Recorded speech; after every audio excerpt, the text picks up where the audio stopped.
forgot what free feel like. Chains on the soul, but my spirit still fight. Tears on the ground from the years of pain, but the seeds we planted still grow in the rain. Through the fire, through the storm, we gon' stand. Truth in our bones, revolution in our hands. We the dream, we the drum, we the morning sun. Better days are coming, we not done. Born in a world where the laws never loved us, steel in our backs cause the system tried to crush us. Mothers crying at the caskets of the young kings, bullet holes piercing through American dreams. They gave us scraps, we built culture from the bones, turned pain into rhythm, turned projects into homes. Still they paint us criminal, target us in stats, but never show the genius or the love we give back. Our heroes wore hoodies, our saints wore chains. They fear our light cause they profit from pain, but every brick they throw, we build a new lane and put our names in the sky where the stars remain. I've been down so long, I forgot what free feel like. Chains on the soul, but my spirit still fight. Tears on the ground from the years of pain, but the seeds we planted still grow in the rain. Through the fire, through the storm, we gon' stand. Truth in our bones, revolution in our hands. We the dream, we the drum, we the morning sun.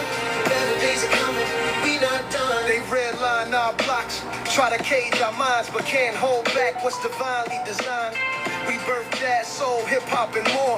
Made the world move from my ancestral core. Truth in my tongue, justice in my breath. Each verse of my line defies death.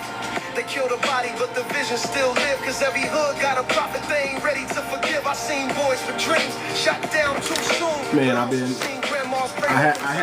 had to come in today, man, to chop it up with the family today. And we dance to the beat of a freedom tune. I've been down so long, I forgot what free feel like. Chains on the soul, but my spirit still fight. Tears on the ground from the years of pain, but the seeds we planted still grow in the rain. Through the fire, through the storm, we gon' stand. Get them likes up, family. About to get started. Get them likes up. I need 10K likes to bring y'all up. Come on. We not done. Legacy ain't numbers. It's the lives we ignite. Each child with the spark. Each elder with sight. We more than survivors. We architects of truth. Wrote scripts and struggle. Graduated from the roots. We are the pages they scared to read out loud. So they silence the voices that speak too proud. But we ain't folding. We forge in a flame. And we gon' rename every street with our name. This ain't a trend, just the soul's redemption. Power in the mirror beyond their comprehension. We the dream, reimagine black ascension. From pain we made light, now we shift the mission. I've been down so long, I forgot what free feel like. Chains on the soul, but the spirit still fight. Tears on the ground from the years of pain, but the seeds we planted still. We gonna talk about it. We gonna talk about it, family. We are gonna talk about it, family. How's that boycott looking, family? We gonna talk about it. Yeah. We still rise. We still rise. It's not over. Not by a long shot. Come on. What's good, family? Yeah, we gonna talk about it, family. What's good? Everybody get up in the room. But y'all go ahead and get them likes up, man. Don't be no hater. Don't be no hater. Get the likes up. I'm a black content creator. Y'all know y'all gotta show love, man. Show love to black content creators. Forgive me for taking, I ain't gonna say, I took about a week off.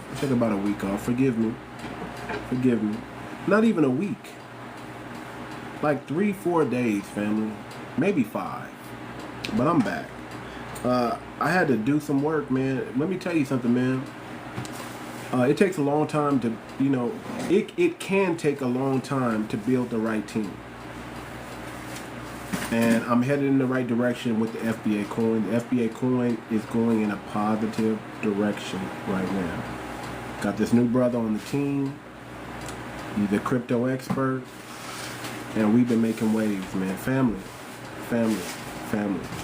I don't claim to know everything, family, but I know what I know. I don't claim to know everything, family, but I know what I know.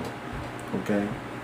And when I tell you the crypto coin just got better, and it's because we getting the right people on the team now to help with everything. See, when it's just you doing everything, it can be, man, it's a lot. I often overextend myself because I'm doing everything. I'm doing a little bit of this, a little bit of that.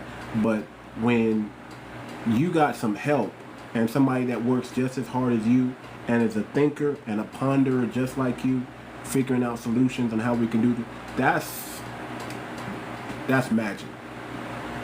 So FBA coin is coming along, family. I can't put an exact date to it, but we could be releasing this coin within the next month. I mean, actually, not pre-launch. I mean, actually launching it and putting it on the platforms, the platforms where you guys can access the coin. Actually has a liquidity. It actually has a worth to it. So we are like, I'm not gonna give y'all no exact dates, but I'm gonna just tell y'all we're close, and when I can give you a more firm date, I will do that. But it could be ready in a couple weeks, family. That's how quick things are going. When you get the right people on the boat with you, when you get the right people, man, it makes everything go more smoothly. So I finally got help with the FBA coin, crypto expert, and the tokenomics is phenomenal. Listen, man, when I tell y'all what I've been in the, that's why y'all haven't seen me, because I'm back coding. I'm back coding, family. I'm back coding, and I'm doing some phenomenal things. So just stay tuned. Just stay tuned. I'm gonna give y'all the update real soon. All I can tell you is we got a crypto expert on the team. We are flowing. It's a good push and pull relationship, and we're getting some things done.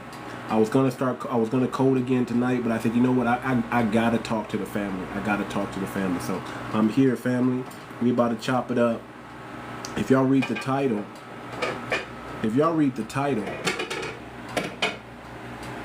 they call it xenophobia, right? They call it gaslighting of foundation. They be gaslighting us, family.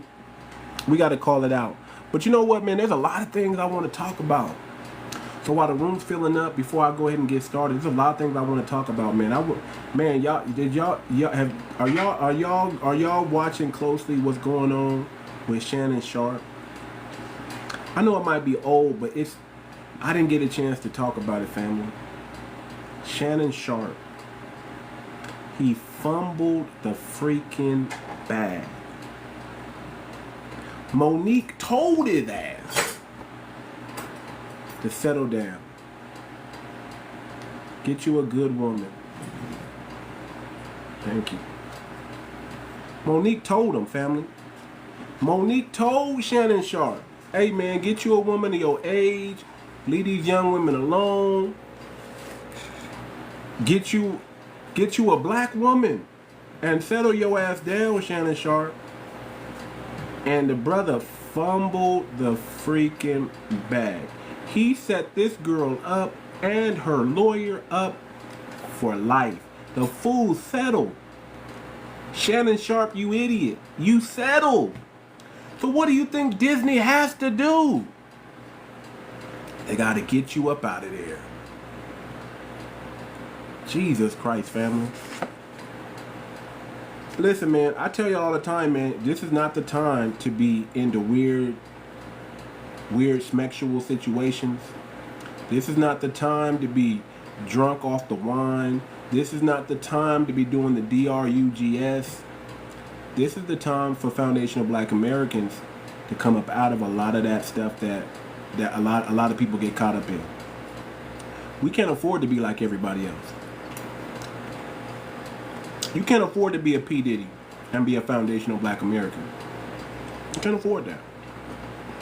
Leave that stuff alone. That ain't you. That's for them. That ain't for us. You can't afford to have skeletons in your closet, family. As a foundational Black American, if you didn't know, you got to be dang near squeaky. You got to be as clean as they come, family. You can't be going out to parties, especially them Hollywood parties. You can't be doing that, family. You got to stay clean. You got to get all the skeletons about your closet. Matter of fact, if you got skeletons in your closet, you better sit your ass down. You better sit your ass down if you got skeletons in your closet, family. You don't need to be speaking. You don't need to be saying a word. You need to be like this.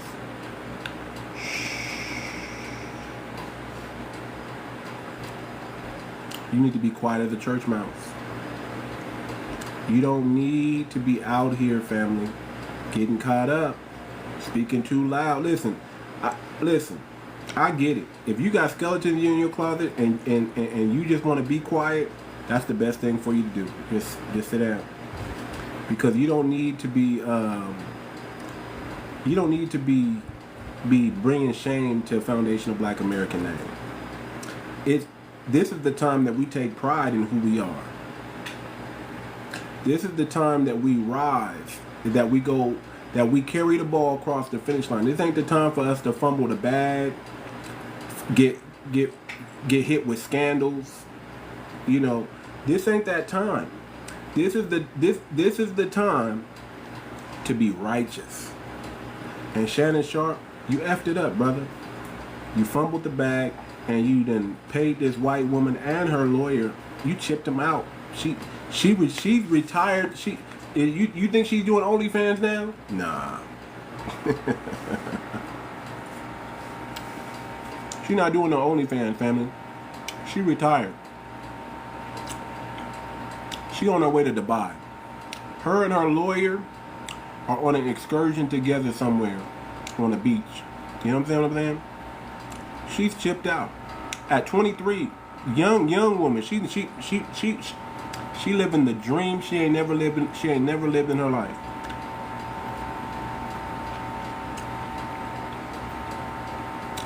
Shannon Sharpe, you fumbled the bag. So I just wanted to say that. I just wanted to say that real quick, man. There's a lot of things I want to talk about that I didn't get a chance to talk about. There's a lot of things I want, I'm sorry, family. Yeah, like I said, I've been busy. But busy working for the family. How about that? Busy working for the family, man. We about to get it going. I've been busy working for the family.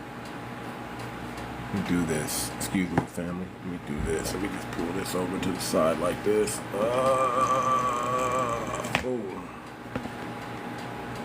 So let's get into it, man. I want to talk about this word xenophobia. I really want to talk about this word xenophobia, family, because there's a lot of terms being thrown around at us, family. There's a lot of terms being thrown around at us, family. A lot of terms. A lot of labels people want to call us. So I want to talk about it, family. I want to get into it. Before I get started, though, family, make sure you guys are doing your due diligence and go check out the coin, FBAcoin.org. Even though the website's about to change, check it out. The information's still on there. Some of the information and tokenomics is about to change. Still check it out. Do your due diligence, family. Things is moving. Make sure y'all check out my website, muchoart.com. If you want to get gear like this, you want to get FBA gear, wearable art for the culture that represents the culture, go ahead and check out muchoart.com, muchoart.com. Also, man, my album, man, I need 100,000 streams, family. Go ahead and stream it. I'm telling you, Too Much for TV is off the chain. Off the chain. Even my old album that I did in 2024, December, FBA only. Stream them both, family. I'm telling you, it's off the chain. Great things is happening. So check this out. Peace and power to all the family. If y'all don't know, if y'all new to my show, this is where we speak truth to lineage and build our people unapologetically. Okay. Today's topic, we're about to ruffle some feathers, and that's what we always do here. We ruffle feathers over here. Today's topic is, they call it xenophobia. The gaslighting of foundational Black Americans. See, whenever FBA stand on code, we set boundaries and protect our lineage. Suddenly, and I do mean suddenly, we're xenophobic. Suddenly, we're the new HATE group, because we're not letting people eat off us anymore. We're bad people. And I want y'all to know, this is psychological warfare, family. See, whenever FBA stand on code, whenever we set boundaries, they got a new label for us.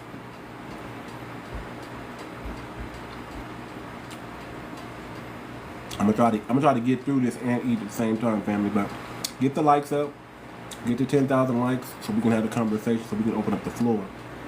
But get your notepad, call your cousin.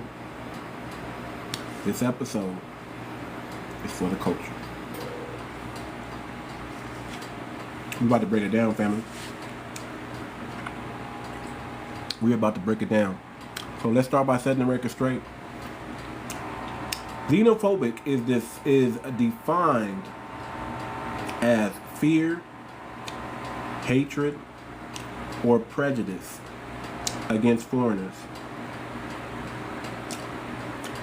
Xenophobic is defined as fear or prejudice against foreigners. You tell me, does that sound like FBA, family? Does that sound like foundational Black Americans? I mean, we bend over backwards for every community that ever came here. We bend over backwards for them, family.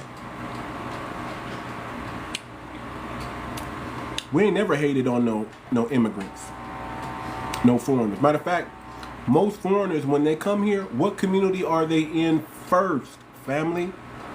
Because YT people don't want them in their enclave. So where did they show up first, family? Where did the Hispanics show up at? They didn't show up in the YT communities first, family. They showed up in Black communities. Where did the Africans, where did the Caribbeans? What neighborhoods are they in? Black communities, family. Shoot, Pan-African was damn near started by us. A lot of us were Pan-Africans, family.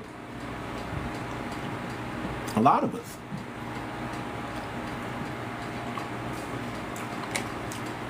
We had nothing but love for Africa. We would say things like, how dare you talk about Africa? Don't mess with them. Those are our brothers. Those are our people.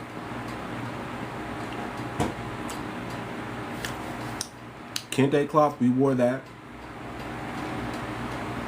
Dashikis, we made them pop. Pan-Africans, we pushed that. So to call us xenophobic, I think is insane, because one thing you got to know about foundational Black Americans, one thing you got to know about us, one thing I know about us is we don't bother nobody who don't bother us. If you don't bother us, we don't go out our way to bother you. Shout out. If you don't know that about foundational Black Americans, we are very good at retaliating, but not start. We don't start too much. We didn't start this diaspora war. We didn't start this, family. They started, and they know it. That's why the videos are coming out. And you hear the Africans saying, please, please, please, African brothers, respect Black Americans, please. We know we did them wrong. We know we were too arrogant. Please, please, please, they're pleading with the older ones are pleading with the younger ones because they know they're wrong. They know what they told y'all. They know they told y'all we were slave babies and we're poor, we're ghetto. You know, they told y'all that. Carmelo Anthony. Now, you know that's a lie. Don't make me talk about Carmelo Anthony's about to get off. Carmelo Anthony is about to get off. Family. He's about to get off. So you know that's a lie. You know that's a lie. So, anyway.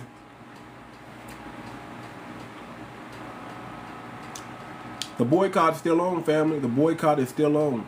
The boycott is still on. You understand what I'm saying? And the diaspora war, like I said, we never wanted it. We never asked for it. And we don't even consider it a war. We just consider it, you know, setting clear boundaries. Somebody said it came out in court about Carmelo Anthony. Okay, well, I'll check it out. According to Charleston White, though, not that Charleston White's reputable, that brother was saying, if you seen that knife, if you seen that tool he had, it was a Boy Scout tool. So, man, let me tell you about the mainstream media. I don't believe nothing the mainstream media says anymore. I stopped believing in mainstream media when they, especially how they was just painting the narrative without even knowing the whole story. So, I'll believe it when the verdict says he's innocent or guilty. I'll believe it when the parents say, he said, what about Cincinnati? These white teeth, what about Cincinnati? What about them Russians? What about them Russians? What about them Russians in Cincinnati that were egging on black Americans begging for a butt whooping? What about them? We saw the video on that too. We saw the video, sir, of the dude slapping the black man, the dude provoking black people, running around, kicking people's cars. We saw the video. See, we don't believe mainstream media, but I'll go to social media and believe an eyewitness before I believe somebody who's sitting up in a nice little studio reading from a teleprompter what they were told to read. That's propaganda. That's the first thing of propaganda. And anybody yelling guilty, are you guilty? Are you clean, sir? Do you have any skeletons in your closet?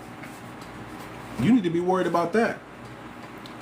You being surveillanced and watched, brother. So if you get out of line, guess what? They're pulling them phone records. I don't care if you're a combat veteran or not, brother. That don't mean you ain't got no skeletons in your closet. That don't mean you can't get canceled. That don't mean they can't cut that veteran money off if they want to. An executive agent don't mean nothing. If you're an executive protection, don't mean nothing. If the propaganda engine wants you, they got you. What does that mean? Oh, you can fight? Okay. Wait till they put them allegations on you. You gonna be able to fight that? You got the money to fight the allegations? You got some money? Because that's what it's gonna take. Are you a billionaire? Because that's what it's gonna take to defeat it takes a billionaire to defeat a billionaire. You got a billion? I don't think you do, man. I don't think you do. But all right, man. I allowed you to detour what I was talking about long enough, man. Let me get back to it, man. Let me get back to this word xenophobia. Because that's what they want to paint us to be, xenophobic. We're supposed to be prejudiced of foreigners. We have a fear of foreigners coming into our country, and we want to just get them out because we hate foreigners so much. We supposedly don't like Africans. We supposedly don't like Caribbeans. We don't like no FBA. We just a racist hate group. If we let y'all see, if we let the media spin the narrative, if we let y'all tell it, that's who we are. And y'all will believe it. If the media says that we're a racist hate group, y'all will believe it. Without any proof. Y'all will go down and bring up all the videos. Matter of fact, y'all will bring up Cincinnati. See, I told you. Black Americans, I told you. They're HATE group. I told you. Y'all will brother, get the likes up to 10K and I'll bring you up. I got no problem with chopping it up with you, especially today. Matter of fact, I'm gonna make an exception. Go ahead. Come on up here, brother. I'm gonna make an exception today. Y'all get the likes up to 10K, family. Get the likes up. I'm gonna make an exception. There you go. No, I just love it how your people have destroyed Atlanta, Chicago, Boston, Birmingham, Orlando, in just about every I just city love it how your in the people, United your States. I people wonder, destroyed all the indigenous black and then you Americans. got to talk over. You're such a ratchet. You can't even listen to what someone is saying. Go ahead, No, it's sir. just Go it's ahead, sir. funny. I'm such a ratchet. Go ahead, sir. It's This is my funny. platform, but I'm such a ratchet. I allowed you to come up here, but I'm such a. Go ahead, sir. Go ahead and get it out. Go No, ahead and other okay, me. okay. Go ahead and other me. Go Yeah, ahead. so you guys can get away with schmurdering people, right? And then schmurdering each other else. You're 13% of the population, but yet you perpetrate 54% of the crime, the violent crime in the Another United per States. capita. No, we don't, sir. You guys do the most crime. No. The most No, crime you can comes go from on your society, sir. NIS.gov. It's the National Institute of Study, okay? And you can look up the statistics yourself. All right, you What can you do on a your white own enclave, research. sir? You don't even Do have you to do believe in that. those? You can go to You Bessemer, believe in those Alabama. whitey only You towns? can go to Bessemer, Alabama, and see what you have done to that city. My family's from Oh yeah, Bessemer, sir. So what you talking every about? city you guys My destroy. really, Every city. Yeah, really. every single city. What about the Appalachian? What Atlanta. about Appalachian? What What about about Virginia, Appalachia? West Virginia? Wherever you are, you destroy it. That's all you can do.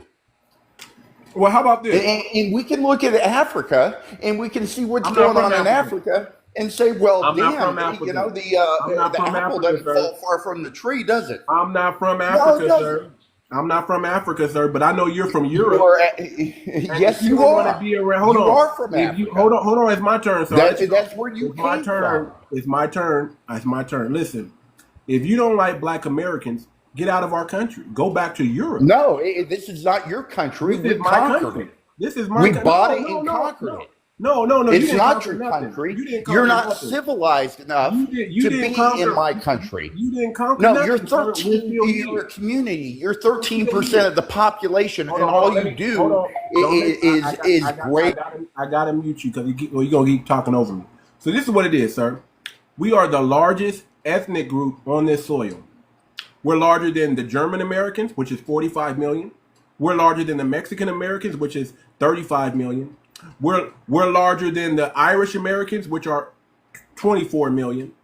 We're larger than the English Americans, which are about 20 million, sir. So when you talk about this per capita nonsense, if you break us down by ethnic group, we're the largest group in America. That's number one. We've always You can't been the even largest listen. in That's the a South. problem. We've Your always been the ears aren't largest. open. We've always been the largest in the South, sir. The You're biggest. the largest pain in the So big. ass. Hold on. Let me finish. Hold on. No, So no, no, big. no, no. Hold Obama. on. So big that y'all had to enact Jim Crow laws because we was dominating and taking over the political party. No, So I hope we Obama is swinging from the White House Y'all on. had to And y'all you had to and destroy Kamala y'all had to and destroy. Carmelo Anthony Hold on, sir. and Hold on, every sir. last one of Hold y'all. on, sir. Every Hold on, sir. Y'all had to destroy every prosperous black no, town y'all are seriously pieces of shit. in the 1920s. Y'all had to Absolutely fucking destroy pieces of shit. every prosperous black There is town no. because y'all was down so bad. There is Y'all not were an down so attribute bad between you. that y'all don't know what fair is. Fair is unfair for y'all. No, Fair is you unfair don't for even. y'all. Fair is Listen, if you were lying. famous for building Fair things, is lying. if you were Listen, famous hold for on, creating sir. civilizations, Hold on, sir. You didn't create nothing. You're there's not the no, Romans. You're white not the people didn't Greeks. create You anything. didn't create Really? anything, sir. You Boy, didn't create you, anything. you, And listen, did you create the stoplight? No.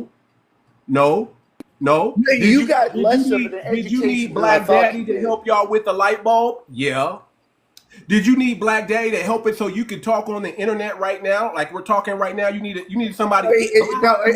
Here's what y'all say. Oh, we were Israelites. We were indigenous. Brother, you're talking to a foundational Black American. You're not talking to no hokey pokey out there, brother.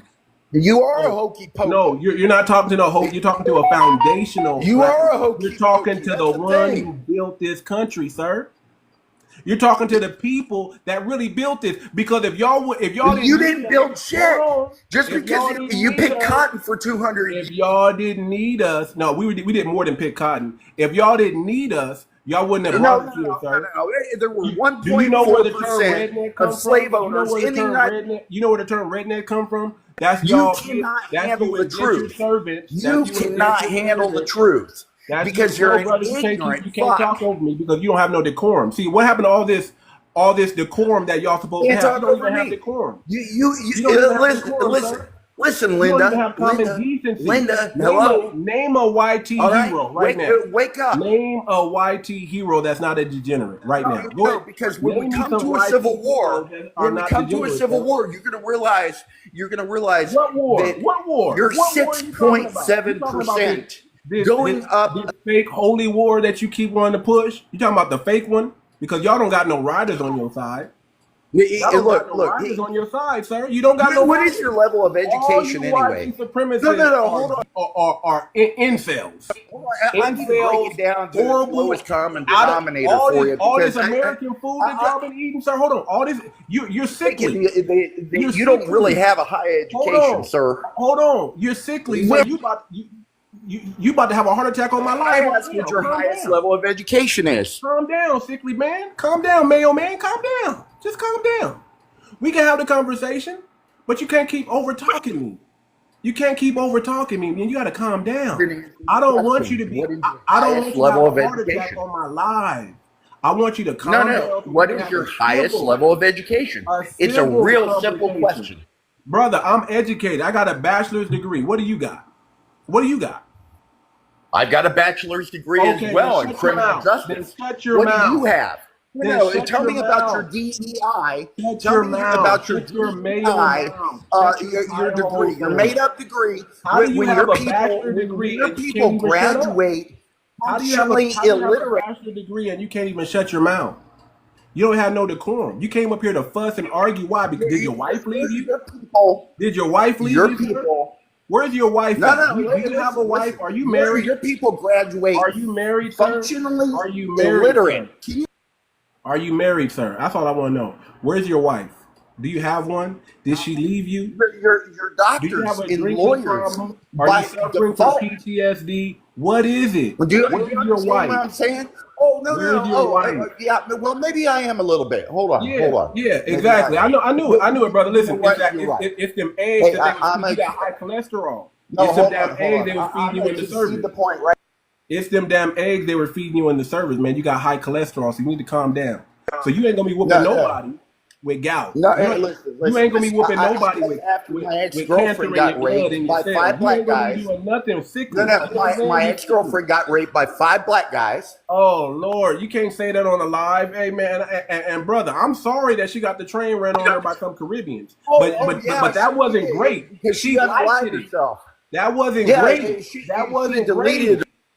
That wasn't great, sir. She wanted it. She just told you that because that's what y'all YT women do. They definitely. She was 14. She wanted the soul pole. She was 14. She wanted the soul pole. I'm sorry. I don't know what to tell you, brother. She lied. Yeah, have you seen To Kill a Mockingbird? You're telling me she liked it, buddy. If we were face to face, To Kill a Mockingbird? Have you seen To Kill a Mockingbird, sir? Have you seen To Kill a Mockingbird? She lied. You would be eating the next broken straw. Hey, and you know what? Do you know about the Me Too movement? No, you're bringing up a movie. Lie. You're bringing up a movie. They lie. That is the most retarded thing. They lie. And you fell for it because you're an incel. You fell for it because you're an incel. And you married her. You married the damaged goods. I don't know why you. Who the fuck are you? Who the fuck are you? You married the damaged goods, sir. Who the fuck are you? Why'd you even mess around with her? You knew she wasn't healed. In America, except create a fucking problem. You knew she wasn't healed, man. Jesus Christ, I'm gonna have to drop you. I gotta drop you, man. You're getting too irate. Hey, we're not gonna be able to have a conversation. How about that? I gotta drop you. God, what the hell is wrong with these male people today? Jesus Christ. He's really trying to get my life taken down, y'all. He's really trying to get my life taken down. God. Let me bring some more people up, man. Y'all get the likes up to 10K, man. I just let that person up. because I wanted to hear what he had to say, and it was a bunch of nothing. A bunch of hate towards a color. A bunch of hate. What did we do to him? Brother is traumatized. Brother's in the military, a veteran, he said. Golly. Fighting alongside black men, and he's saying all this stuff. Somebody black probably saved his behind multiple times. But he got a problem with us. My best friend just got married, and he had all his army buddies in there with him. He had this one YT dude. He was cool. They was brothers. They went through something traumatic together. And this dude's on here talking about you people. Golly. Now he's saying not color, DNA. Well, what color? It's always a color, sir. It's always black people that y'all hate. Y'all don't hate nobody else but black. And we don't be doing nothing to y'all. That's the sad part. No black person comes out of their neighborhood to go bother a YT person. But YT people will come out of their neighborhood to bother us, a la Cincinnati. Russian dudes thought we were some Africans. Thought you could just slap around black people because he probably was slapping around back in Russia. And he ran into some real ones. You know, them boys over in Cincinnati, some real ones, right? Ran over to some real foundational. And they put hands and feet on him. They gave him what he wanted. If you begging for a butt whooping, that's what's going to happen. That's what's going to happen. And you can get Mayo mad all you want. You got a whole continent you can go back to. It's called Europe. If you don't like black people so much, go back to Europe. Because you can't send me to Africa because I don't belong there. I'm from here. You, though, you can go back to Europe. Excuse me. Society. Go ahead, Society. Go ahead. Do you believe that you're indigenous to America? Yeah. To the United States, yes, I am. So you're a pretendian. I'm not a pretendian. I'm an indigenous. Let me break it down to you like this. When did the United States become a country? Become sovereign? 1776, I think, right? 1776, right? My people were here before there was a United States. Yeah, the slave trade became a country. Guess what? I am indigenous to the. I am indigenous to the United. Just like somebody in Nigeria is indigenous to Nigeria because they became a country in 1960.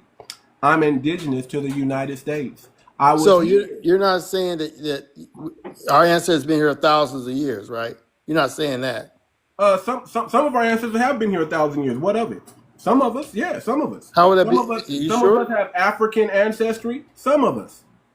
What makes up a foundational Black American is African ancestry. We have some Europe ancestry, and we have some indigenous ancestry. Those things make up a foundational Black American. And if you don't want to believe that my family was here thousands of years, that's cool. You don't have to believe that. But I can prove to you that I'm indigenous to the United States. I can prove it to you that when they said the term American was for copper-colored indigenous people found here, I'm them. Copper color is lighter than you. You know that? No, it's not. Yes, it is. I'm gonna tell you like this. Why y'all generalize Africans so much? First of all, Black people are all shades, sir. All shades. Yeah. Well, and they said that the people were all copper colored, which is lighter than you. Hold on, sir. If I put a copper penny up right now, I'm pretty damn close to copper color. Copper color is lighter than you. Somebody find me a penny. It's a very light brown complexion. That's what that is. First of all, it's not a dark brown complexion. First of all, I'm not dark brown. Brown complexion. Okay. Here's a penny right here, sir. Right, which would be close to what the Native American would be. I'm damn near on. No, you're not. No, you're delusional. Hold on, you're sir. Delusional. Hold on, sir. You can't overtalk the host. You got to be quiet when I talk. First of all, the term Native American was for YT people first, not the red natives. Hence the word why they call them red natives and they don't call them copper color. Why don't they call them copper colored? I wonder why. They But call them red. okay. They call them red native. They don't call them copper color. They call them red. And Native Person American can use was whatever term they want to the use because Native no one's really red American anyway. term. The Native No one's American really red anyway. brother. You're not gonna overtalk the host. I'll just drop you. And I'll make my point. Now I'm going to keep on I talking because some of you I FBAs are want to have the delusional. conversation, sir. Some but of you you're not FBAs gonna are overtalk delusional. me. You want One more time over talking me, I'm just gonna drop you, and you I'll want to say be what I Native need to American say. so damn bad it's ridiculous. And now you're dropped. Now you're in the ether. Now you're in the ether, just like that. I try to have the conversation, but you didn't want to have the conversation. So now you're in the ether. So you stay there.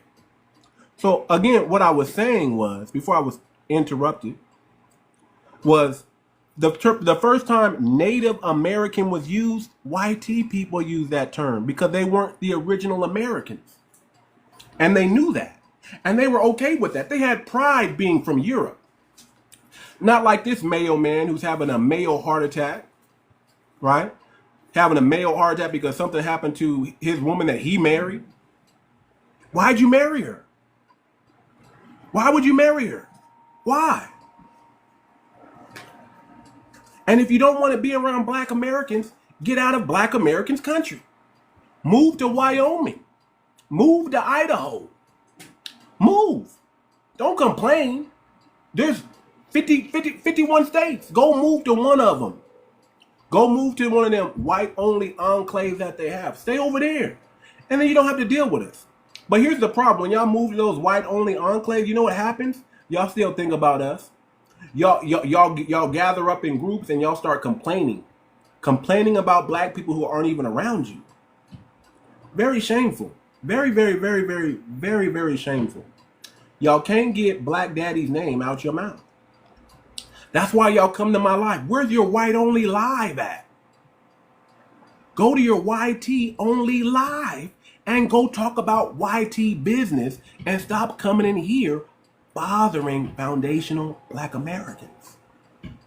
You even the tether that was talking, right? The tether. Go to your tether live.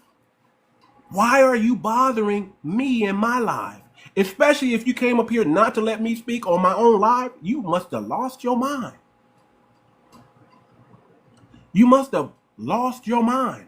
This is black American country. We're the biggest, the largest ethnic population in this country is foundational black American. That's a fact.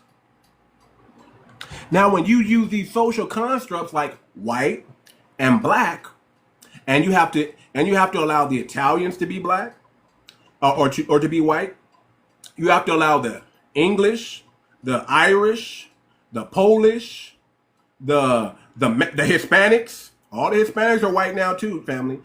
Middle Easterns, all the Middle Easterns are white too, family.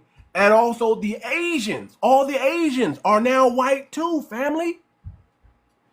Then yes, of course, we're only 13, 14% of the population then. Because you allow all these other groups in the whiteness. The small hats, white.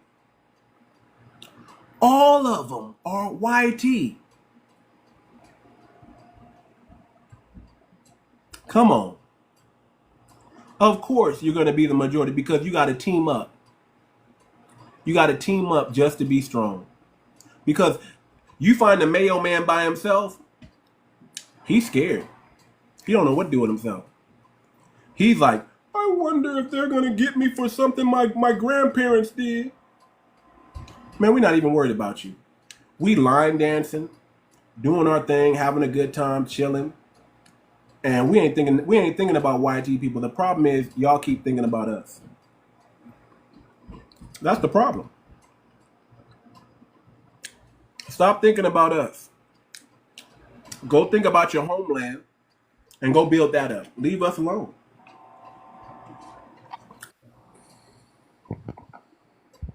Go ahead, what's it, Rastafari? Go ahead, Rastafari. Rastafari, man. Go ahead, man.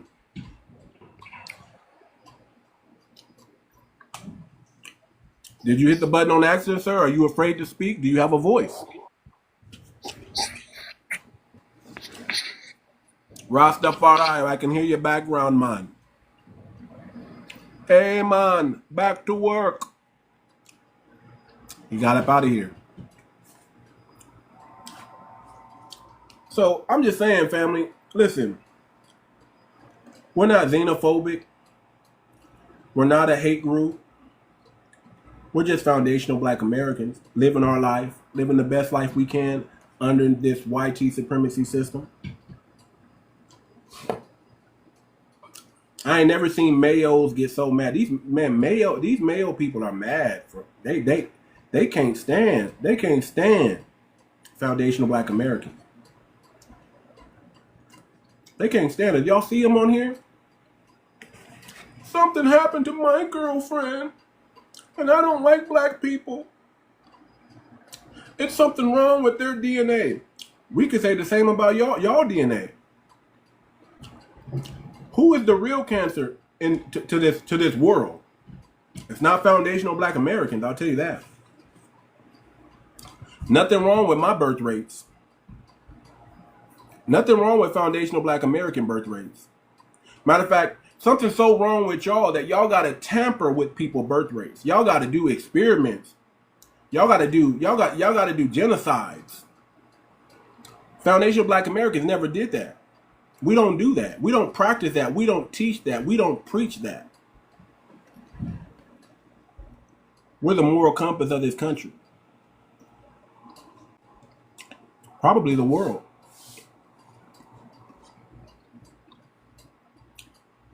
Without us, what would this world look like if foundational Black Americans wasn't here?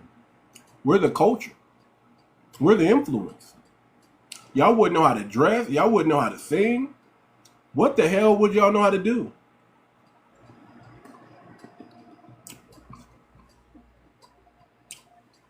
I don't knock brothers who date white women, but I wouldn't do it.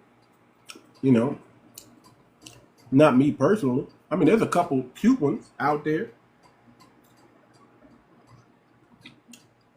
But me personally, nah. But if that's what you like, that's what you like. Go for what you know. I'm not going to stop you.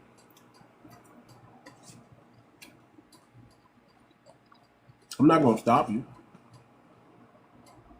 You know, if you prefer white men, go knock yourself out.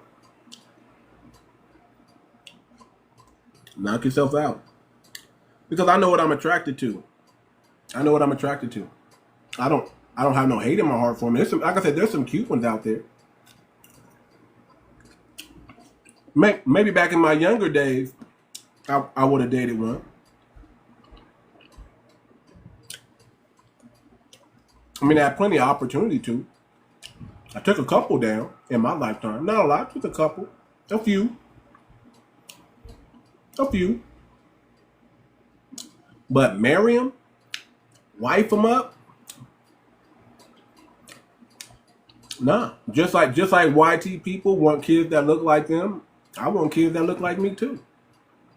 I don't see nothing wrong with that. I want to look at my child and be like, man, that's my baby. I'm that baby's pappy. You know? I want to see myself. And I don't got nothing against mixed races. Knock yourself out, man. Whoever you want to be with, if you fall in love with them, be with them. I have no issue with it. But I know what I like. I know what I want. And it ain't a YT woman after 30 or after 24. She gonna be looking like, you know, somebody's auntie. And that's, you know, that's just what it is. The gene, listen, they got the recessive gene. I don't want the recessive gene. I don't want that gene. I don't want to pass that gene on. I don't want to pass that gene on. And a lot of these YT women, they don't want to pass that gene on either. That's why they get with brothers. You know what I'm saying? I get it. I'm not mad at the YT woman trying to choose up. Go ahead and choose up, sister. If you can get them, go get them. I'm not mad. I'm not mad at you. But me personally, I don't want the recessive gene. I don't want it. Now, do I got some of that Europe in my? Of course I do. Of course I do. I'm in America, under white supremacy, right? Under this system of oppression. So I got a little bit of that recessive gene, but I don't want to keep passing it on. I don't want to do that. I want to do what the Spanish did, right? I want to do what the Spanish did to all them Hispanics, breathe that thing up out of me. You know what I'm saying? They when the Spaniards, when they said they wanted to be colonizers, they colonized for real. They said, we got a game plan. We gonna make everybody this mixed mulatto race, and then we're gonna brainwash them to lighten up. And they lighten up so much that they can't even call themselves indigenous anymore, family. They can't even call themselves indigenous anymore, family. They are 60 to 70 to 80% conquistador. And then a lot of these red natives, if you do their DNA, guess where they go back to? Somewhere in Central America. Not even in the United States. Siberia. If they all look like they Italian or Mexican or YT. All the so-called red native, they look Italian, Mexican, or YT. And I don't see how that's. Let me bring back up this penny. If you telling me this ain't copper colored,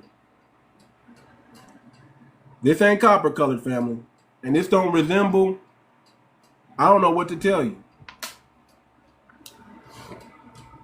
I believed my parents when they told me that I was Blackfoot and Cherokee. I didn't believe them at first because I went to school. School is for fools. You send your kid to school, they come out indoctrinated, they come out spitting the YT man history. That's what happened. Well, come show me that is your skin color. Come on up here, cam up, put your penny up, and show me that you're the color of this penny. You show me, because I got mine right here. This is a shiny one too.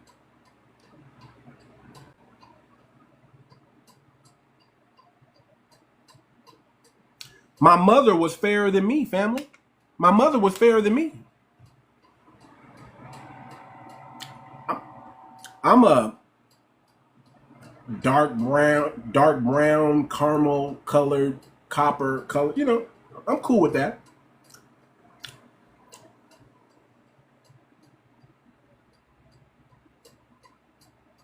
Man, let them have their live, man. I'm cool with that. Let them, if they want to start their own live, let them. Listen, who's the topic of discussion? I am. I'm living rent free in their head. That's what I keep telling y'all. They can't do a live without talking about us. They can't do nothing without talking about us. So I just hey. Who am I to stop you? If you got to complain, do something about it. Do something about it. Don't come to my live and complain. Do something about it. This is what I'm saying, family. They call it xenophobic. They call it xenophobic. They call us a hate group. They try to put all these labels on us, but they're the ones, not us. Let me bring some people up here. Hold on. Come on up here. State your case. Hey.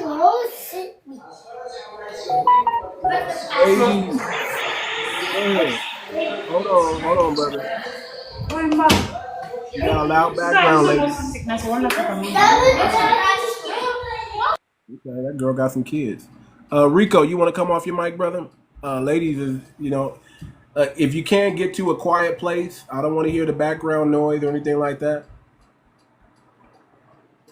I'm gonna drop you too, ladies. You got a loud background noise. You can come back up, but get to someplace quiet. Man, I don't know. I'm on the West Coast, family. It's 10 p.m. I know it's the weekend, but if y'all don't have structure, I don't know what to tell y'all. If you don't have a structure, if you don't have a family that has a man in the household that can bring some structure to it, man, listen. Stop, women, ladies, stop being so hard on these men and running them about the house and try to tell them how to raise kids like you the expert because you the woman. Let your man have a say so in the house. If he say kids go to bed at a certain time, let their ass go to bed at a certain time. Stop always being contentious and thinking you can do everything on your own when you can't. A man is there to bring structure. And if you don't got a man that brings structure, get you one. Then, a lot of y'all women complain about boys. Y'all always, a boy can be 30. Listen, a boy can be 35 years old, man. Just so you know, ladies. It takes failure to make a man. Men have to go through a certain amount of failure, and then he learns from his mistakes, and then he becomes a man. You don't just become a man at 18. You don't just become a man at 25. You become a man after you failed and you learn from your mistakes. That's the only thing that tell you you're a man. So if you got a boy in the home that looks like a man, don't blame all men for that. He's still going through what he needs to go through to become what he needs to become. That's the best solution I can tell you. Yeah, I'm wondering how is the boycott going in Mecca? You tell me. I don't know. I know I ain't visited no African restaurant, no African. I don't visit those places anyway. So this is the easiest boycott for me. Now when they tell me to boycott the Caribbeans, I might get a couple oxtail or two. I might have been down to got me a few Jamaican patties. I'm a sucker for some Haitian food. I love Haitian food. But when it's time to boycott them, I'll be on code with my people. I'll be like, I'm ready. Matter of fact, I'm ready to boycott them all and just buy FBA everything. I just need my family to go out there and produce it, build it, and I will come. Build this system that we need so desperately. Build it. And I'll patron your business. Because I want to so bad. I want a black-owned grocery store, an FBA-owned grocery store. Let me be clear. I want an FBA-owned grocery store. I want an FBA, I don't want to say liquor store. I don't think none of us need to be drinking, smoking. It ain't that time. But I want an FBA corner store. I want an FBA gas station. You understand what I'm saying? I can't wait for us to get those things popping. When we get those things popping, man, I'm gonna be so happy. I'm gonna be so happy. So happy.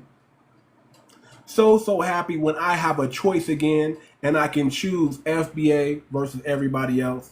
See, right now it's like you don't have a choice. You go to Walmart and you know who that's owned by. You go to Target. You go fill up the gas. Who owns majority of the gas stations up in here. I'm tired, family. I'm waiting on my FBA family to start a business. I'm waiting on y'all to do it so I can patron your business. I'm waiting on it. I want y'all to start a business so bad.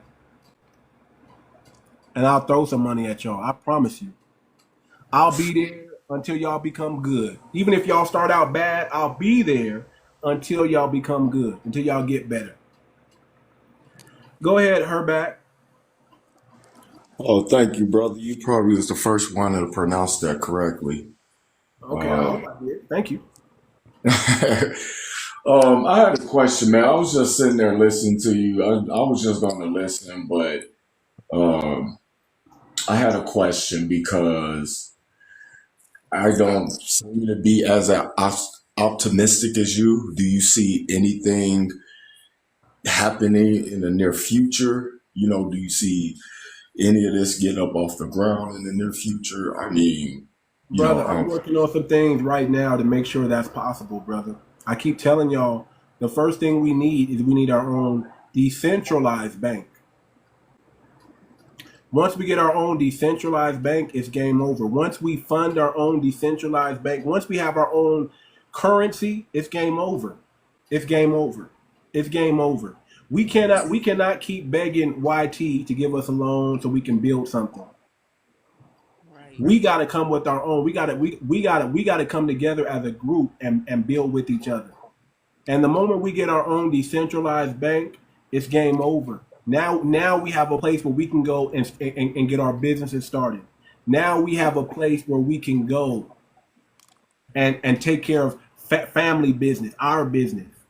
Once we get our think tank cracking, it's game over. Once we get collective, bright, foundational Black American minds in one room, and their only job is to solve the problem of the people, it's game over. So yeah, I am optimistic because that's in the works. That's coming. That's coming sooner than you think. Well, I hope so.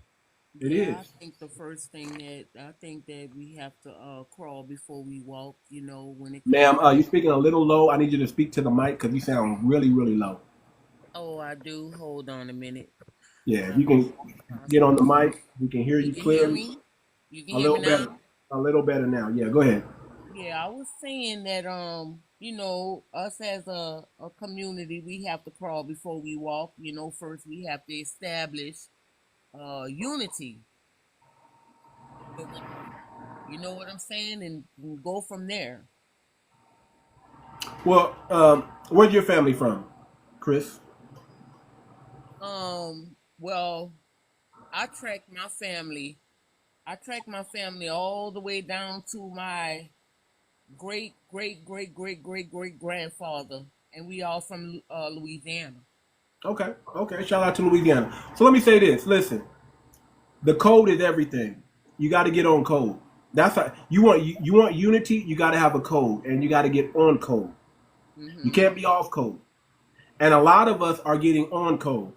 So if you're not plugged into the grassroots media, which is the new Black media, you don't know what we're doing. You don't know what's really going on. The new Black media is telling you what's going on. We're taking back our story and we're telling it ourselves. We're not letting the mainstream media tell our story. Well, the first thing we got to do if we want unity and we want to be on code is stop listening to mainstream media. Like this brother came in here and tell me Carmelo Anthony lied and all this other stuff. When we know that, man, that this brother don't know what he's talking about. If he's watching Fox News, if he's watching CNN, he's misinformed. He's under heavy, heavy witchcraft and propaganda. So that's the first thing we gotta do is turn off the news. Stop listening to their narrative and start listening to our narrative because we got the story. What's going on in Cincinnati? If we listen to the news, it's gonna tell you a bunch of Black people was whooping down on some YT people and we just so terrible and we just so thuggish. But when you find out from the eyewitnesses there on the ground, you find out that they weren't even YT, they were Russians.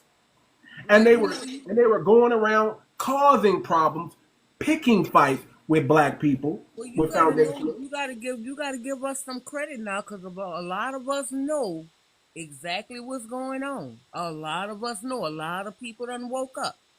You Well, know what I'm saying? we're waking up now. We are waking up now. We are waking up It's now. like our word against theirs on something, and then we have gangs joining one another, and they group are actually called Unity up there in Chicago. Hmm.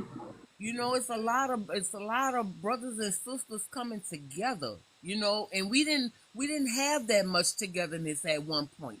So a little bit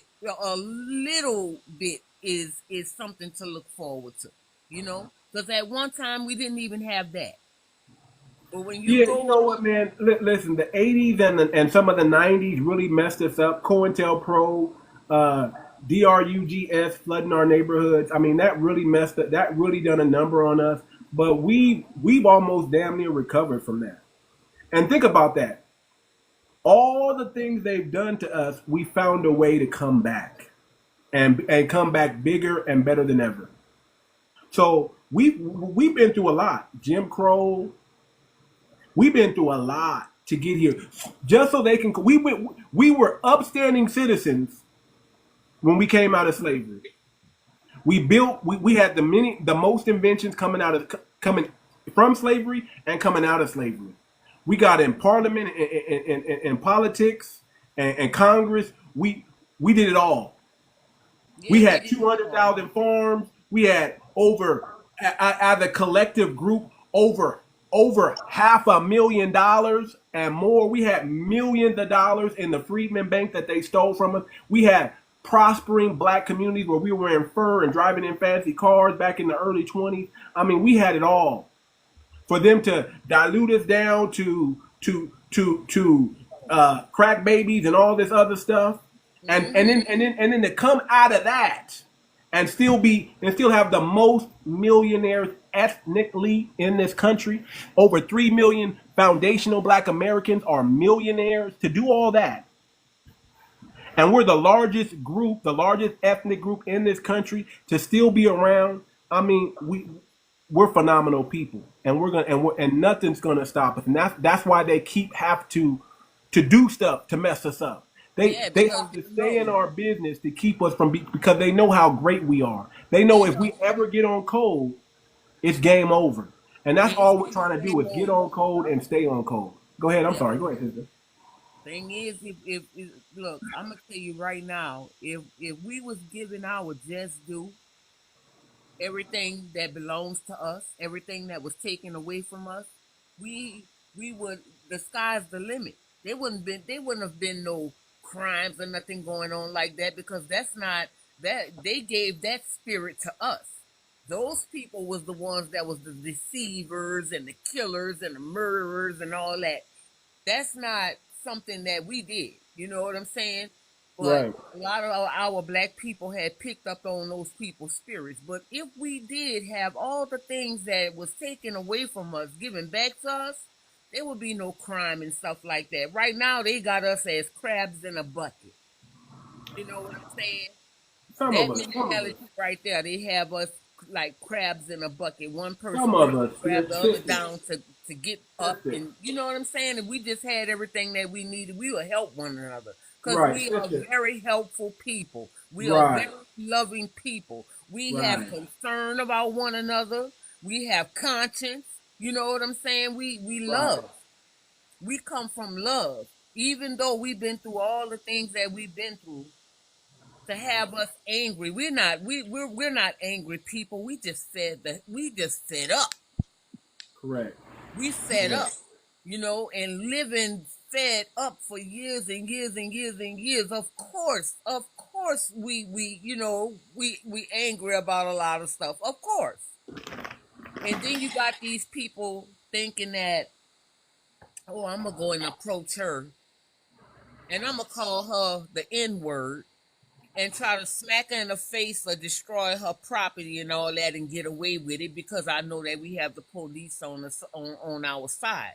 Which police was made to police govern slaves. And they still like that today. They are not for us. Right. They just there to keep us in line. How many of us call the police because we needed the police to come and help us out with something and we end up in jail or dead? Yeah, use unalive, but yeah, I got you. That's true. That's true. That is true. That is true. That is true. I mean, listen, we need our own police force. We need to be able to govern our own people. We need our own. We need to be sovereign in this nation. I truly believe that. Every time we let another ethnic group uh, police over us or teach our kids, it's always been negative. We got to go back to teaching our own kids. We got to go back to policing ourselves. And I'm gonna tell you right now, we all need to be righteous people. I mean, you're already righteous. You just need to act out the righteousness that you already possess. Because if you got skeletons in your closet, they're gonna use that against you, family. Look at what happened to Shannon Sharp, man. Shannon Sharp is a fool. Just a big old fool. He was warned, he was told, don't mess with them, leave them young women alone, get somebody your own age, settle down. But no, he thought the YT man's money was all he needed. Yeah, yeah. Listen, Yeah. whenever that dominant society pays you, they own you. Yeah. That's why you're not on ESPN no more. It don't matter how much money you have as a You black man. fumbled the freaking bag, you idiot. All you had to do was secure the bag, and you did that. And then you fumbled it because you got bad habits. Bad habits is going to destroy us all. So we got to get rid of the bad habits. We as foundational Black Americans, we know for a fact that we don't got room for error to step out of line. Everybody else, they can go to the club, tip and sip. They can do all this stuff and take all these chances, but we can't do that. We don't, because the moment we make one mistake, that's all it takes for one of us, family. One of us to get that long ride is just one mistake. You're one mistake away from getting that long ride. So you might as well listen, man. If you got skeletons in your closet, sit your ass down. Don't get involved in nothing public because they're gonna use it against you. And if you have the righteous morality and the righteousness in you, and you don't got any skeletons in your closet, we need you to stand on freaking business and not be scared. That's it. Yeah.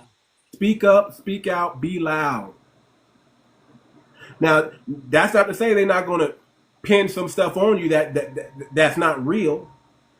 But I'm going to tell you like this. The truth is going to set you free. If you stand on business and you stand on the truth, it's going to be way much harder for them to twist you up. They move how they But if you want. got some freaky stuff going on in your past, like P. Diddy, or you got a YT women problem, or you got a, you over there playing in the dark when you know what comes in the dark gonna come to the light. When you over there doing that, I mean, they got satellites, all these cell phones whatever your computer history is, they got that too, family. So if I was you, They I would depend on just us. They be depend on righteous. us to be uneducated about a lot of stuff, especially the law. They depend on that, you know. Once we put, that's why they want to get rid of books and all that other stuff, things off the computer and all that other stuff, so that so that we can't know how far we can go. You know, there's always a loophole.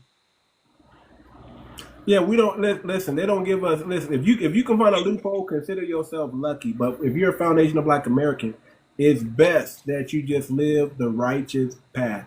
You act out your bloodline. You become what you are. Don't do nothing that's gonna cause the wrong attention and make them say, see, look at them black folks. You know how hard it was in the 30s, 40s, and 50s to shame a Black American. It was very difficult because we were dressed to the nine. We were good people. We went to work and came home. We built our community. It was so hard for them to pin stuff on us. Now, all they got to do is say, look at that dumb fool over there. And then they're going to make us all look like that one dumb fool. So I beseech the family, man, put your righteous cloth on and stay righteous. Don't have no skeletons in your closet. Do the right thing and stand on business and stand on truth. And if you do that, it's going to be hard for them to hem you up. It's going to be hard for them to pin something on you. Not that they can't. It's just you're making it hard. Don't make it easy for them. Make it difficult. Because they're gonna try to call us all kind of thugs and criminals when they catch our hand in the cookie jar. So I'd rather them set you up than them dig up your past and then lay it out before everybody. Be like, see, I told you so. Go ahead, Freedom. Freedom. Go ahead, Freedom. Going once, going twice. Freedom of all. Go ahead, Freedom. All right, I'm gonna drop you down. I don't know what it is. I don't know if he was tapping the screen, didn't realize he was live. I don't know what's going on. But yeah, Chrissy, why do you look like somebody I know a little bit? Well, if you from Louisiana, I don't know. Yeah. No, I've been all over the place. I've been a traveling nurse for like maybe 20 years. Okay. Then I You been, moved. you been to California? Yeah, I've been to California once. Okay. Okay. Modesto. Modesto. Okay, I know where that's at. Yeah, I went to Modesto for a little while. And I went back home though, but when I left Louisiana, I moved to Nebraska. That's where I'm at right now in Nebraska. Okay. You're in Nebraska. My both of my sons are military. They have a military career, 5 years apiece, and my daughter Okay. was in college. So after they left the nest, got married and all that stuff, I just felt like I can just do whatever it is I want to do. I could travel, I could do all the things that I wanted to do. Once the kids grown and you done did your job, you're able to do whatever you want to do with the rest of your life. Because the rest of your life is what? The Tell me best of what your life. the rest of your life. Okay. All right. That's one way to look at it. Now, are you settled down, or are you still out there trying to catch you something young? Oh no, indeed not. No, sir, no, sir. My last relationship was 5 years ago. I'm too old to get my heart broke. I Oh, rather so I, you I'm so you I'm still good. out there, huh? I'm good by myself. I am. I'm Oh good by Lord. myself. Oh Yeah. Lord. I don't have to wake up in the morning and hurry up and run to the bathroom and get my hair together before this man wake up. I ain't got to do none of that. I could be real comfortable.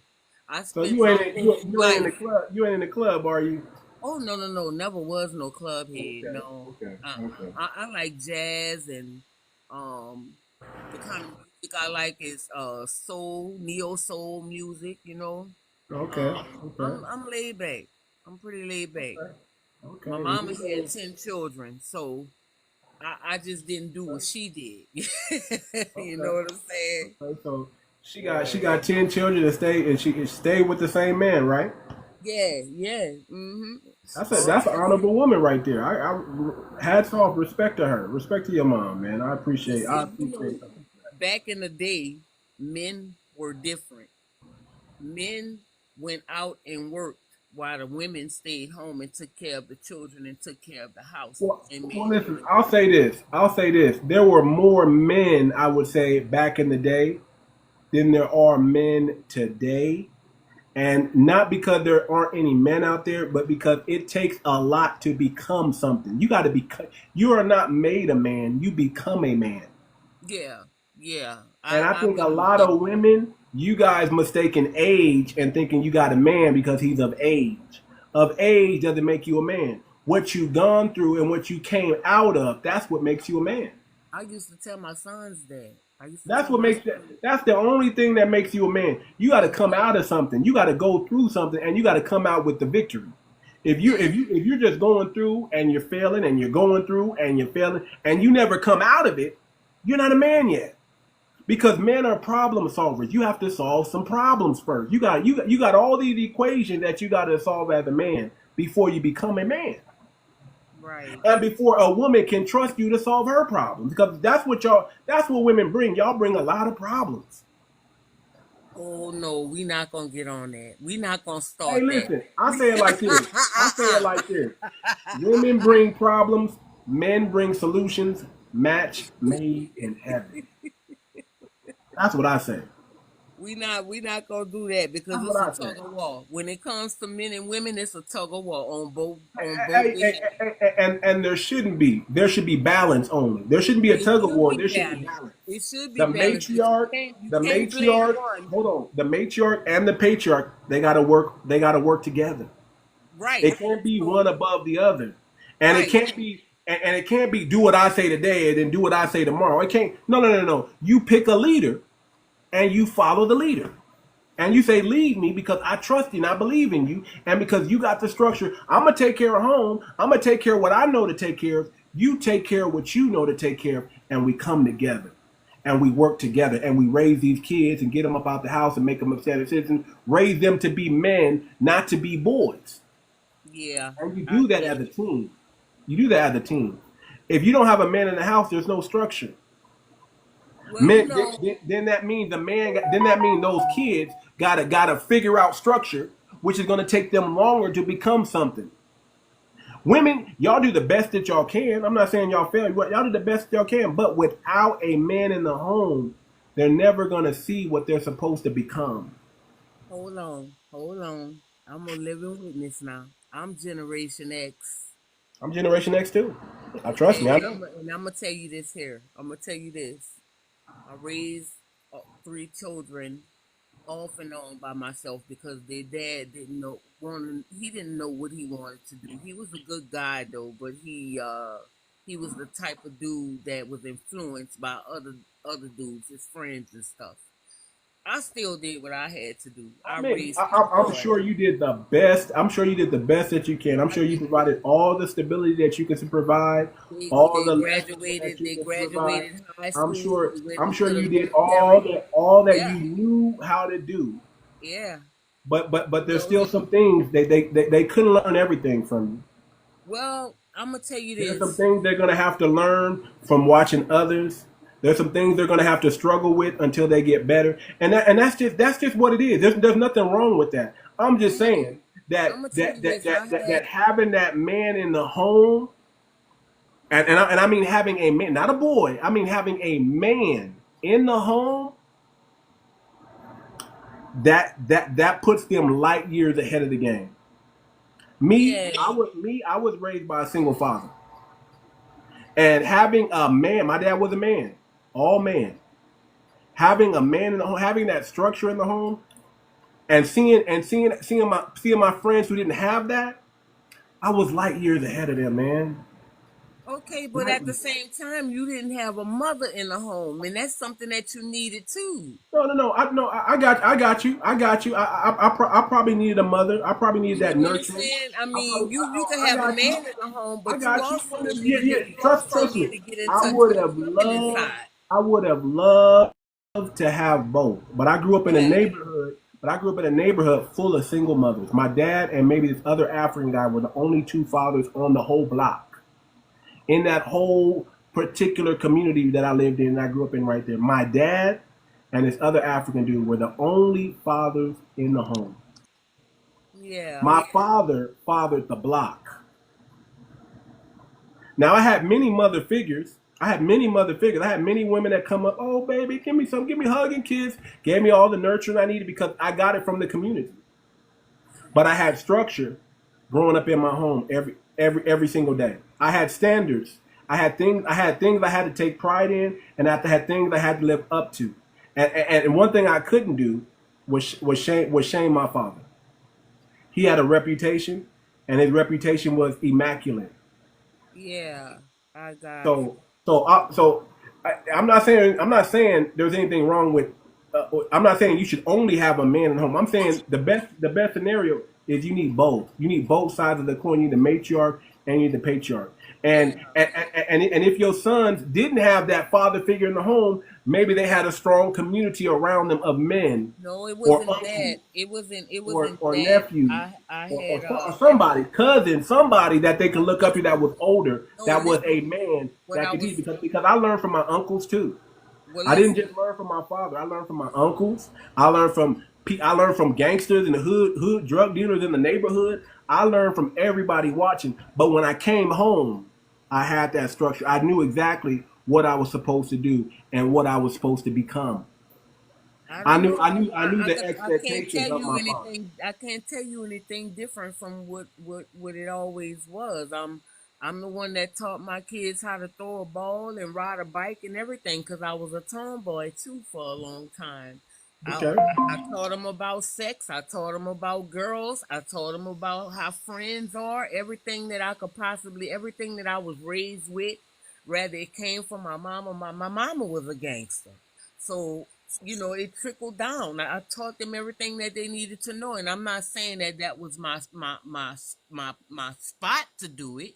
That wasn't for me to do, but I did what I needed to do that so they could become men, and that's exactly what they became. They wives are happy. They not looking for them out in the street. They not calling Listen, them and they not picking up. They working. You know what I'm saying? They taking care of home. Yeah, And shout out guess to Listen, what? you.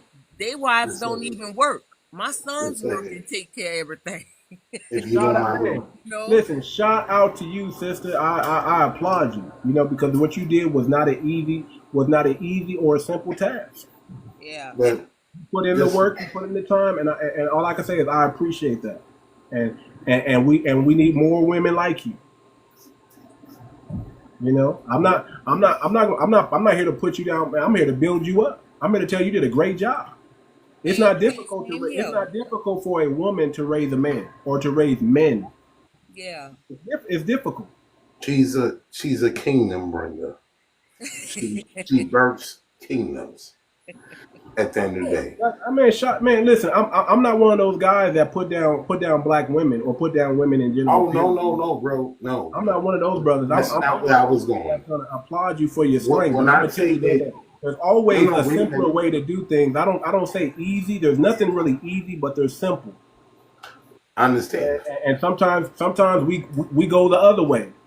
And if you're able Yeah. to Well, overcome if going we that want way to or put win, history, just a little bit of history on it, at the end of the day, back in the 1950s, when they were allowing black people to kind of be who we need to be, they told them women, and they started in Chicago, to remove the man so you can get benefits. So they was already pushing us out the household at the end of the day. This is a history lesson at the end of the day. Not our history, but their history at the end of the day. So when you keep regurgitating the same concept over and over, the lineage will learn. And once they learn, then it becomes a different conversation. So now this is what we handle today. Today's understanding is I don't have to deal with that. You can get on. I could just get the white man to do whatever it is. Slock in for my words. But the bottom line is overall, the woman is the breeder, the understander, the teacher. At the end of the day, the king, the understanding, with walking through the palace of understanding. He is to guide her through everything else that she has nothing to worry about. Do we teach the same understandings today? No, we don't. We don't have the same understandings because that was wiped out through slavery. See, you got to put lineage on everything with the understanding. I just gave a time frame on where they was originally, but if you go back to the 1800s, this was a plan. Now we gonna say them. We gonna just say what happened at the end of the day.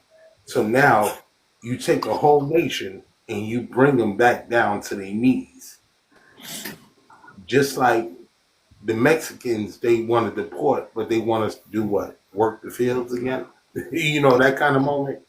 At the end of the day, we're not doing that. Who We're not does? doing that at all. Who wants him to work the fields? say that again. I said, who wants him to work the fields? Who? Who wants what? Who wants the Mexicans to work the fields? He said they want them to work the fields. I said, who is it? No, I'm saying that what they were already doing. Right. Don't take offense, brother. Oh, I'm not Don't take taking offense. offense. I'm not Hispanic, bro. So I'm not taking offense at all. I'm just saying I Okay. thought I heard you wrong or something. I don't know. And this is what they're looking for. See, we got to peep signs of the time. I'm 47 years old. I'm almost 50. I was peeping all the things that's happened with general population as far as rappers, stuff like that. I already knew they was doing that. I come from New York. I already knew that they was getting ready to start throwing people under the bus. Everybody was like, yo, I'm crazy. Here go the Willow situation. Tree, if you're still 100 Willow Tree, if you're still in here, go ahead and request up. I want to know what you're saying not true about. Go ahead. I would love to hear his insight Yeah, I want. I at the end want of the day. Willow Tree. Yeah, if you can request up, I'll bring you up here. I just can't. I can't summon you up, but if you request up, I can bring you up here. Yeah, man. Listen, man. we've been under heavy attack since coming out of slavery. That's just what it has been, and we're tired of taking the blunt of all other ethnic groups coming over here and taking our resources, dropping off their crime in our area, and it being considered Black American because they Black too. We're tired of them extracting their wins and saying, I'm Nigerian or I'm this or I'm that whenever they get some type of achievement. But they're when Africans. When they do crime in our city, it's all blanketed under Black, and we get blamed for that. So we get all the bad looks and the bad odds from all the other communities, and they got all these stereotypes like we're lazy. Got a question. So too much? Are you the house nigga, man? Is that what you're trying to tell me? Whoa, The house hold nigga. on, bro. What? Yeah. No. Wait a minute. Oh, I knew that'd get your attention, huh? Who are you to even use that word? Hey, let me tell you something, bro. I can use whatever word I want. Okay, cool. And that's the problem. No disrespect, bro. No disrespect. Too much. Yes, you did. Yes, you did. Yes, you did. Hold on, brother. Hold on. This is the host talking. Listen, that's the problem, family. We've allowed people from other communities to get too comfortable. Well, you like the culture, bro. You endorse it. The way you talk, the way you dress, the way you act, bro, you endorse the culture. So what are you talking about? You can't play both sides, my brother. Saying things that they don't need to be saying. Because here's the thing, anybody can say something on the internet. Hey man, those little white kids got these rappers rich, sir. Not black kids. I can tell you that right now. So what do you expect? I'll let you speak, man. I like entertaining these conversations. I'm not trying to disrespect you, bro. Brother. Well, then mute up. Then mute up and let me say what I need to say, and don't talk over me. And I'll let you say what you need to say. But you're not going to disrespect me and call me the house nigga. And you're not even culturally from that culture to even respond and even use those words. Use the words that what makes me. Don't use our words and act like it's culturally fine. First of all, white man invented that word. But we don't. Quit twisting shit, my guy. But you felt comfortable in this live. You're not going to disrespect me. You're not going to feel. You're not going to use that word and call me. You're getting my attention in any way, bro. You think I'm racist or something? Is this brother? Hey, listen, nigga, that shit don't matter. You think you're not? It don't matter, nigga. Hold on. Do you think I will say whatever I want? Do you think you're not? And you think it's cool to say whatever you want, bro? I think I'm prejudiced, sir. I think I'm fucking prejudiced. I can say whatever I I'm not want, trying bro. to be bad, bro. That's the problem. You got me fucked up, bro. I'm not trying to be bad. Go to sleep. Go to sleep, bro. Get me. Since you want to come at him, get at me. Since you black him. That's the problem. We're way too comfortable in Black American land. And we got to make this is Black American land. How's this Black American land, my guy? You got to make them feel that pressure, family. Let me explain. Let me explain. Too much. I want to know how that's. Let me explain. How that's logical. Let me explain. We got to make them feel that pressure, family. We got. Listen, if they don't want to respond, we got to show them what time it is, family. We can't. There's no passes. Y'all see what happened in Cincinnati? There's no passes. Hold on. Yeah, what are you talking about? There's no passes. You about to do what? Ready? Oh, okay, cool. Anybody can say what they want on the internet. First and foremost, let's go to the oppression.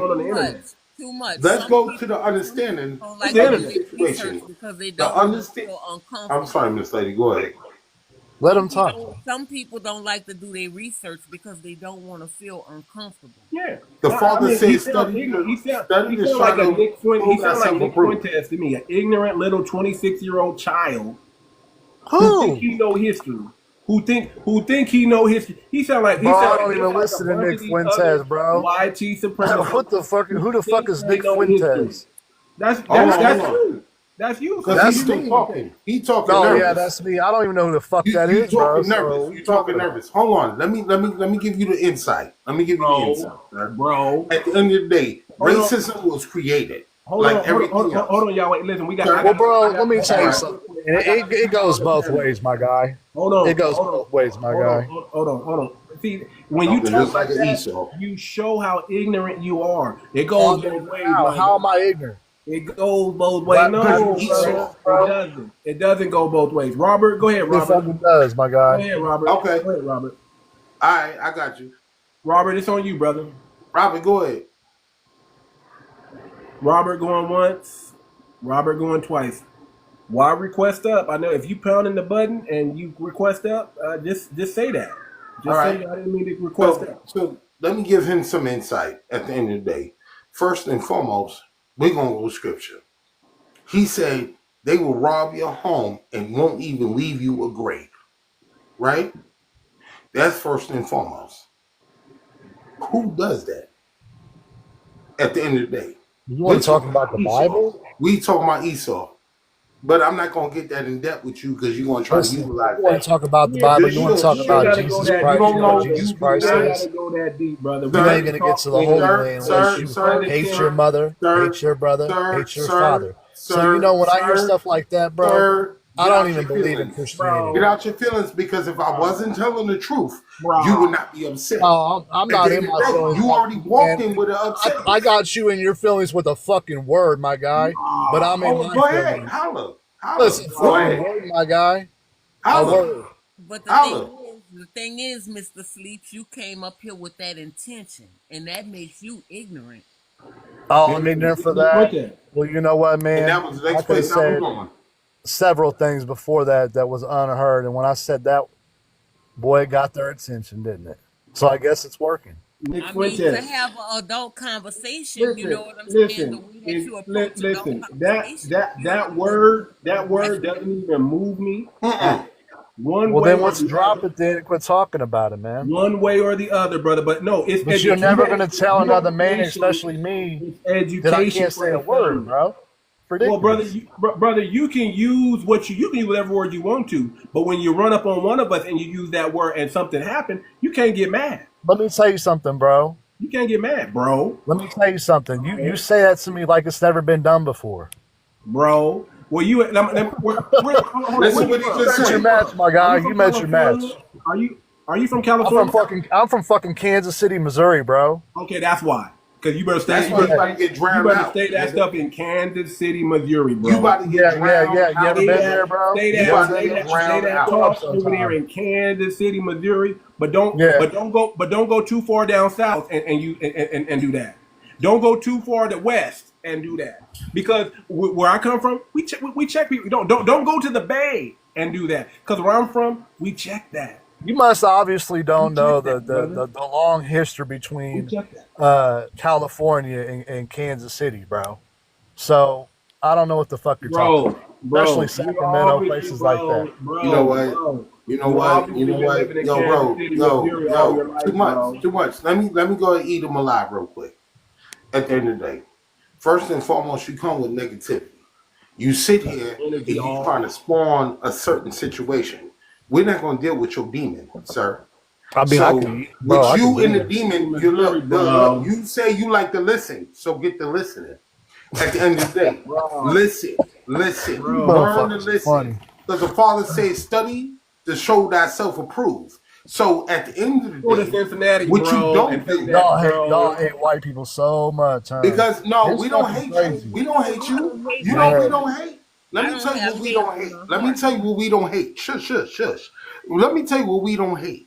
We don't hate the fact that you done drowned villages. We don't hate the fact that your ancestors Get out of here, bro. blew shit up. How many white men died in the Civil War, bro, to end the transatlantic slave trade? Yo, you are an ancestor of your lineage. What the fuck are you talking about, of your bro? lineage. Because you don't know how to shut the fuck up and listen. You don't know how I don't need to listen to shit, bro. You ever pick con in your lifetime? You don't know whatever. I don't know. You want an argument.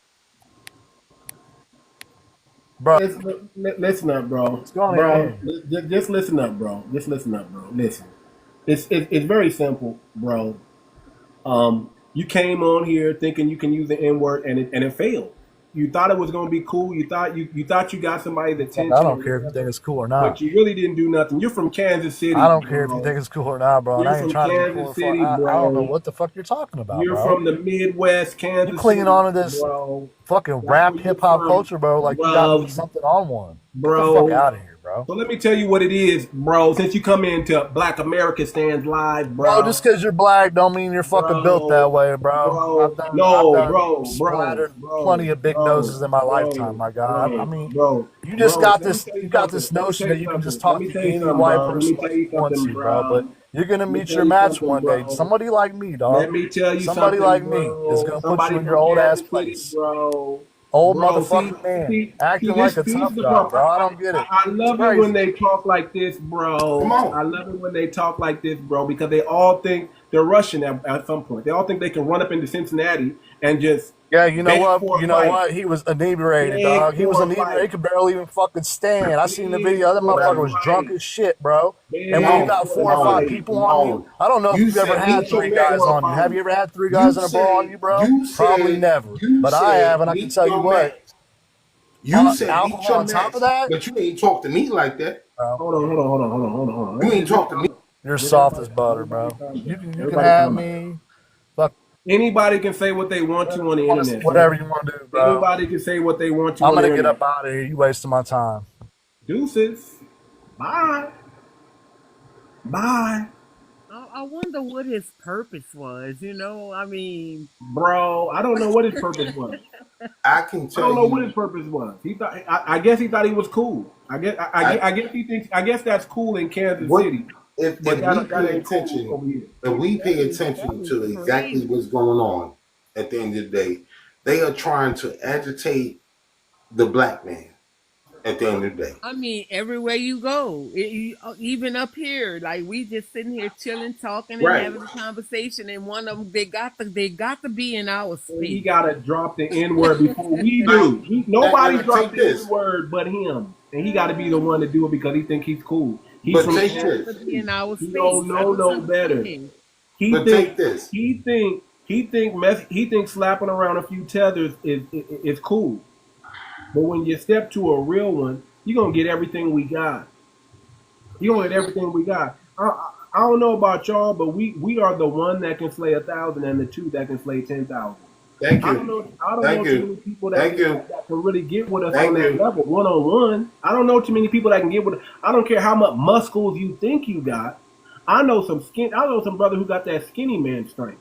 Okay? Me, myself, I'm 6 foot, and all my bros are 6 foot and above. Nobody was really messing with us.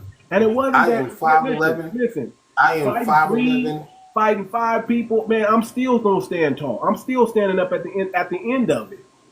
We deal with the obvious understanding. No, I don't.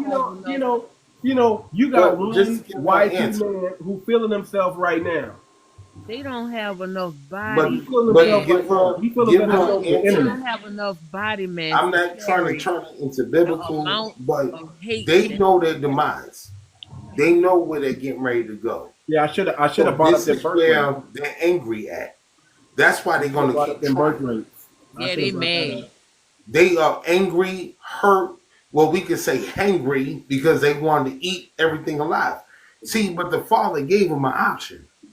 He said, okay, so since you want to rule the earth, he allowed them to do it. At the end of the day, he allowed them to rule the earth, and they did nothing good with it. They destroyed everything. Everything is falling apart, according to them. All they thought about was building weapons and destroying shit at the end of the day. So now he's going to get back to the original ruler of understanding. We go up under that same understanding because we have an inheritance. It's a shared inheritance. At the end of the day, he don't like it. So he butthurt. He like, I feel some type of way. Feel all the way you want. And be in your own feelings at the end of the day. But your feelings ain't going to control the part where he says, he know my heart. Because knowing my heart comes with the rest of the rest of the scripture that they don't read. At the end of the day, he said, in the heart is wicked. At the end of the day. So he going off of what you study to show thyself toxic game. Approve. Toxic game. Go ahead, brother. Yeah, I'm just listening, just cooling it, just learning. Okay, And I'm willing to where give you all the from, Pastor learn. Jay? Where you from? Miami. Where's your family from? Oh, my mom from Florida, my dad from Alabama. Okay, okay. Shout out to you, brother. Shout out to you, brother. Nice little mixture. Thank you. So So is y'all let Avery brothers from Kansas City come up in y'all town and use the word, the N word? Do y'all do that? Nah. That's but what to I'm be saying, honest, man. bro, Everybody talk mess over this internet. They think they can. They think they're being cool by saying the most craziest thing, and then they Yeah. got the nerve. Then they got the nerve to say you're racist, bro, or I can racism give goes you a two ways. scenario. The only racism I know goes one way. I can give you a scenario. I've never seen two-way racism before. I've seen one way, and it's all focused on Me, anti-blackness. It's all focused on us. Africans come over there and they participate in it. Hispanics participate in it. Caribbeans participate in it. Asians participate in it. Indians participate in it. And it's all focused on one person, on one people, us. us. So what type of two-way racism have you ever? You've never seen a group of black men just jump on somebody just for no reason. And if you do, that's some hood stuff. That's some street stuff going on. But you don't see us starting the problem. You see us responding to the problem. That I can give you a scenario. Me, my wife, and my grandson. Right? We walking through a Walmart parking lot. Little boy rolled down the window, nigga. I said, do you feel happy about that? I'm not gonna give you the validity of feeling like that shit matters anymore. Cause it doesn't matter at the end of the day. But this is what they do because they already know their demise. As they always see, and everybody knows, Babylon is falling. It's over with. You know what I He, think? I'm gonna tell you what I think about it. I'm listening. I think that those people know that they come from nothing. I think they know what they spawned from. I think that they know that they don't have a culture. And I think that they know that their forefathers You're were absolutely nothing right. but killers, thieves, That's takers. right. They murdered and massacred, That's and, right. and that's what they still do today. And I That think you're that absolutely they, right. I Because he think said that they would never leave you a grave. I think they really uncomfortable in their own skin, and it's why we have so much when we supposed to be beneath them. But that was us not listening to the laws and the statutes and commandments at the end of the day. When he said they would leave you nothing, they won't even leave you a grave. So if they robbed your home, have you robbed them enough? That's what it says in scripture. Have you robbed them enough? At the end of the day, they won't leave you anything. They will take everything from you. And they do this all the time. Like I just recently purchased land at the end of the day. I for 2 acres, 2.7 acres, I got to pay $38,000 for 2 acres. But it wasn't about the money. It's about the fact that I need to get on and get away from renting at the end of the day. I know how to get rid of the bill. That's not a problem. But this is what we don't do as a family. We don't walk into situations where we're like, oh, well, I'm comfortable where I'm at. I'm good with the little porch they gave me. I'm good with the rental situation. Oh, I can't have a grill out here. Well, I'll just bring the grill in the house. And then we'll just go out there whenever we can grill or whatever the case may be. Nothing but problems. I was an installer for properties. And I watched them take people's grills and then ask me to remove children's toys. Oh, they can't have the toys. They can't have the toys. I was like, wait a minute. What's wrong with the children leaving their toys out front? Whatever the case may be. Don't they pay their bills and do what they do? But here go the HOA moment. at the end of the day. But they do it for poor people's situations, as far as we concerned. I watched all of this. I'm 47 years old. I watched this over 30 to almost 40 years. At the end of the day, walking through a situation. I didn't move the toy. All I did was took it to the back. I didn't throw it in the trash. They said, throw it in the trash. I won't do that. Because if the child want to still play, let the child play. At the end of the day, this is how they try to discriminate, break down, and leave us in disgruntled moments at the end of the day. And this is my personal experience. Nobody truly understands until you see it. At the end of the day, like I tell everybody, you need to get with the Word, the Father, and everything else. And the name Jesus and God, it's not the name you need to fuck with. Oh, well, you know what? You don't understand because this is what I know. This is what they taught you. They teach you everything when they were the ones that didn't know how to even wash their own ass. And that's regular shit. They don't even know how to wash their own ass at the end of the day. But they still keep trash every time I go through neighborhoods when I do my delivery with my business now that I have. At the end of the day, I look at how many cars they like to pack up. They have a whole bunch of stuff sitting on land. And they'll sit here and say, I got 50 acres. So why you got all this trash sitting in front? At the end of the day, you got 50 acres, but you still got trash sitting in front of your house that needs to be thrown away. This is how wild it gets. Bring my boy Hawk up here, man. Oh, did he leave up out of here, brother? He probably booked it. He left. My brother was up in here for a second and he left up out of here. But just to step on what you was already explaining. Let me bring up this Somalian tether. Come on up here, second to none. With a black West Coast hip hop name. Come on up here, Tether. Forehead, come. I'm summoning you. I need to hear from you. I want to talk about your Minnesota brother that's running for mayor. I want to talk about that dude. Come on up here, second to none. Don't be scared, man. I'm not gonna bite you. Second to none. Come on up here, brother. I want to talk about your Somalian brother that's running for mayor in Minnesota. Come on up here, man. I'm summoning you. You are been summoned. And get your butt on camera so we can see that big old forehead that looks like a freeway. Get your butt on camera. I don't want to see no baseball cap on. I want to see that forehead. Okay?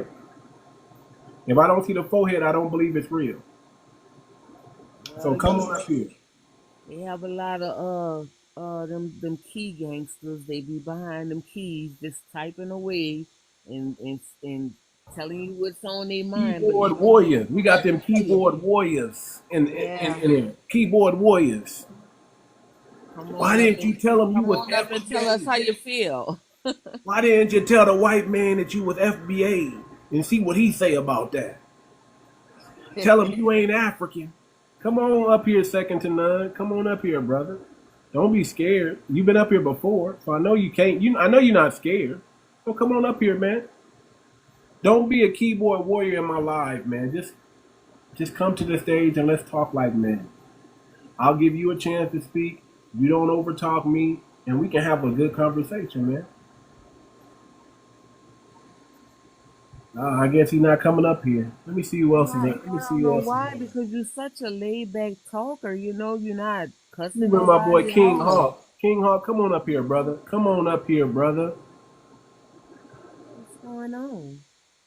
Come on up here, brother. I see you, DJ. You want to come up, DJ? Bring DJ up.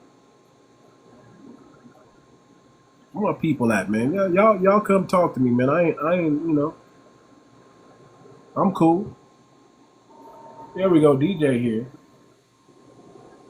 How you doing, DJ? I'm fine. You just cutting into my culinary skills tonight. Oh, what I'm you making cooking on tonight? What you making? I'm making a blueberry strawberry spring salad. Blueberry, strawberry, spring Salad. salad. That sounds like everything I need. My big self. You got some Man, that raspberry sounds vinaigrette to good. go on that too? Well, you know what? I like raspberry in it, and actually, I copied this salad from a restaurant, so I figured out what was going on with it, and I came home and made it. And the raspberry, they too delicate, and I don't like my food to be so delicate. What type of dressing do you use? Do you use the raspberry vinaigrette? Yes, a raspberry. It's a raspberry strawberry vinegar. Vinaigrette? Ooh, that sounds good. I Boy, love that. it sound good. And let me You, tell you you, ain't got no chicken in there? You ain't got no chicken in there? no, the meat I have, I made a vermicelli pasta. That's like it looked like rice, but it's a lot longer than rice. Like a between pasta and rice. With some wagyu beef, ground beef. Wagyu beef, I don't eat okay. a lot of beef, but every now and then I will, and it's a Spanish rice type of thing. But I've been cutting back on my meat. Okay, that's good, man. Hey, listen, I need to be more healthier. So sometimes when y'all see me, I'm eating some cream of wheat or some oatmeal. Or I got these little cran raisins that I'm snacking on right now. It's whatever I'm gonna throw in front of you. You know You that. know, I'm eating like, something light. Every now and then I'll be like, wife, cook something. I need some food. And she can get down. She can get down. But I need to be abstaining. I done got too big. I'm probably the biggest I've ever been. Well, where I live, honey, in this senior community, the white tea women is getting it on. They getting their weight off. So, but what they doing, they being slick. They ain't telling you they using the Ozempic for health.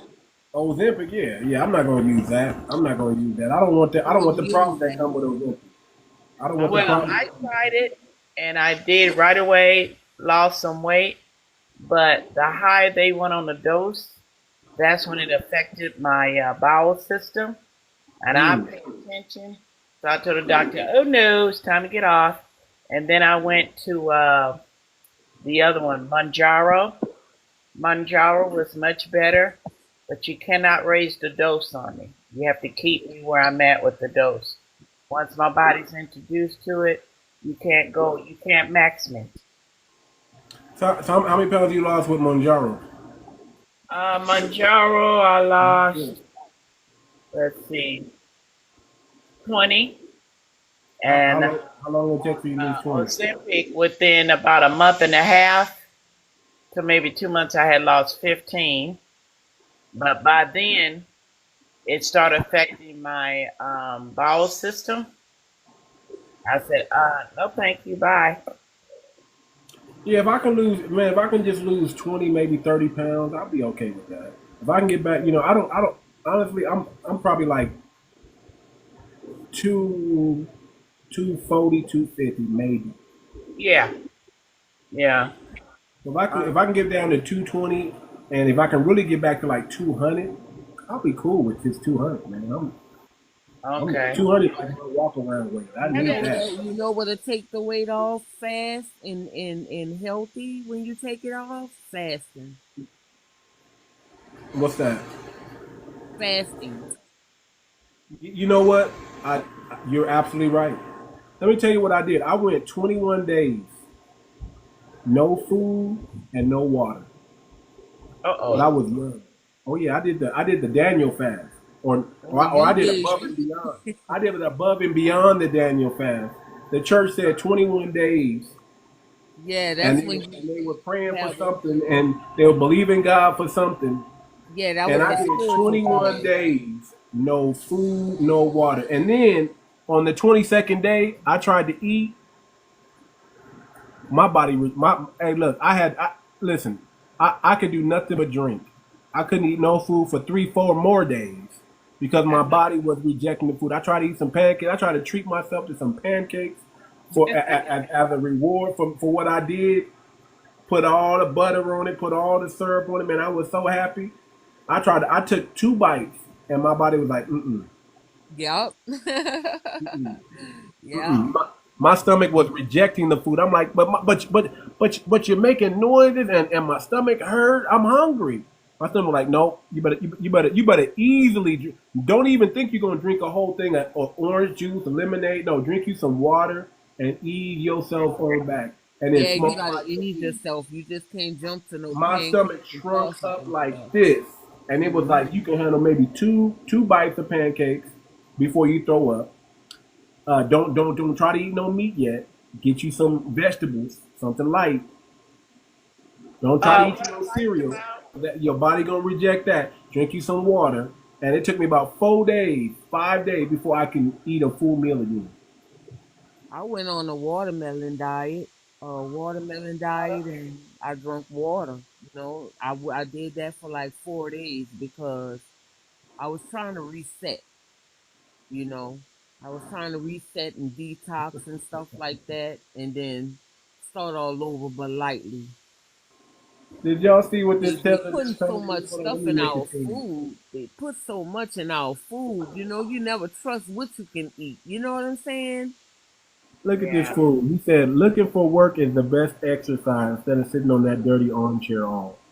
Jesus Christ, these tablets, man. You know what?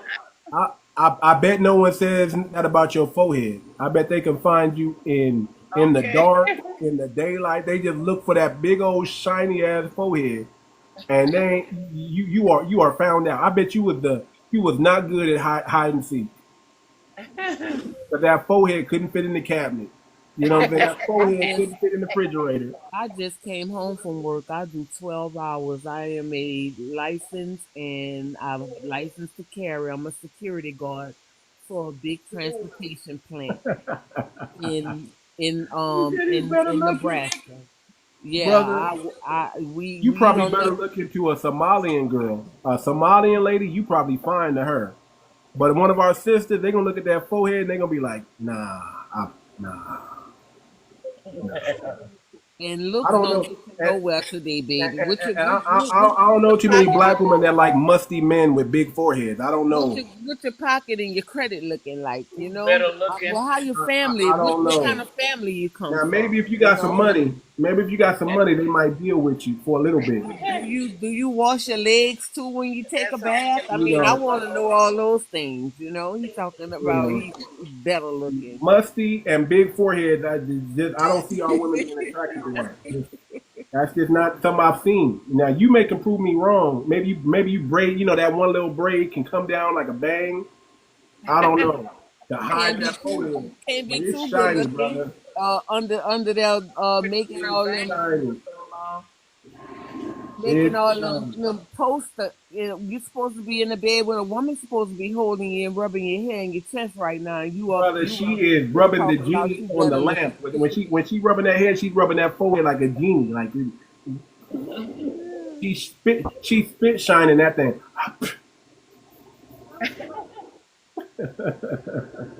Black magic. Go ahead, black magic. Black magic. Go ahead. Oh, sorry about that. Okay, you gotta I speak up must a have little bit. picked. Go ahead.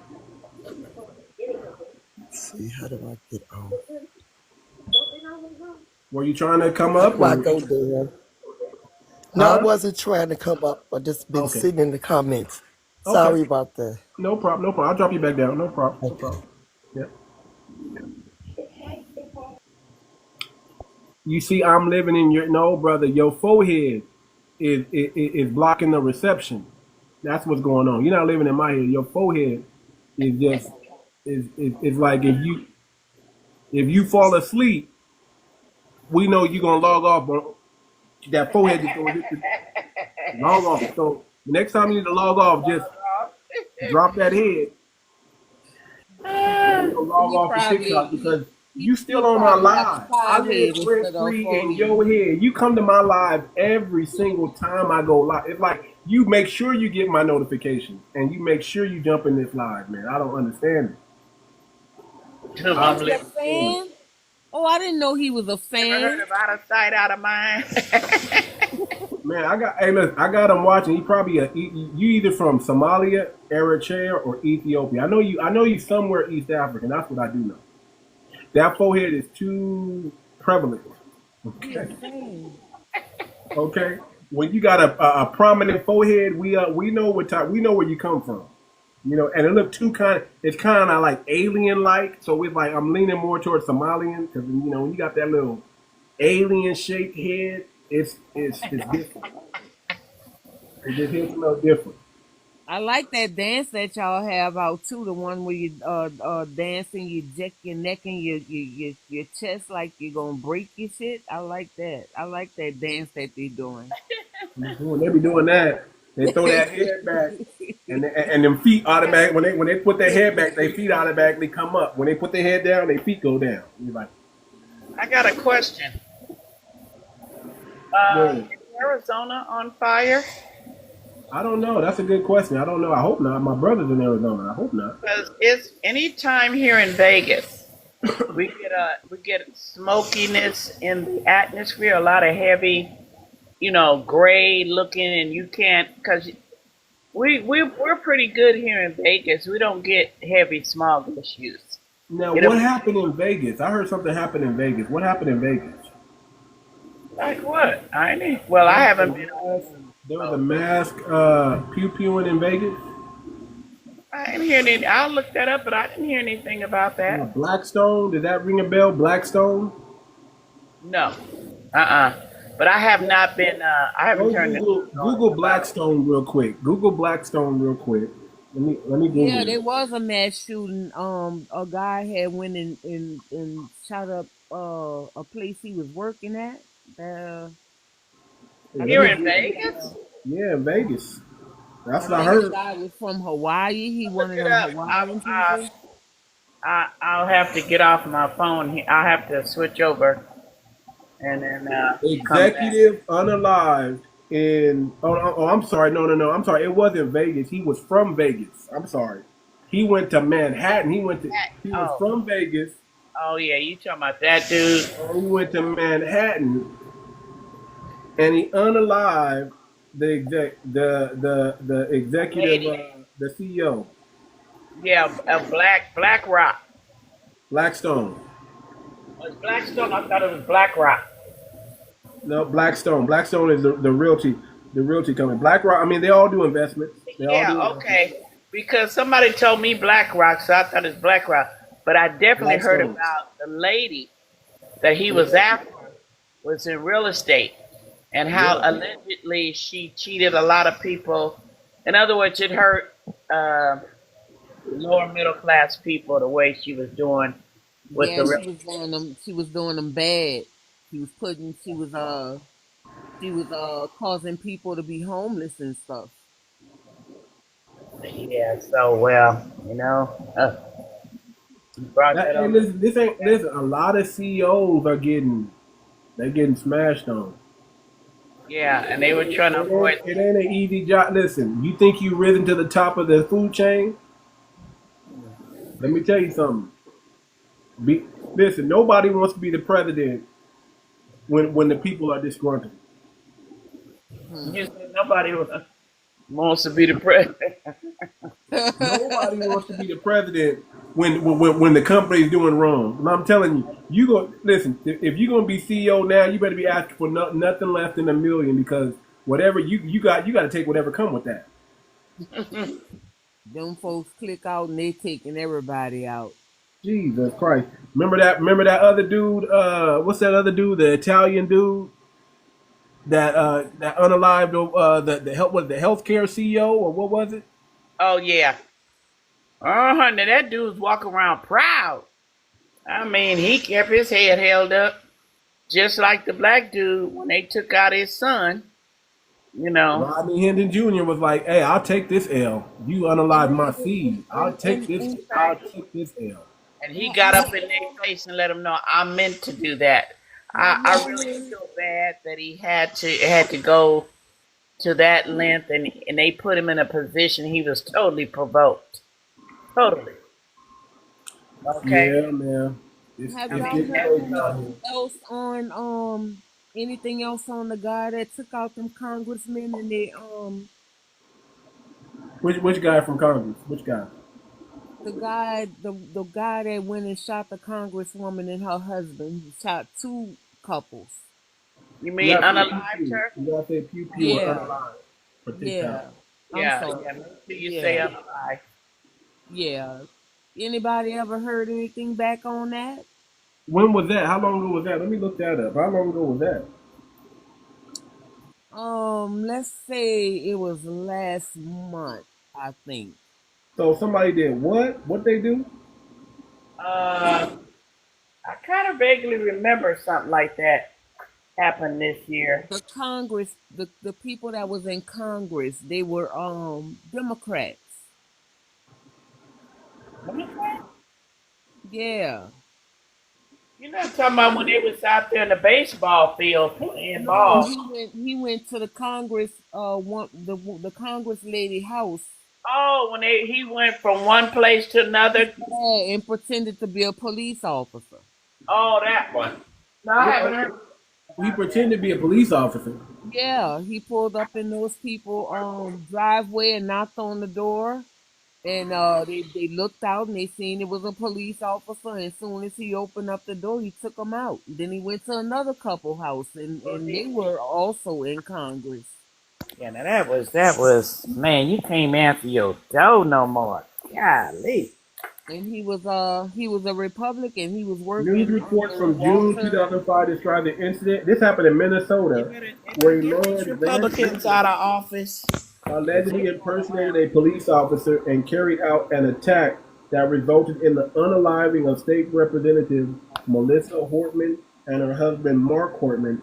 Vance Butler is also accused of pew-pewing and wounding state senator John Hoffman and his wife Yvette in a nearby suburb. Reports indicate that Butler disguised himself with a realistic silicone mask and police-like tactical gear, using a modified vehicle with police lights to impersonate law enforcement. Authorities believe the attacks were politically motivated and targeted individuals on a list found in Butler's possession. He faces both federal and state charges in connection to. This brother went to the extreme. He put on a silicone mask. Yeah. Did you see the picture? I didn't see the picture. Hold on, we got somebody from Minnesota that's going to let us know what's going on. What happened with that, Monique? What's up, Monique? Oh, it was crazy. It was crazy. So, like there was a fundraiser that night for the party or whatever, and so all these members went, and this guy had a manifesto with all these names on it. So these were not the only ones on here. Of all these names, and he went to several homes prior to catching up with the Hoffmans or the Hortman. The first one, that was the fourth one. Okay, and so when their daughter, I believe the daughter answered the door, and like they say the whole family went. But here's the crazy fact: so when the guy came in with the, said he was, and he got through in the door. Immediately he started like assaulting them. I'm trying to I say that, he started assaulting with them with the firearm, and the mom jumped in front of the daughter, caught 8 of them. Wow. And then the dad blast back. The daughter was calling 911 and said this is what's going on. So this guy stayed in the area, right? He stayed in the area because he heard the sirens for the responders. When the first responders came, they walked past him. What? They walked past him thinking he was one of them. Okay, so then they're all down. Everybody, all the victims are down, right? Those are the ones that have survived. Okay. So then this guy goes to other houses, and now the police know who they are, um, and they're going through city to city, to district to district, checking on people. Another officer from a different city passes by this dude, waves at him, thought it was weird that he didn't acknowledge her back, but just kept going. By this time, he had made it to the other victim's home and did what he did. And he ran past, or he was like he ran past the first ones, and they were like, he was an emergency. These people were so oblivious, thinking he was really one of them. You know what I'm saying? Yeah, because it's one of their own.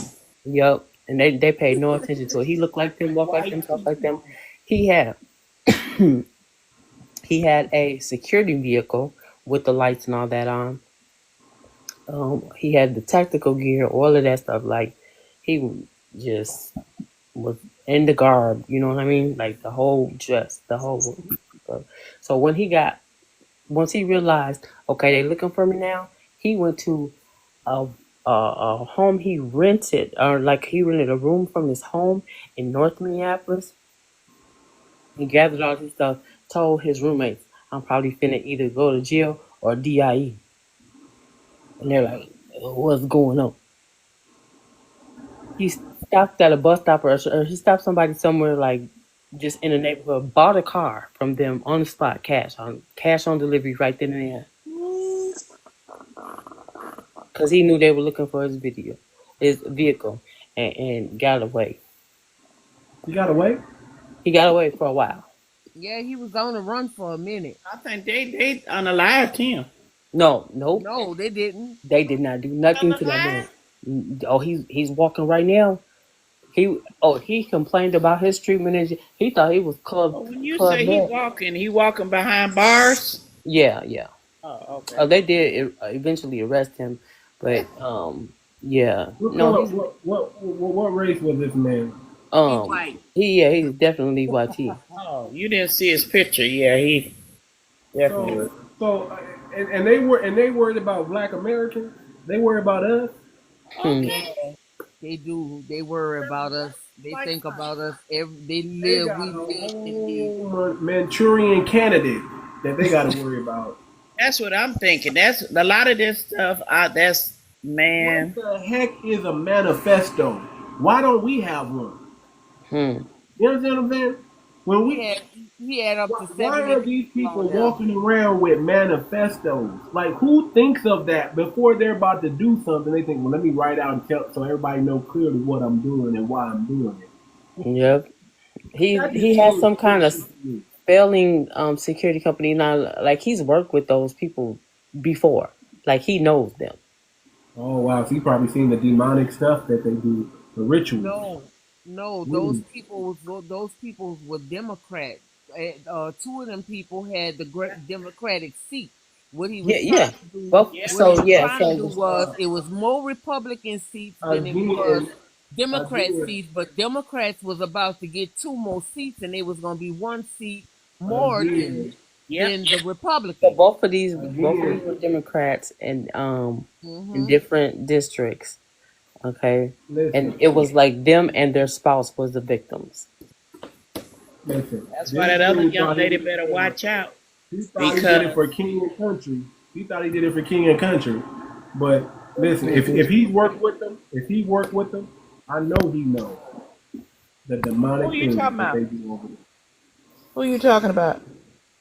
The 2 Congress people. To me they ain't innocent. There's like Hoffman and Hortman. You don't think the ones that were unalived? Hoffman and Hortman were the ones that were unalived. Yeah, I don't. Wait, I apologize. Neither one of them was Republican, right? Neither one of them. Hoffman all survived. Democrats. Hortman's were unalived. And folks is that, so everything, we've been attacked by, the Republican Party. They going around trying to unalive Democrats. So the black young lady, what's her name? The one the congressman that's got all the verbiage. She's always the big talker. The young lady. Jasmine Crockett. Yes. What they do? He moving the goalposts on her? No, these people were just in Minnesota. No. I'm talking about something a little different now. Okay. But it's all under the attack, though. Mm-hmm. Except for she's just not being on the live. And I hope that don't happen to her. But Orange Man made a phone call to Texas to move the goalposts, Yeah. redistrict. Yep, they Okay, did. taking They her redrew the district line. from her, Mm-hmm. moving the line somewhere else. So I guess from what I understand, they moved it to where she doesn't live in the That's area. right. That's how it go. Mm-hmm. You have to live in your district to represent it. Mm-hmm. Yep. So that's what they doing. He playing dirty ball now, but he not doing. He got his henchmen doing it to keep him in office because apparently they see the decline in popularity or something. Because I'm thinking, why they so worried, or they don't have Tesla anymore to rig the game. So Yeah, he doing that gerrymandering. That's what he doing. But the yep, Democrats gotta play dirty like they playing dirty. They just want to sit that's back. what Newsom said. So there's your boy right there. Let me play this real quick. I gotta keep going back to George Santos. I keep want y'all to watch George Santos. Let me play this real quick. Okay. Volume of alcohol in Congress is great. Think of all those late nights voting, right? Some members, Tucker, would show up so wasted. They would have to sit in the cloakroom and hand their voting cards to sober members to go do their job. Actually, yeah, and that's actually against House rules. I've seen that in my cloakroom. I know what happens in the Democrat cloakroom because I've exchanged notes with a fellow freshman. He's like, it happens here too. It's a shit show. So yeah, I've watched groups of some of my colleagues, some guys who I genuinely like a lot, sit in the corner of the cloakroom, completely inebriated, incapable of walking outside, standing still, sticking their card and pressing yay or nay and back, especially when we have amendment battles with 70 amendments. Yeah. They just hand their cards and say, just vote whichever we're going to vote. Just don't make me look crazy. I've seen it. The sheer volume of alcohol. That's our Congress people. They're full of addicts. They're not to be taken seriously. On both sides. This brother George Santos he's in jail already. I'm sure he's in jail already. He's serving out his 7-year sentence. He got with his hands in the cookie jar, and instead of resigning like most people do, he decided to stay on and fight. And that boy. And they took him to jail. Yeah, that boy. Republican. He was a Republican, right? Yeah, he's a Republican. And he's telling you, and he did it before he went to jail. He told it all, or told what he was allowed to say. He said, "Man, your Congress people, they're not to be taken seriously. All the world's a stage, and all the men and women are merely actors. You got the best seat in the house to do absolutely nothing." Politician. All these politicians, man, they're on the. You know what I'm saying? They took the money, and once you take the money, you get owned. They own you now. Yeah. On both sides. Right. On both sides. So much so that they don't even do their job no more, family. They don't even do their job. We are living in a corrupt government. It's just corrupt. There's no better way to say it. You seen Booker going at it with our other one, Amy Klobuchar. No, what was he saying? What was Booker saying? She had said something about him not showing up for votes, and he snapped. She was basically like, yeah, they just telling on each other. They both sides do the same thing. They just telling on each other. At this point, it's who's gonna snitch me out when they all doing the same thing. Booker looked like he could have his hand in the cookie jar too. Booker is a crook of a crooked of a crook of a man. His filibusters, man, don't mean listen. Get this, man. They are applauding him for being the Democrats gonna give you some bones for being the longest filibuster. He got acknowledged for being the longest filibuster. Think of what that is. The word filibuster. You just yapping. You just tether babbling at this point, talking about a bunch of nothing for what? How many hours did he go? How many days did he go? I don't know. Who cares? You holding up Congress for what? So you can be acknowledged of babbling. This is a joke. It's all a joke, family. And if we don't bring change, nothing's going. I feel the same about Crockett. I feel like she be filibustering in a sort of kind of way with all of that, and I'm like, baby, but you ain't gonna back it up. You're not like old school back in the day. They for real. Yeah, and not go to the what did he do? Did he have some special shorts on where he was able to use the restroom in his shorts? I don't know. Oh, you talking about oh Lord. How do you talk that long and not got to go to the restroom? Did you not drink water for 2 days straight before you went out there? You crazy. That's a valid question. Like, how do you do that and not have to go to the restroom at some point? How he did it. You know how he did it. He had the gear tucked down in his britches because he had the pins. He wore some Depends that day. There was people paying him under the table, so he had to put on the gadget. He had the Depends on, and he was out there like, y'all don't have to use no Depend. You just hook up a bag in your britches. He hooked up a bag and just that way. That's right. That's a shame, man. And listen, we got to get water. I'm gonna pass right here in Congress. Is to get all these people up out of here, man. Get all these people up out of office. Put term limits so they can't stay in forever. Congress, y'all need to be switched out every 2 years. Y'all need to be switched out every 2 years. And once you do your one term, you can't come back for another term. You can't. Yeah. I'm tired of these Congress. Do you know how many retirements they get? Man. Every term is a new retirement, family. We Can you imagine how many terms Pelosi did and how much money she gets? Ain't she like 100? Man, all I know, if you look at her investment, she's balling out. Hey, we gotta go ahead and take care of correcting our status, getting our indigenous rights back. You know what I'm saying? We gotta do it the correct way, and that way we won't even worry about this illegitimate government.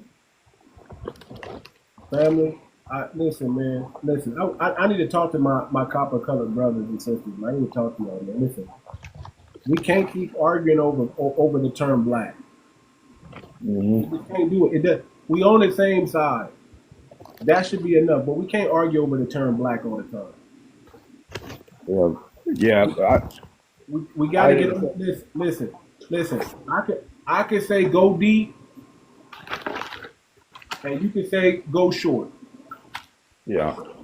But as long as you throw that ball and I catch it, that's all that really matters. Yeah, but the thing is, what I'm trying to get people to understand, though, is that that's taken away from our movement. You see the issue that we have with Africa right now, and then all these other people, before they used to tell us, oh, you're not black. But see, with the knowledge that we know now, we know that that's used against us in law. So we got to get away. This is all I want to know. Can my Indian brothers cover me if I'm wrong? We're gonna cover you regardless. But the problem is, what I'm saying is, that's all I need to know. That's all I need to know. And guess what? If y'all wrong, we gonna cover you too. But see, the thing is, it's confusion, and we gotta come together and get away from that confusion. All we gotta do is come together under one thing: the black consciousness. That's it. That's all we gotta come together. Come together on the code. The code don't say you black or you in. The code is the code, and if we get on code, that's all we got to do. Yeah, but it's like you said, I'm calling myself foundational Black American. You calling yourself American Indian. I'm saying it's the code is the code. I'm saying forget foundational Black American. Just pretend I'm saying freedom. Like, and guess what? I'm still gonna get my status corrected at the same time anyway. How about that? Yeah. See, the thing is, like, when you're using that term, it's a negative term, and regardless of It's not negative. Do you know what the swastika is, sir? Do you know what the swastika is, sir? I definitely do. Okay, do you know what it really means? That's not different. That's not the same type of argument. What I'm saying it is. Do you know what it really means? And do you know how they flipped it and made it negative? We flipped that word black and we made it positive. It's not positive. It is. It is because when we say it, I don't know about when they say it, but I know when we say it, it empowers us. I don't know about when they say it. They might put their little spin on it, but I know we know how to diffuse those words that they mean for negative and turn into something positive. I know we know how to do that. Come on back in, brother. I didn't drop you. I didn't drop you. Let me bring you back up. What, did everybody get knocked off except for me? I don't know. Yeah. When you start talking that truth, yeah, they try to drop you, and that's what I'm talking about. And they know what I'm saying is legit. But the thing is, people got to get out of that mindset, because you got to understand. You talk to your grandparents, and they're gonna tell you that they never went by black. That was a derogatory term. I know. Listen, I know. No, my grandparents didn't have a problem with the word black. My grandparents didn't have a problem with the word Indian. They shouldn't have a problem with the word Indian, because they was proud of that word. But the problem is that the difference with that is my grandmother, my grandfather, my mother, my father, they were proud when they said we Indian. They were proud, but they never down talked the word black either. They always meant they refer to themselves as black. Yeah, that's the thing. Is I don't know where your people came from. But they didn't have a problem. But that's what I'm saying. If our parents didn't have a problem with it, why do I have to have a problem with it, sir? No, my grandparents had a problem with it. And why does that? And why does that have to be the? Why did that have to be the? If y'all don't say this, y'all ain't with us. Why can't? Hold on. Let me ask. We're from the same lineage anyway, brother. We're from the same lineage. Let me ask the elder right here. Let me ask the elder where she grew up from. Where's she from? Miss DJ Pound, where you originally from? He talking to you, DJ. She might put the phone down, but see, I'm just trying to tell you, like, it's widely known within our community. And then the thing is, what I'm saying is, like, the only people that support that is the people that's supporting the FBA thing. And the thing is, what I'm saying is, it's about people want to support that so bad, as opposed to hearing the real common sense nature of it. Is what I'm saying is, that's why there's a difference between the indigenous movement and then we got the FBA movement, in which everybody should be together. But the thing is, a lot of people listen. I think we are together. Hold on. A lot of people from the FBA they're in that they're still in that bubble where they don't believe that we are the Indians, and that's the whole point. True. There's a lot of people like that. So. There's a lot of people.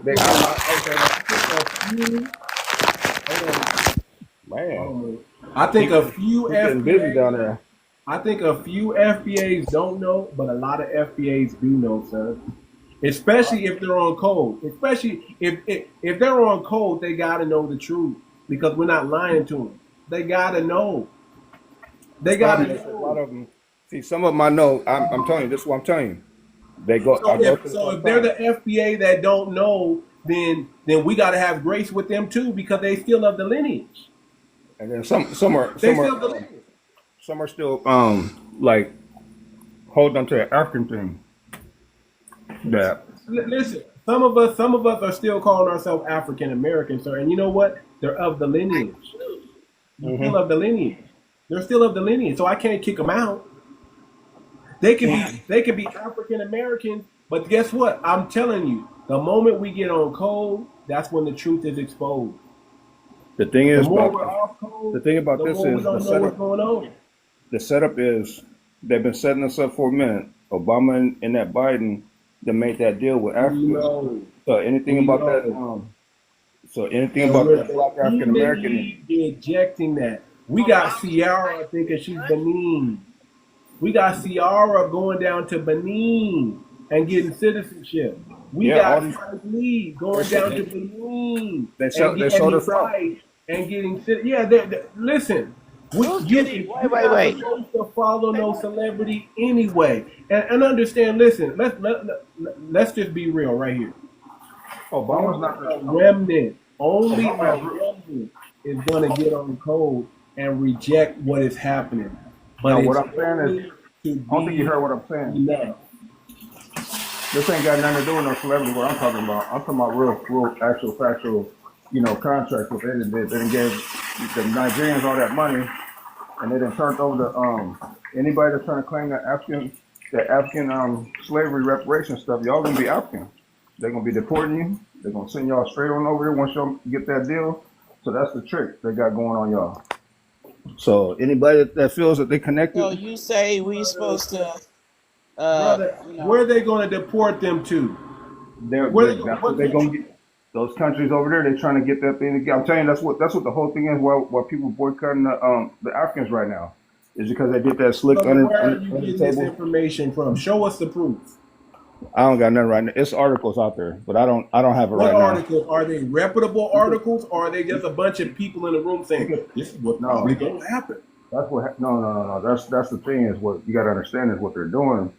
Everybody's getting deported for a reason. They got to go back to their homeland. Yes. It ain't got to go.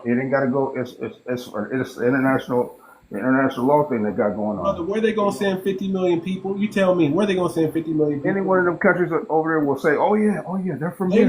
Those countries are not going to accept those countries are not going to accept them, sir. Not without them bringing some money. Nigeria, they got some money, they will accept them, sir. They already done paid them. That's why I'm telling you, they're in charge of the reparations. That's what people are so mad about right now. You got to understand. I'm surprised you ain't up on it. That's what the whole thing about this anti-African thing is right now. Brother, I'm up on it, brother. I know what they're trying to do. Know what they did already. They already made deals with Biden them under the table. I'm telling you, they already done been paid off. Brother, if they made deals with Biden was seen. Listen, Biden is incompetent. Anything he did with an auto pen don't count. Did you hear what I said? Obama and Biden did this. I agree with you. Okay, Obama, there's nothing to argue. No evidence of that.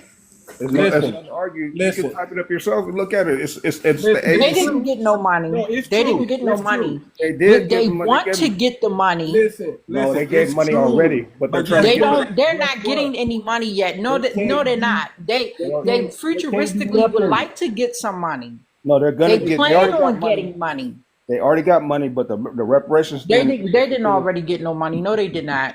Okay, not for no Black Americans. No, they didn't get nothing from us. They got something from them. They've been getting money. They've been getting money for a long time. They've been getting billions of dollars. The $7.1 trillion spending is a futuristic plan. Another billion. So we know what's going on. This is a part of that plan where people still thinking that Obama's black or whatever. He's an African. Nobody thinks Obama's black, sir. Everybody know that Obama's an African. We all know that, baby. Nobody thinks Obama's black, sir. You guys do. I'm telling you, people still in Who is you guys? Everybody know the man is Kenyan and white. Like, what is you talking about? He is not American. He wasn't even born here. Us into being We don't care about no Obama. Like that. Listen, if our people want to see their copper color, go right ahead. Nobody's stopping it. And guess what? They're still of the lineage, and we're still going to love them, and we're still going to treat them the same way. But Obama see, ain't got nothing to do with us. too You're hung up much, over a too word much, over too black. much. Obama ain't Too got nothing to much. do with The us. point that he's trying to make is that he's saying that what he didn't get a chance to say clearly is that they're saying that saying you are black, period, in any type of term or label for us means that you're claiming Africa. First of all, we claim FBA and we claim freedmen. They're the I don't think same he's thing not to hear, us. he's not hearing you on that. He's not trying to hear you.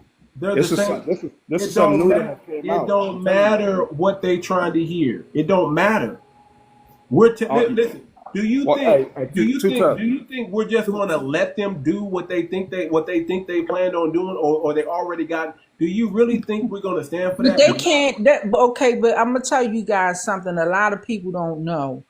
In those, when Trump first got in office, right, he had signed a whole bunch of executive orders with that pen. One of those executive orders he has signed, whether we think it don't mean nothing or not, he did sign an executive order stating that, in reference to that, no black Americans, that have anything to do with the children of chattel slavery can never be bought or sold ever again. That is one of the executive orders that he signed. That's what I'm saying. You can't be fear mongering people. Listen, if you can't just tell people the truth and they side with the truth and they want to reclassify themselves that way, that's another. But if you come with this fear mongering, that's only gonna make us double down even more, brother. Ain't nobody fear mongering. Ain't nobody trying to hear all that. Ain't nobody trying to hear that. We know we can't be deported, sir. We know we can't be deported. Yes, you can. Let them Yes, you try to can. deport. Let them Listen try to to me. deport one of us and see what happens. Listen to me. She trying to tell you the same thing I just said, but you're not listening because you doubling down. That's what I'm talking about this claiming this black thing. It's like people not really understand what the real meaning No, of brother, words are. we're rejecting what you're talking about because we But don't. it don't matter. It doesn't mean nothing. It doesn't stop anything. To you, it does because you riding hard for that, and I get it. Right? Go ahead and ride. I'm not even here to tell you not to claim your indigenous roots. I'm not even here to tell you that, brother. I'm telling you, go ahead and claim it. That's cool. That's cool. But don't get mad at Too me. much. And let me tell For being you, a foundation of can Black I say America. something too much? Look, a lot of now I can't say this much, but I've been hearing on here, right?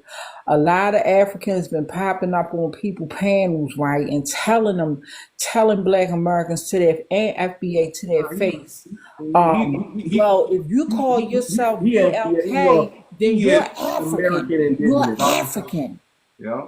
I'm not gonna disrespect him. He said he's an American indigenous. He's from the same neck of the woods I'm from. Man, claim all that you want to claim, brother. I'm not stopping you, but you're not gonna stop me.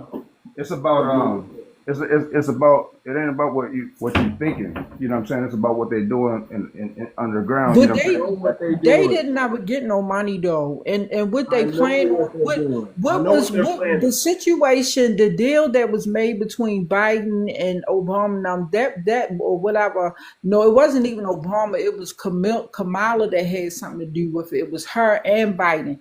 That's not no that. That was like a futuristic plan. They don't have any money for nothing yet. Yeah, okay, but okay. And another thing, I'm gonna tell you something. I don't care what y'all look.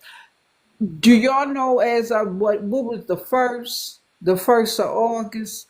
12 sewing plants in South Africa, plus all the HIV medicine they can no longer get a hold of.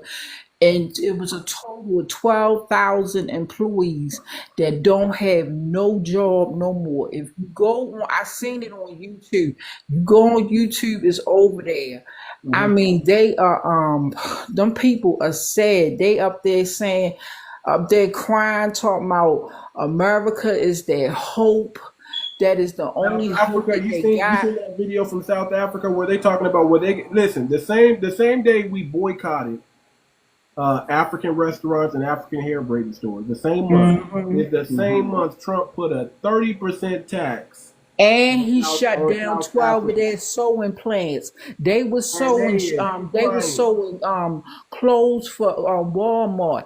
They no longer had that deal no more. Trump, yo, he straight sat on the toilet and just did it all on them. Like he don't care. And they can't get no more HIV medicine. They got real bad HIV issue over there.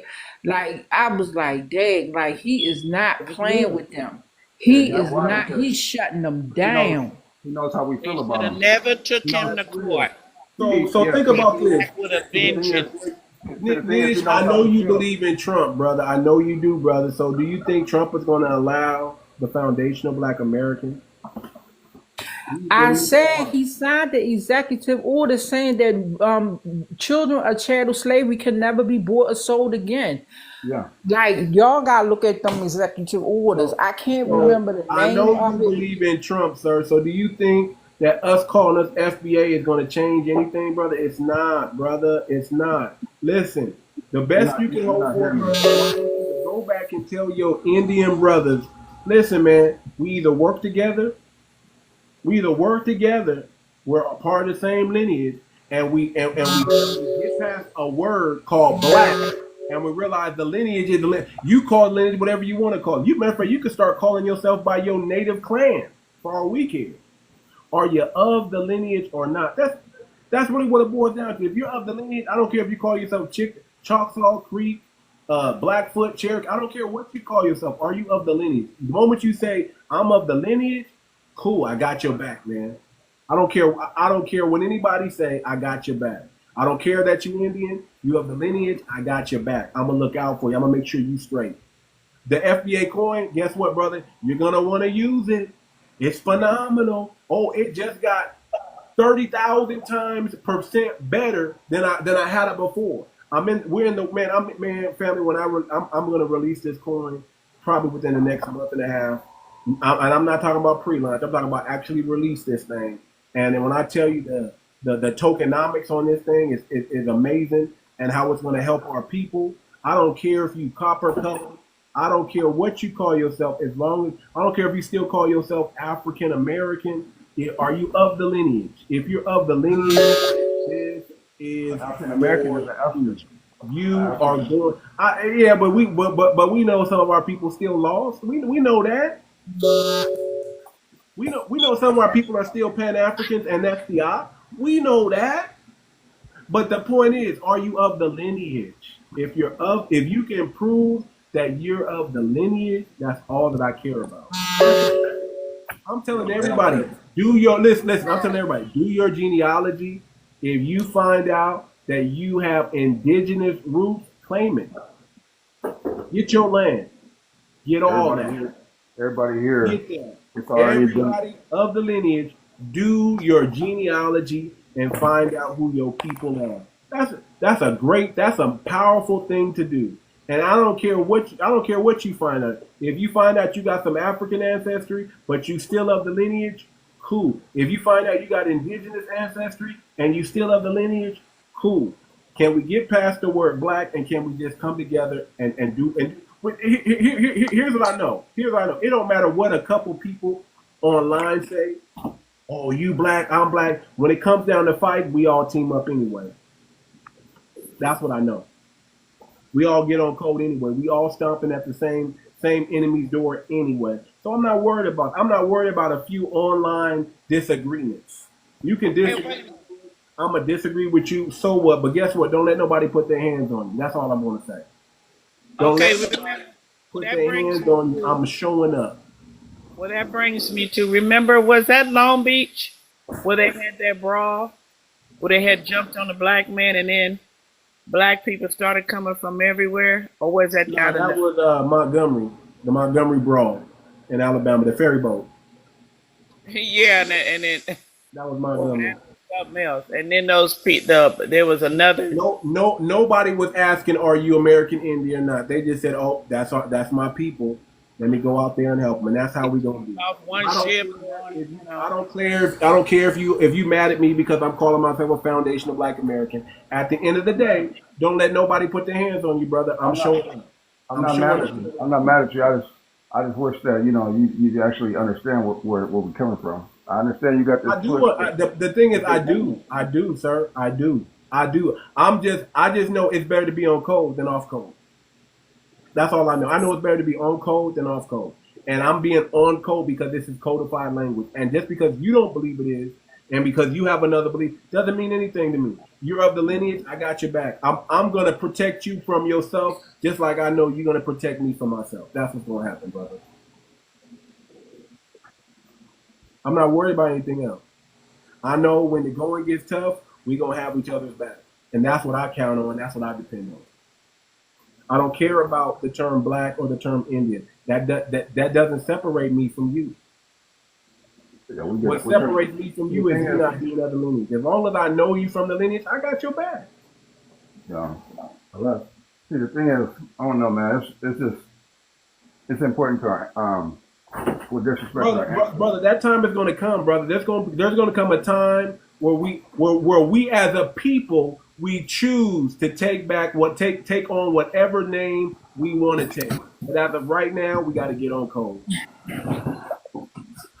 There's going to come a time where we're going to connect back with our Caribbean brothers and sisters from South America and Central America, and some from North America. But that time is not right now. I wouldn't even worry about There's what. There's going to come a time where we're going to connect back with Jamaica and Haiti and all those other. There's going to come a time, but that time is not right now. The other thing is I wouldn't even worry about what Biden and whoever did whatever with those African people. I wouldn't even worry about that. As far as I'm concerned, that's non-void. That's the moment it don't stand together, it don't hold no weight whatsoever. It don't. Like I wouldn't even let that even on business make my blood boil. Like for what? Let me say this too much. Is that Africans is just trying to claim people that don't want nothing to do with them, just like they ain't want nothing to do with our ancestors when they sold them all, flat out. You know, black and African Americans. Let my boy King talk. Let my boy King talk. I wouldn't even worry about them. Let my brother King talk. Let me say this because I was just on a live earlier talking about this, about what you're saying, and Too Much gets it. And a lot of other people get it, but what people forget, there was a time where people was Muslim. You even had brothers that were black Jews, if I could say that. You had people who was in Islam and all of that. But we still came together for the cause. All of the other stuff we can deal with once we get past the cause. We can always deal with that. But the problem is that I keep telling people every little thing separates us. So if we talk about politics, that's going to separate us. If we talk about religion, that's going to separate us. We have to stay for the cause. Dealing with the word black, we can deal with that. We can deal with all of those things later. But if we keep bickering about, if we keep bickering about it while we're trying to do a cause, because we did it in the 60s and the 70s, and there was a lot of people who were Hebrew Israelites, Muslims and all that, but they still came together. Even with that Million Man March, nobody knew who was Muslims. The man who gave it was Muslim, but everybody had different denominations and different ideas, and they still came together for that. Everything is about separating us. So you should realize with this situation, that separate us. I grew up in the time where we didn't use that word, where it was fighting words. It was like saying the N word. You know what I'm saying? So you couldn't even say that word. Which word are you talking about? But I'm saying, I'm talking about that. I'm talking about black. Black was like saying nigger. Well, see, you're missing the point, babe. Sir, you're missing the point. The point that homeboy trying to make is that he worried about the fact that Africans is going to try to grab hold of us, because we claiming the word black. But the way I see it is that I wouldn't even worry about that. I wouldn't even worry about that at all. Like, I wouldn't even worry about it. As far as what, like, kind of break it down to me. Because they want to get our reparations money. They want to get our reparations. So therefore, so homeboy over here that brought up the whole conversation, he was like, is a problem with, claiming the word black period because that connects to Africa and that gives Africa the Let me say this. opportunity to say, okay, well, I want to get my black people and bring them Let me home. say this. Let me okay. say But this. I Can wouldn't I even tell worry you about something? that, dog. Can I tell you something, family? Okay. If Africans actually get our money, it's gonna be a sad day. You think They we? not. You They think we not not? though. But They got a But lot do, of let's other just issues to worry hold on. about. Let's just be in the what if world that we get drug into all the time. We always get drug into this what woulda, coulda, shoulda, what if. Okay, let's play along for a minute. Let's say they did get it. What do you think 50 million of us is gonna do? Probably the same things we're doing now. If we all divided. No, brother. our numbers are great. Yeah, Like nothing is brother, we gonna step to the 1.5 billion and get that money, brother. right. Our numbers are too I great. don't even, People just don't and I realize don't that. mean no harm Let's keep it a dealing with buck. the president. People can say what they want about the orange Listen, man. people keep listen. If you of the lineage, brother. Listen. I'm sorry, brother. We are not passive. We are not pacifists. We are not docile people. We are none of that. Right. You keep poking the bear. We gonna show you what we really about. Exactly. Now we restrain ourselves.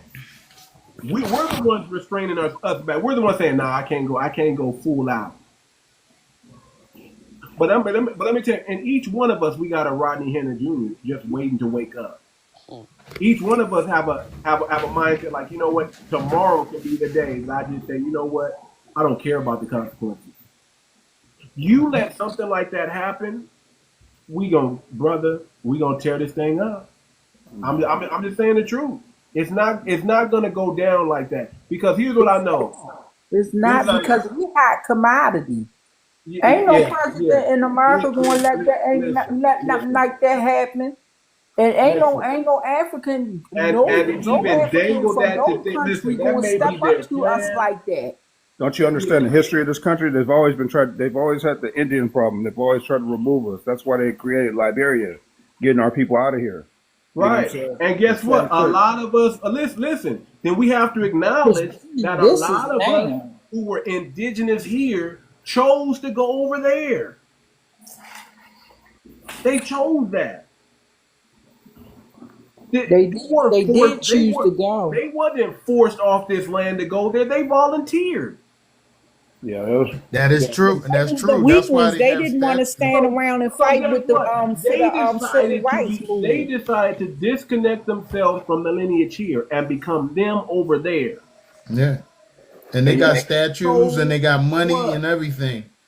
They got their own statues and money and all of that over there. The Americans that went over there, they pay homage to them over there because they got, like I said, they got statues, money, all of that over there. But the reason why the man is getting all these people out of here, so whatever they're gonna do, as far as money wise, gold wise, silver wise, these people are getting stuff that they're not even supposed to be getting. So now they're you know how they're nabbing everybody? Because all of them are on Snap. They're all on Snap getting like food stamps and stuff like that. So they're just grabbing them and they're getting them all up out of here. So whatever they're going to do with the country, they don't want all of those immigrants in here getting stuff that they weren't supposed to be getting in the first place. Because they are taking away from that here. ain't no mystery. Right, but I mean, a lot of people acting like they don't know that's what's going on because people keep saying different things. And not That's only why they're that, getting though, them but up out of also here. Trump don't want them here because he made that clear to the whole world. And when he was in the campaign, he told Biden to his face. He said they taking jobs from the blacks. Right. This is about the 𝗖𝗄, 𝗔𝗄, the worldwide reparations, and they can't get reparations unless they go to their homeland. And right, they got to get them up out of here. Exactly. They got to get them up out of here. So exactly. If they stay here, I'm not worried about no African getting reparations. They not gonna get it. You think a president like that orange head man gonna let something like that go down? Listen. Only thing, listen. I'm gonna be honest with y'all. Listen. I believe we're gonna get reparations. We are. But He's trying. He's playing guess the what? board. I am not foolish enough to wait to get my money. Me neither. I hope nobody I'm gets it. going to And what's the plan? continue. How you gonna get your money I'm before? listen. I hate having to blow my own horn, but I keep telling y'all. Listen, I just listen. Me and a brother, a crypto expert of mine, we done touch bases. We're vibing. We Oh, we're, the coin is close to coming out. Like it could be. I'll say it could be out in 2 weeks. It could be out in just a hold month. tight. You ain't gotta tell everything. You know, I'm just saying we are so close to doing something so huge that's never been done before. We're so close, closer than ever before. And I'm telling you, it's gonna be phenomenal. I'm telling you, we gonna get this money, but we gonna make this money while we waiting for this money. We're gonna get to we done put together something, a way to create generational wealth for our family, for our lineage, for our people. We done figured it That's what out. it's all about. We done figured it out, man. I'm telling you, we done figured it out, man. When I release the new white paper and the tokenomics, and y'all see where we're going with this thing, and y'all understand it, because it's so much more sophisticated than it was before. So much more. That's what I'm saying. When Well, the first one was it nice. takes a while. Yeah, the first one is nice, but it takes a while to find the right people to get on the boat. I need somebody with the Right. right energy and the right spirit. Somebody that's trustworthy, somebody who has high level integrity. It's hard to find those people. When you find them, see now it's not just me, family. I got help, and I got somebody that works just as hard as me. And we're working at the same thing. So now we got two heads working at the same goal. How can we make this thing bulletproof and ironclad and phenomenal? It's not just me no more. And man, when I tell you the things that we're doing behind the scenes, man, I can't wait. I can't wait till y'all see what's gonna happen. We have found a way. And I mean, and listen, I was so sure with the old tokenomics that we found a way. I was so sure, and that's why I'm so glad I made the coin upgradable, family. We don't gotta redo nothing. This thing is gonna grow with us. We can upgrade this as we come across new challenges and new situations. We can make it even better. We can keep making this thing better. So when I hand this thing over to the next generation, all they got to do is run. I'm not giving them a stale baton. I'm giving them a hot baton that's ready. I'm giving it to them in stride. They're not going to have to come back and pick it up and dust it off and play catch up anymore. When I give them this baton, they're going to have the lead. We've never had the lead before. We've never had a clean inheritance that said you can do whatever you want with this money. We've never done that for our generation. We've never been able to pass an inheritance that says, hey man, don't mess this up. We ain't never got a chance to say that. We've always been playing catch up, but when I get done, when we release this thing and it gets to working for the next 10, 20, 30 years, by the time we pass this baton, it's going to be don't mess this up. And I'm working on ways to put things in it to where they can't mess it up. To where all they got to do is plug and play. All they got to do is just get on code. Stay on code. So when I say, man, man, family, I'm excited. I don't know, y'all don't know how excited, but I'm excited. I'm excited for what's about. I'm so excited. That's why y'all haven't seen me on live. It's not because nobody kicked me off, man. It's because I was working. I'm like, man, I'm back in the lab again. I got something to get excited about. Because I honestly, I was thinking like, man, it's gonna be another 2-3 years before we get this thing. No. This thing is dropping this year, family. Sooner than you think. I can't give you a day, but it's gonna be sooner than you think. And when this thing drop, man, I'm excited. I'm excited. It's a whole different ball game when you got help. It's a whole different ball when you got somebody that matches your energy. When you got somebody that have the expertise to improve upon what you've already started. I can't wait. So that's why I'm hopeful. That's why I'm not worried about Indian or black or whatever. I'm not worried about nothing because the lineage is the lineage. Y'all can complain while I put this money in your pocket. How about that? Y'all can complain when we start solving black problems. And then you can say, well, we not black, but you know what? I got the same problem too, so let's... We can do all that. If you're of the lineage, you're of the lineage, man. That's the only thing I'm concerned about. That's the only thing I'm worried about. If you're not of the lineage, I'm not worried about you. Not that I don't like you or I'm going to mistreat you. I'm just not focused on you. I'm focused on the lineage. How can we repair this thing? How can we finally get a head start? Aren't you tired of making money and then you have to look at your kids like you ain't got no inheritance for them? While other groups, they leave an inheritance, which is money, so they get a head start. Donald Trump got $1 million loan from his dad. I mean, don't you want to do something like that for your kids so they can say, hey, I took a small loan out from my family and, this is why I'm a billionaire. I worked hard. It was hard. I worked hard. I just took a small loan of $1 million and I worked hard. Aren't you tired of having to go to a bank and beg them to give you a loan over something that everybody else gets, but they just not giving it to you?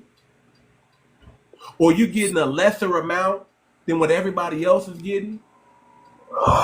Or you gotta do double the work and double the proof to show them that this is a successful business before they give you anything. Or you gotta go to hard money lenders that lend you money at a ridiculous price. You gotta start out in the hole just to pull yourself out of the hole, just to win. I'm tired of that, fam, and I don't want that for you. I want you to win. I want to give you a head start. I want to teach you how to build generational wealth. I want to show you that it's possible. I want you to believe and know that you ain't got to beg no white man or nobody else. That you got a decentralized bank that you can trust in, that nobody's going to try to scam you. We're going to try to do whatever we can to help you, and we're going to find the brightest of the brightest of the brightest of the brightest people to govern this treasury and make sure it's possible. That's it. So yeah, reparation is nice, man, but guess what? They're gonna have to put that reparation in the FBA coin and give it to us. They're gonna have to listen, family. No more. Imagine stepping to congressmen and corporations saying, "You say you for the black community, prove it. Invest in our cryptocurrency because this is ours. This is ours.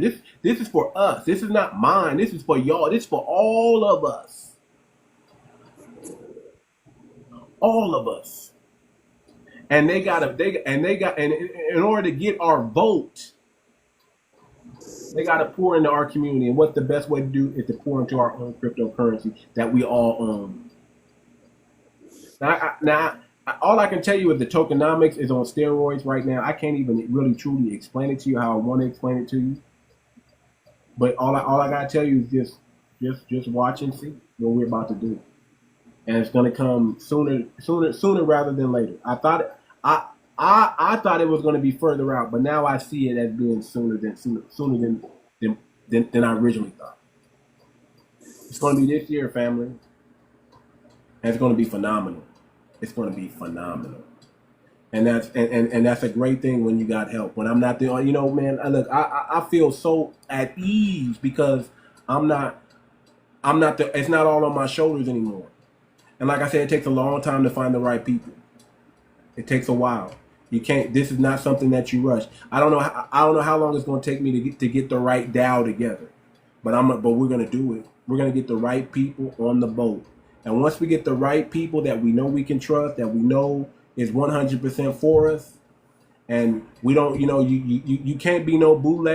We're not letting no gatekeeper. We're not letting no Democratic shields or Republican shields. We're gonna take our time and be meticulous with who we put on this on this board. And once we get them all together, they're gonna be full of lawyers, activists, crypto experts, financial advisors,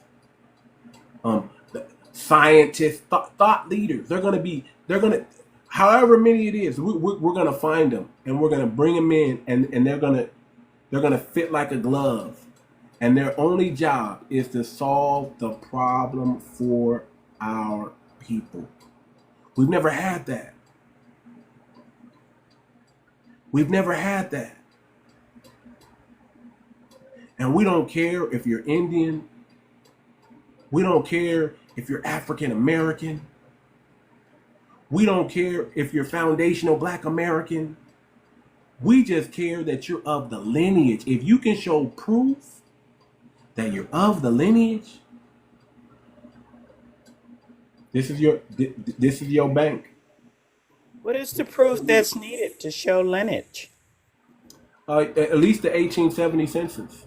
You got to go back at least to and all of us, if you're a foundation Black American, should be able to do that. I can go back to 1833. And if I throw some more money at it, I can go back even further. So you should at least be able to show that you go back to the 1870 census. If you can prove that, man, the money in that treasury, that's just for you. Like get on Ancestry or something, and you can get on Ancestry. You can do your DNA. You can do your genealogy. If your genealogy says you can trace yourself back to the 1870 census, you're of the lineage. No, don't do that DNA stuff. That stuff is a scam. I got you. It's whatever. But do your genealogy. I'm just letting the people know, because like the one company, 23 and me, went out of business, and they, people that didn't delete their DNA out of there, they're keeping it, and they're about to sell it to the highest bidder. So they gave people an option, but they kept it quiet on that. But the thing is, that don't stand up in law, and it's not even the science is not even there. The companies solve some murders. But here's what I know what DNA is good for. Hold on. DNA is good for telling you who is your parents and who are your descendants.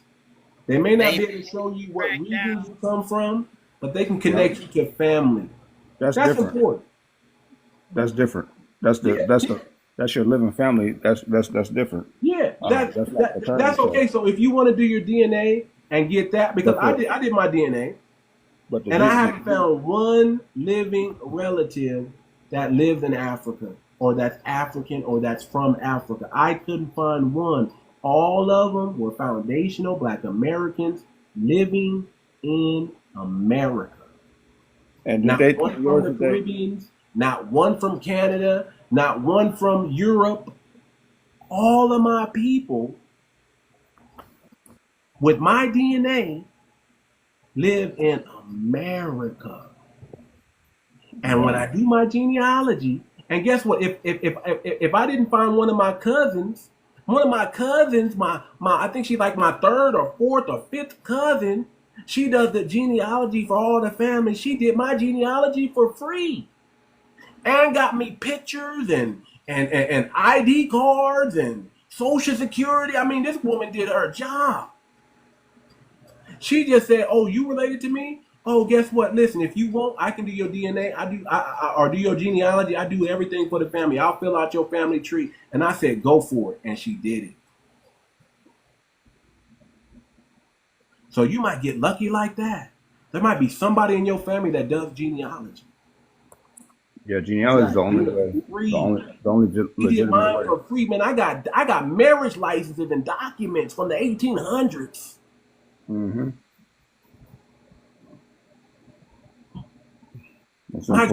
My great uncle, full-blooded Indian, full-blooded Cherokee, full-blooded Black, like you don't know what.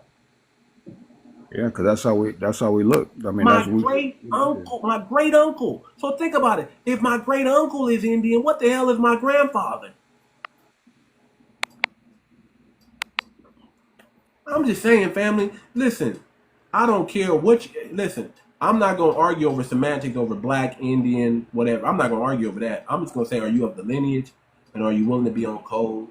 Because we're building something for us.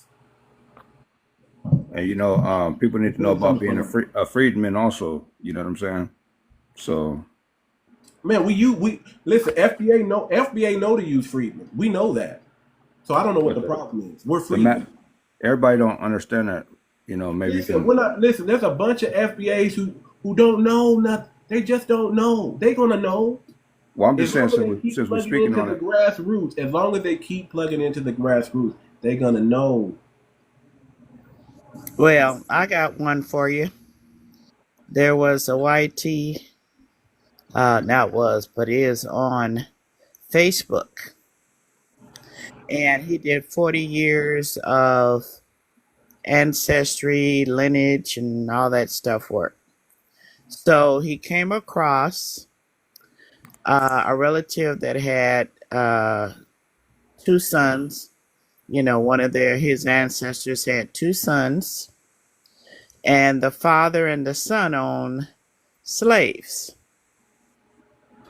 which was my great grandmother. Okay, so that's how I came to. He found us on Facebook. On my daddy's side, he found us. You said it was who that owned the slaves? Huh? You said it was who that owned slaves? Let me make sure I say it right. The slave owners, current ancestors that are currently living. The one that's living, okay, did 40 years of ancestry work and genealogy and all that. Mm-hmm. So he found out one of his relatives, a father and one of the sons owned slaves. Mm-hmm. And that's where my great-great-grandmother came in at. Well, I was trying to find out if you said it was a family member. Huh?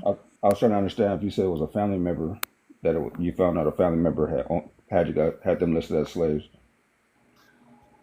I thought I was saying it right. I ain't trying to be complicated. I was trying to get to a point. Hold on a second. I just got thrown a commercial in my face, and I'm not liking it. Are you guys still there? Okay. It was a YT gentleman on Facebook. Mm-hmm. He did 40 years of his ancestors. He's not found that a relative, I'm going to say this for the last time, he found out that one of his relatives owned slaves. Okay? And through that, he did, ancestry work and found out he started tracking down the slaves. And he found us. He found a lot of us. Okay, that was connected with it's my great-great-grandmother's lineage. So he's asking, was this just the owner of the chattel property, or is this one of the relatives? Are you related to that owner? Oh, am I related to the slave? Are you related to that? Yeah, the descendant of that owner. I can't answer that because I haven't done any DNA, but if I go by the way that some of the pictures I've seen, from my father's side of the family, I would say yes.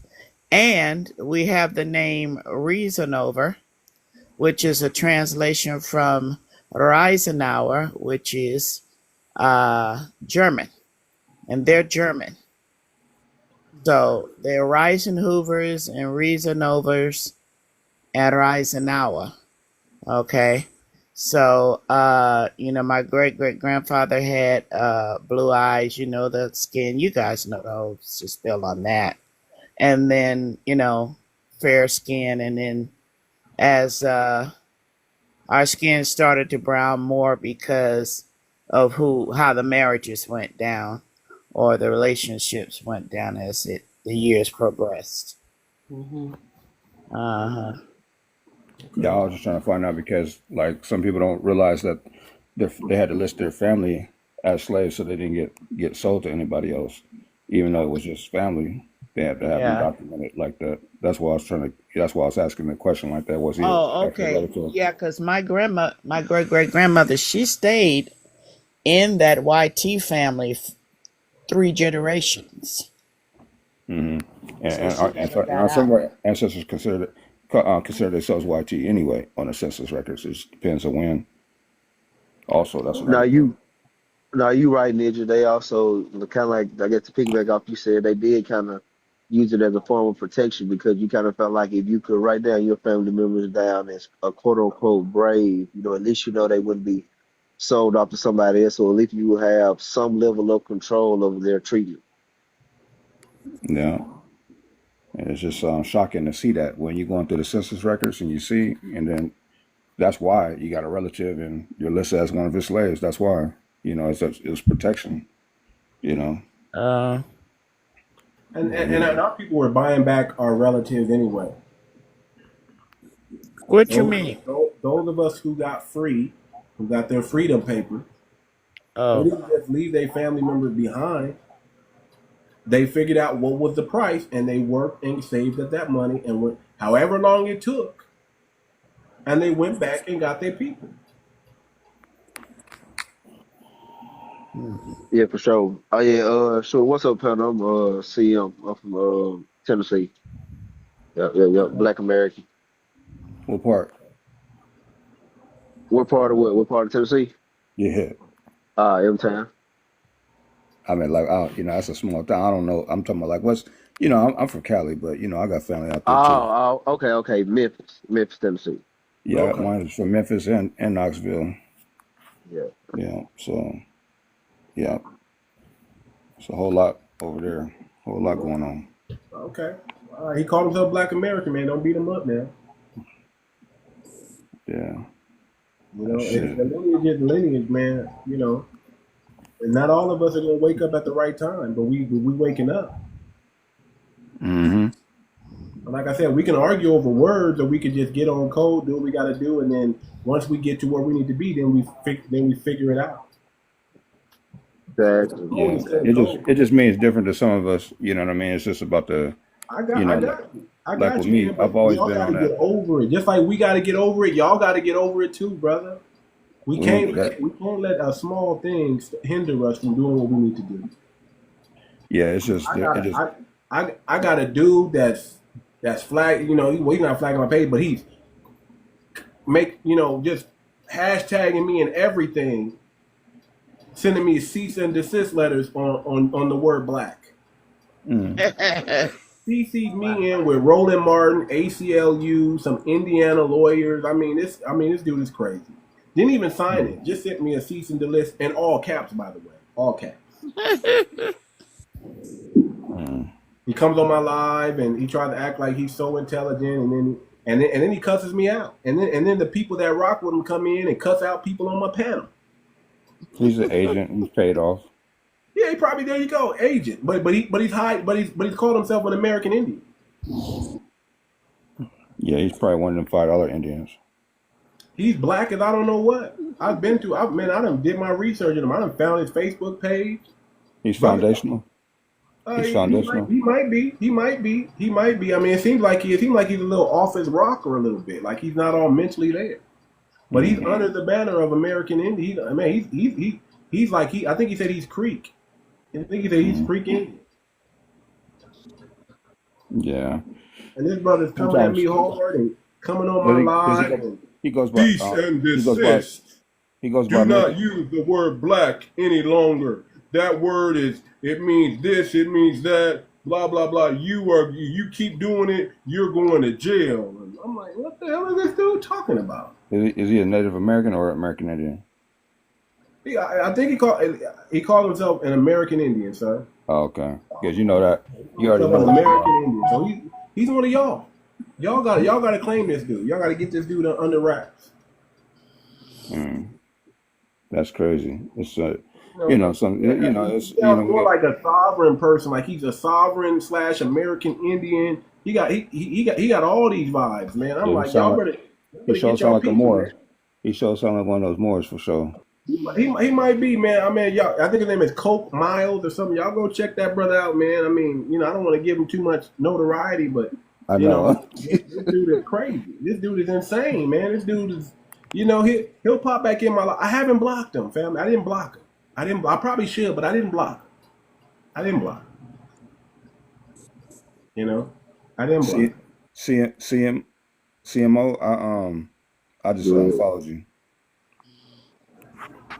Say again? Oh, shoot. I'm finna follow you, baby. Yeah. Okay, yeah, follow your people, man, and then you're gonna get baptized and know you're not black no more, man. You Indian. So get ready. Pretty. Will you FBA? You American Indian or what? You tethered? I think she want to see. Now she one of us, but she want to sleep. She probably fell asleep. No, I'm not. Where'd she go? Not you. I'm talking about Pretty Eyes. I think she fell asleep because I heard somebody snore a little bit, and then all of a sudden they just went down. Man. But yeah, man, we got to get over the semantics, man. We got to get over these words, man. We can argue. I like what King said. We can argue later. King Hawk sound like he indigenous. King Hawk sound like he indigenous. He might be. And if he got some African in him, so what? So what? He's been over here for 400-500 years. Where you from, King? I think people are falling asleep. Oh yeah, I'm from here. I'm from here, from America. I seen King Hawk, so I didn't know if he was indigenous or not. Yeah, I'm from here, man. Born and raised. Would you go by FBA or the indigenous? No, I'm not. I'm like what Too Much says. I'm with everybody. You know what I'm saying?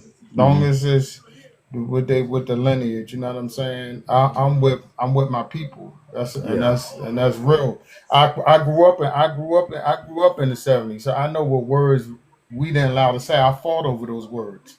Yeah, you know what I'm saying. I grew up in that time, and I had a young lady tell me her grandmother is older than me because she says black now, and I said we all do. It's just like when we started saying African American, nobody challenged it. You understand? So we're all saying it, but we knew that was something that we didn't say at that time. But none of these words go challenged. We just start saying all of them. You know what I mean? Because like I said, I actually fought over those words. I actually had people had to ask me what they can say. Can I say colored? Can I say black before they start telling whatever story they want to tell me? That's how it was in those days. But that's how my family was. That's why I was trying to explain. Like, I'm glad you said that. Right. Yeah, I came up in that time, and I was, when Roots came out, it made it worse. So that's why I said Roots did its job, because that's, people was upset about it. And, we realized that the story wasn't even about us. The story was about them, because Alex Haley had took that story from the white man, and it was about them. But then when you see the book White Cargo, and it's another one, White Power, they try to flip it and say, well, okay, we the ones that we built America. So they try to flip it because they were the actual slaves at that time. So they tried to flip it and say that they built America. But like I said, I also came up in this conscious community. I know all the players. I know who all the new players are too, because I seen them all. I know who was the one that sparked all of this right from the very beginning. But the thing is that I knew that at one point, like I was saying earlier, that there were Muslims, these were Jews, there were black Jews and all that. And when we greeted everybody, we say shalom. If we was Muslim, we say assalamu alaikum, nobody. But when we was on our calls, that's the difference between us and Africans, because they have all of those tribes. They so tribal in so many different languages. They don't care about the other one. They could be all Nigerians, right? but because of their tribe and their Fulani and their something else, they don't care about the next man, right? But over here, let something happen to one person. We're all gonna push the information out there. Don't matter what state you in, and we're gonna all be on the same page when it comes. And that's the difference between us and them. And you could just look at the little things that happen, like the Rodney King situation, Martin Luther King situation, Malcolm X situation. You know what I'm saying? Those are little ones, but just think about the Rodney King thing. The worst thing is they want to see us running around. They don't want to see us running around. And I tell the Africans, I just got finished telling the African dude, I said, the difference is your whole country is black. Your military is black. Your police is black. You don't know how to do this fight. So you should be listening to us. But also, when they're over here and they're in these companies, I just gave an example of this, and I went through this, where you got immigrants that are the presidents of the unions. So say you have a union now, and you got a bunch of immigrants that's working. They don't know no better. So they're taking orders from another immigrant, and he's telling them that this is the best contract you can get. They're making $10 an hour, but we fighting to get $30 an hour, right? So if we're fighting to get $30, but it's only 10 of us, but it's a whole bunch of them. That's what all these companies are doing, and that's what Trump realized. That's why he's going in there and weeding everybody out and getting them out of here, because these people coming in here on 3-year work visas, right? They come here with 3-year work visas. Some way they get loans and stuff. They open up a business and then they try to hide. A lot of these hair shops are owned by African men, and they got the women running the shops, but they're hiding in here in America. Half of the presidents that are in Africa, they all live in Atlanta. And another dude told me, he said the UK, but a lot of them live in Atlanta. Even the Haitian president don't live in Haiti under those bad conditions. He don't live there, because if they knew how he was snaking them and how all these African presidents are snaking their people, they don't even live there. Their families live over here. You know, one thing that they that people don't understand too is about the black nobility, how they control Africa, and they control here a little bit too. And they, you know, people get caught up on their skin color, and that's one major reason why we got to have a major delineation as well. Right. Well, I always tell people, they thinking that the white T-man is the real power, but he's really the puppet that's put in between. We already know that in the Greek fraternities, the Greek fraternities protect these families, like you call the Walton families. These are the lower level guys anyway, and these aren't even their real names.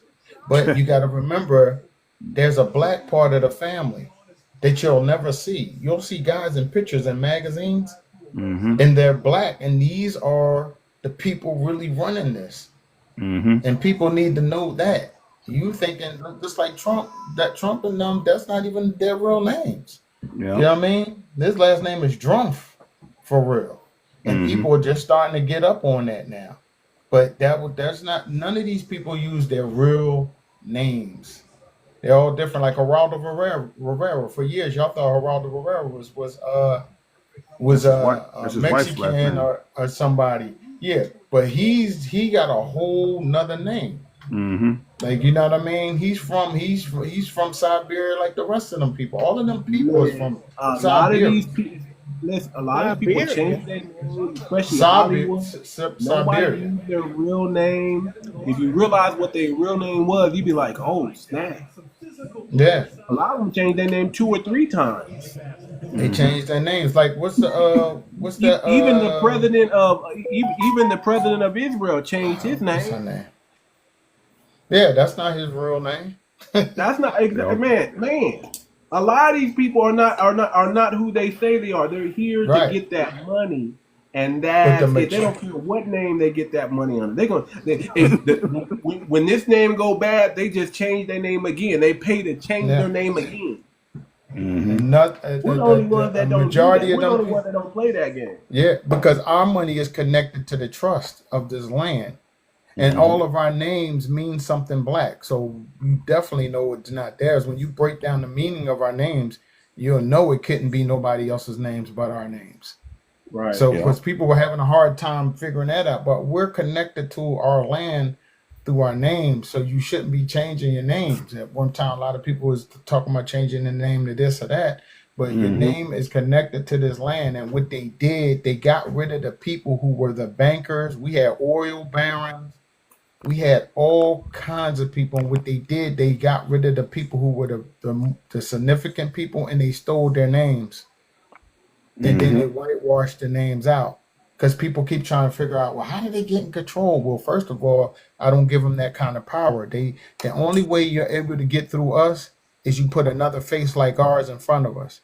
And on the lower level, what did they do? They put an Al Sharpton in front of your face, a Jesse Jackson. These are the lower level guys, but they put them in front of our face. And then whatever they say, we believe what they're saying, which now in these days, they kick those guys out. But what people don't realize that Al Sharpton has a new young team now. He don't show his face no more. He got younger 20-year-olds and 30-year-olds doing the work for him now. Because he shouldn't be that rich. He shouldn't be rich at all. The work that he does, he's flying around in private planes. His kids go to private schools. Same thing like Roland Martin. These people are cosplaying. You know what I mean? These are cosplayers. And I always said this to people. I said, isn't it easy if a black man is a millionaire? I don't need you to hold my hand, but why can't you give me the blueprint? Right? So you got all these people who are millionaires, but they couldn't tell the other man what the blueprint is. See what I'm saying? Because like you said, they boule. 7 of the top elite neighborhoods are in Maryland. I thought they would be in California, but there's only 2 in California. It's Baldwin Hills, and it's another spot. I can't remember the name. But the main ones are in Maryland, and you can't even move there. You can't move there unless you make a certain amount of money. Some of them neighborhoods you got to make $500,000 to move there because they don't want their kids to be mixing. Just in case your kids happen to be together and you're messing with somebody's daughter. They don't want you to not make as much money as they do in their family. So you got that type of thing.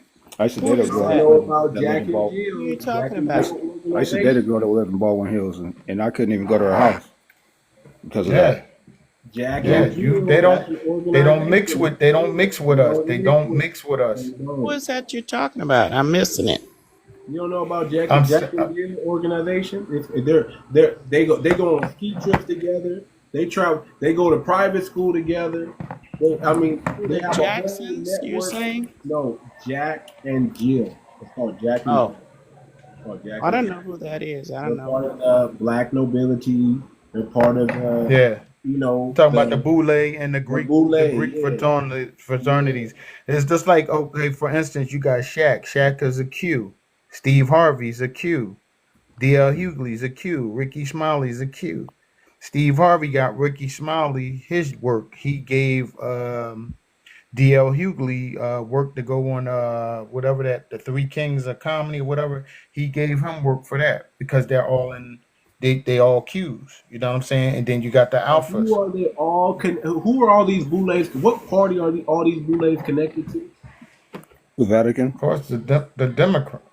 The Democratic Party. Yeah. They're all part of the same political wing. They're part of the. If you're a boule, you are a Democrat. So I haven't. Right. I could be wrong, but I haven't seen one boule that was Republican. And those are all the people who are mad at Trump. Those are all the ones who are mad at Trump too, including Diddy. But what Diddy was trying to do, he was trying to start his own political party. He called it the Black Political Party or something like that. He was trying to start that. When he gave that interview just before they had nabbed him and locked him up, he won all that money from that liquor company. And he won a lot of money from them, and he was going to try to start. He said we need our own political party because he said he said when he was in the music business and in the clothing business, he had to fight hard to get his clothes just to be in the front in Macy's and all of that. And he was saying y'all don't really see the struggle that I really had to go through to try to get these things. I'm gonna tell you why we didn't want Diddy to do that, man. Because Diddy is corrupted. and it wouldn't have been what we thought it was going to be. If he would have No, started probably that, not. Yeah. it wasn't going to be what Yeah. we thought it was going to be. It just wasn't. No, I From the believe grassroots that. got it started. If we're going to start our own political party, it must come from the grassroots. It can't come from a Democratic leader or spokesperson. It can't come from a musician. It can't come from an actor. It can't come from Definitely anybody not. who's not from the grassroots. If they come from the entertainment, if they're a basketball player or a football player, and they say you need to start, no, No, you're definitely right on that.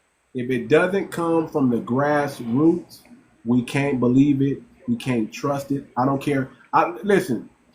I don't care if they're the son of the Isley brothers. I mean, I don't care. We can't trust it. If it's any way connected to one of them. I don't care if it's LeBron James' son. If it's in Magic Johnson's nieces or any way connected to them, we cannot trust it.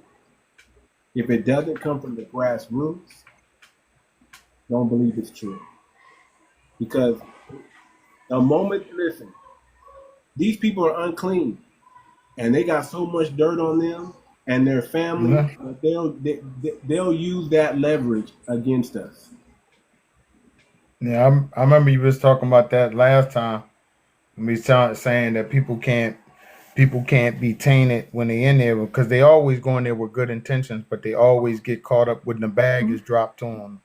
Yeah. As soon as the bag get dropped on them, it all goes by the wayside. Everybody comes in with good intentions. And listen, sometimes they got so much dirt on you that you just gotta take the bag. Yeah. You ain't got no choice. You like, man, they gonna out. But listen, Shannon Sharp, I'm gonna tell you why he settled out of court. Y'all know why he settled out of court? They got something on him. Yeah. If he would have went to court, he saw what happened to P. Diddy. P. Diddy had to expose all his secrets to go to court. But they always get them with women. All these guys get caught up with women because they don't know how to stay focused. It's always women. Now I know Warren Shannon Sharp. Man, Shannon Sharp got warned so many times about messing with those young girls. He got warned. But remember, he was selling a product when he did that other thing. I don't know if that was a scam or if that was real because he started selling them those pills that he had. Remember that right after that incident happened. It looked so corny how he did it, but it seemed like because right after that happened, he started selling some type of pills or something like that. Some type of, hormone, those pills, Yeah. red pill, all that stuff. Yeah, he started selling. He went from having little bit of sponsors to all of a sudden now he's selling, cheesy, he's selling those type of stuff. He could have had better sponsorship than that. You lose your sponsors when you go through a essay type thing, and then you pay, they lose it. And I think it's because he's not part of any society. He messed. Now, I don't know where he went to school. The moment you pay, you're guilty. Right. And that's how the corporate. His name is stained forever because he paid. Yeah. And Diddy's is too because his was on tape. No matter what he wins. Man, but his personal now for him right now. He just didn't want life. He just didn't want life. That's what he's happy about. Listen, he get to keep he gets happy he get to keep some of his money. Because he's still gonna have to pay, but he get to keep some of his money and he gotta be quiet. He gotta be quiet. Well, that's what that was about. But to come out and just deal with his family and be glad that he has that. But his name is Mud now. They done already replaced him. I think 50 Cent is the new man in town now. I think 50 Cent about to run everything now. Yeah, they definitely they replaced him. When they do Ricos, right? When they do Ricos, and if you notice they've been doing the Ricos on all the rappers, what they try to do is make sure you spend so much money in court that you don't have no money. Now, don't get me wrong, he got money, but it ain't like it used to be. Believe me, it's gonna be way, way less than what it used to be. Because even Sammy the Bull said all they had to do was charge him for each single thing. He said he said the mob, when they used to do this, that's when they're trying to get the money from you. And you got to understand, the only two brothers that I know of, not even Prince until Prince started doing his own thing, the only two brothers that really have real money that they couldn't touch was Michael Jackson and Bill Cosby, because they tried to get Michael Jackson 2 times, and then Bill Cosby, they got him twice, but they was trying to try him for the same thing twice. He really just went to jail for no reason. Like, they put him in jail for nothing because they tried to try him for the same exact thing. Because Bill Cosby, everybody keeps talking about the TV thing. No, his is more deeper than that. He has oil under his properties, and they wanted him to give up his properties, and he was like, no. You know what I mean? In Connecticut, he got some properties in Connecticut and some stuff somewhere else. But he really has money, and Michael Jackson really had a lot of money.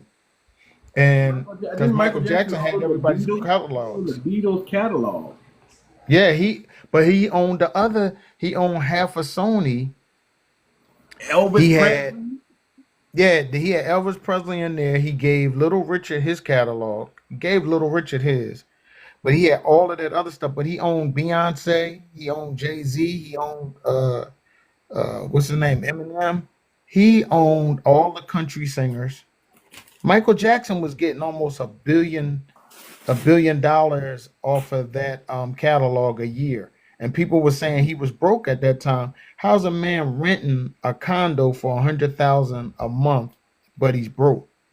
You see what I'm saying? Yeah. He owned half of Sony, but he never wanted to tell anybody. And then he finally told it. He is like, I'm a free agent, and I'm a chill now. He said I owe him something, and I'm gonna give him that, and that's it. People gotta remember, it didn't start with Michael Jackson, but if you remember when he was coming up, they had to put a blemish on him because Mike was fighting against the I don't know how to put it, like, the trafficking of children or whatever. He was fighting against it, and then they tried to what they were really doing, they tried to say he was doing. Right. Because they knew he set up, I think it was called Neverland or whatever. Neverland, he set that up. Yeah, he set that up to protect children. But they tried to say it was the opposite. And that's when they started putting these charges on him. The first guy he paid, but if you go look at the 1994 GQ magazine, the young boy that he gave the money to, he tells you that his parents made him do that. Yeah. So Michael was such a big star. They drugged one of the dudes. Their father drugged him to make him say it. Yeah. Because Michael was such a big star, he didn't want to go on court, so he think he'd pay him. But that second time, he said, I'm not paying nobody.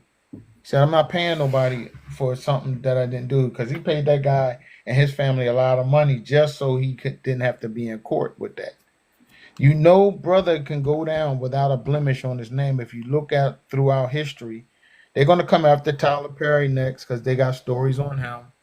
They're going to come after Jay-Z. They're going to come after Jay-Z. That's what I'm saying, man. That's why I say I need my brothers to stay righteous, man. But it's easy to get them. When it comes to women, that's how they get them. And if they go the other way, it's always some type of sexual charge. Like when they get caught up. Y'all saw that white boy that just accused that white T boy that just accused Tyler Perry. Yeah, and he was a main character on I guess whatever that show, the Oval, that's what it was. He's a main character, and he was a white T dude, and he accused him because other dudes had accused him too. And hold on, they got text messages. They got text messages. Yeah. So Tyler been doing this. A lot of people been saying stuff about Tyler for a minute. So you can see it in this movie. It's a show. If you hang out in Hollywood and you understand what it really is, it's a bunch of bisexual brothers acting like that. I learned that back in the day because my aunt used to date one of the dudes in the group Switch, and when I used to see Bobby DeBarge holding another dude's hand, as a dude named Jermaine Stewart at the time. I didn't know who he was, and he was dating Jermaine Stewart, but he was dating Latoya Jackson too. And I was like, well, who's that? Do Because he y'all had his know? hair real straight, like a woman. But I've seen it, yeah, Do y'all know who Cary Grant is?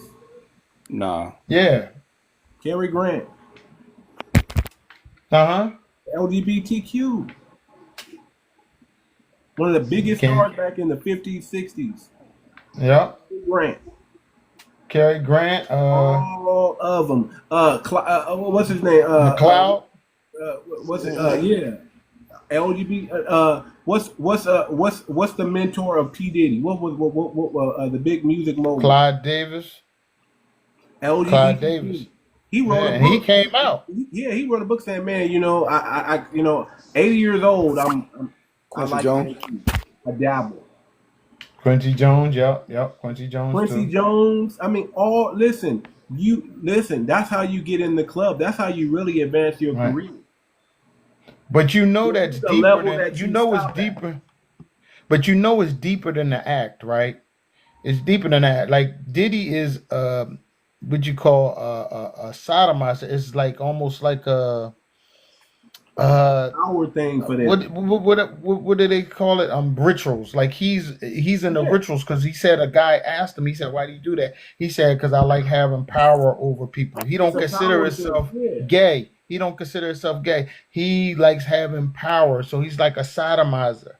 He likes having power over people because they need him for something. That's what they said. He said. So Your boy, did he?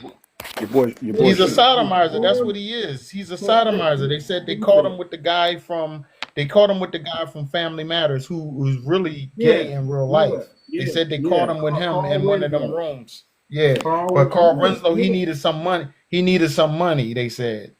And so Diddy, took him to the back room. He wanted them to beg for his money.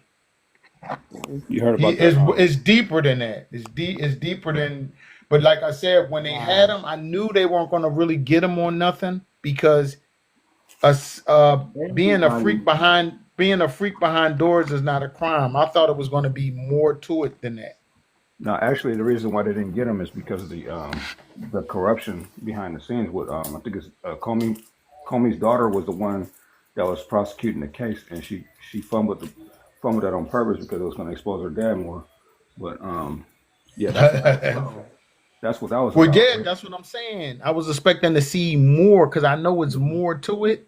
But the stuff that I heard, I was like, that just showing he's a freak behind doors. And then Cassie didn't help it because she was like caught on text saying she still was in love with him and everything with her new husband and whatever that was there. So it didn't help the case.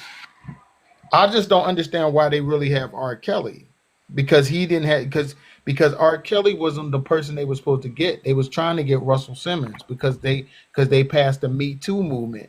And because R. Kelly he's not as powerful as them guys. He just has some money, but not like Russell Simmons. Here's what happened with R. Kelly. He starts complaining that they owe him money. Whenever you start complaining about royalties and money that you're owed, they just get you about the paint. They show you that, hey, shut up. Either you take the little money that we're giving you, or we're gonna throw you in jail. Yeah, he exposed a little something.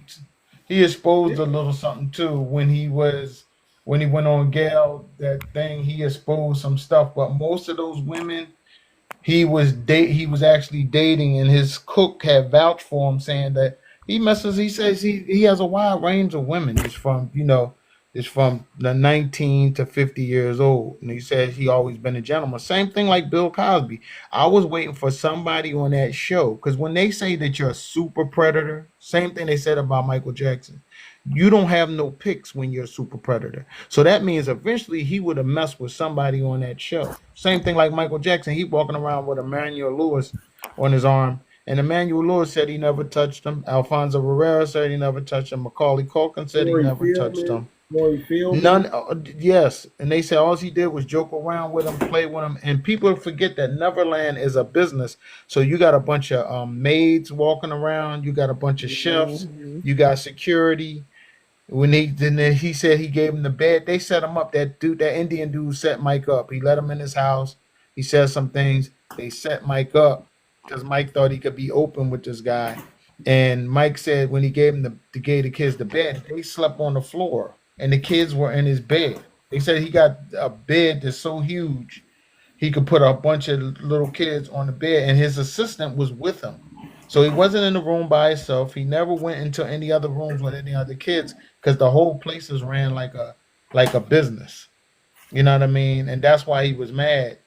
But they But that's wanted they why I wanted be to humiliate saying, him. listen, listen, if you got, if them ain't your kids, don't you put yourself in that situation. Don't you be in any room alone with anybody's kids.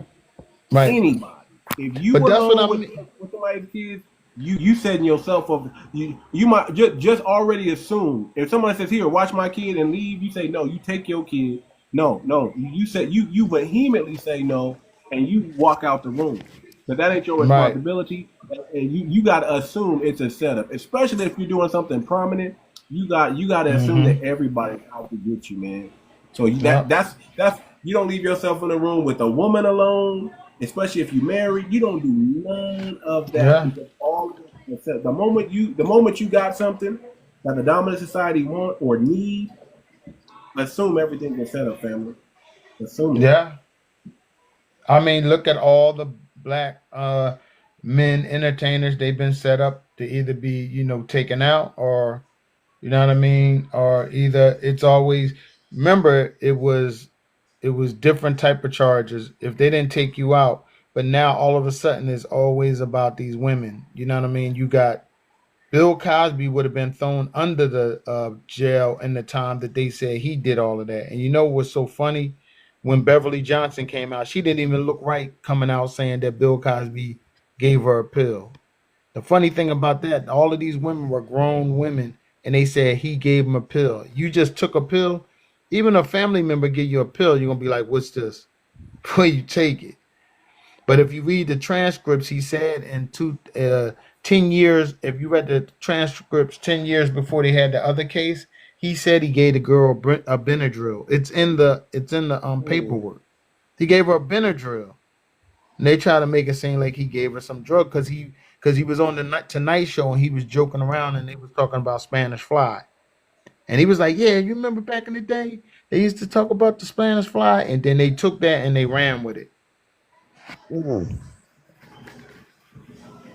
And I told people, I said Cosby gonna get off, and he was protected while he was in there because Louis Farrakhan had the Muslims protecting him in there, but he had money too, so nobody was gonna bother him anyway. You know what I mean? He was well protected, and same thing like Diddy, he was in his own isolated thing, but people was willing to do favors for him. But Oh, well, you I remember started when looking at in it different. Vegas? Remember in Vegas when they found this Kiefer guy, and he's supposed to have been paid by Diddy to take care of Tupac? Oh yeah. It's so much more to that. They saying Snoop is involved with that. They said Diddy, Snoop, and somebody else is all involved with Oh having yeah. Biggie and Tupac taken up because Biggie and Tupac was really still cool. They were both about to leave the label. A lot of people don't know Big was about to get $62 million.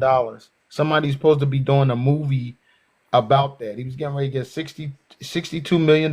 He was going to leave. He's about to leave Puffy because he never really trusted him. They said they weren't really cool. Yeah, And then he's supposed to move to San Diego too. yeah, If I have him money. and Pac they were gonna some way join forces, but they both was leaving around the same time because Pac was leaving Suge Knight. He wanted to do his double album deal, and he was done. And then he had to do one more, and that was that Machiavelli. And he told him, as they showed you in the movie, at least that's what they wanted to show.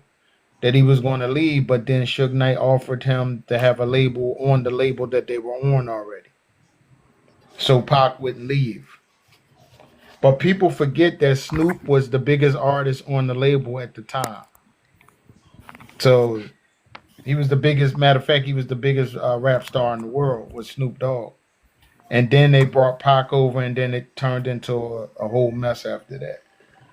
Yeah, Pac was starting Death Row East. He was gonna have Death Row East, the label. Yeah, So yeah, he was gonna have, and like they said, he was playing with that. He knew that controversy made money, but in the midst of that, when he people don't realize, because the guy was arguing with me, I was like, he was actually blood. You know what I mean? He's not from California. He's originally from Baltimore, but he was born in New York. So you those people don't care about if you Tupac. You know the politics out there. He touched another gang member. You knew that. Even Suge knew that they were gonna come for him. They don't care if you're a superstar. They love Pac, but they don't love you enough for you to let you do that. Yeah, especially that's the thing about LA politics, man. See, Pac should have stayed up in the Bay, man. He would have been straight up there, brother. But them brothers on the Bay really had love for him, and they would have really took care of that, brother. But when he got mixed up with the LA politics, it's different, man. It's just Ice-T tells it. Ice-T is the one that tells the real story. He said he told Pac, and people's trying to say that it wasn't. He had MOB tatted on him. And he said, Ice-T said, I told Pac, stay away from that. But Pac wanted to be part of a family. You gotta remember, he had a brother, but it was like he was only a kid, and he had his sister, but he was digital underground, man, and he should have went with them brothers and took them to the next level, because they really had love for Pac. They put Pac on. Yeah. They put Pac on first. Oh yeah. Yeah. When he came down to Southern Cal and got mixed up with that, I mean, he went from being dancing to being a thug, to being who they wanted him to be. Listen, Pac was a great actor. He knew how to play a character. He knew how to play a character, and they gave him a character, and he said, "Okay, I'm gonna be this for y'all, and I'm gonna make all this." Because they said, "You want to make money? This is what you got. This is what's selling now. This is the song now. This is what you got to do." And he just like, "Okay, yeah, I want that money," and he went along with it. They said he was brilliant. Brother saw all those stuff at those parties. He saw all that stuff that was going on in those parties. He was like, "Man, I don't want none of that." I ain't heard the new news, he started speaking out. He started like, "Hey, man, he was calling Dre LGBTQ. I mean, he was going in on them brothers, man." Hey, I didn't know. I heard some new news from Keefe D was talking about he was 500 miles away when that happened to Pac. So that story is supposed to be breaking up too. And I also am one of those conspiracy theorists that believe that it's a possibility that for the people that are talking about the 𝗔𝗯ance and stuff like that, and how we're talking about people being actors and actresses. How they, when their contract is ended, they sometimes they act like they've been unalived or whatever. And I feel that's a possibility because I also met Left Eye as well, and that situation was kind of weird. I met her when she was on that flight. It was the last flight she took. You met Left Eye on her last flight? Yeah. And she that's when she was trying to put CB on. So that's another part to that. But then there's I'm gonna say this: y'all just got to go back and watch that movie. They cloned Tyrone. Yeah, I saw that. And really watch it and really get a good understanding, because what cloning doesn't necessarily mean it's the same person. No, it just means they got another you in another state. You're disposable because they got the next up that can play your role. Like, who do you think took Pac's shoes after Pac passed? Who do you think filled that gap? Who said his name? Snoop. Snoop was already the biggest thing, Yeah, he is the biggest star. And when Pac left, Snoop got even bigger. And guess who else came up? Nobody was talking about no Jay-Z when Tupac was around. Yeah, Jay-Z too. Nobody was talking about none of them. None of them cats. I tell this story because I was gonna put a podcast He had them together all once. on Hush. He had the East Coast on Hush, Hush. Nobody was nobody was talking about Mobb Deep after Tupac got at him. Yeah, he was taking money out of record labels' pocket. He was like, "Oh, hold on, Jay-Z wasn't big. Like a lot of people try to talk to me about that, but Jay-Z wasn't big. Like his first album was really one of his best albums. So, and he even says it. I tell people he says that's like his best album. I was never really a Jay-Z fan. Nobody was really rocking with him. People trying to make it like he was this big star, but he really never was. He really wasn't. The only album, the Blueprint, when the Blueprint came out, that's when I was like, okay, this is something. But he has no number one hits by himself. His number one hits is with 𝗖cie Keys, Rihanna, and his wife. Those are his three biggest songs is with them three on it, right? So what I'm saying is that when he was out, everybody was number one. He never was until he took a hiatus. He took a hiatus and he came back in 2001. But still he still had to compete against Nelly and Eminem. They were the ones moving the units at the time.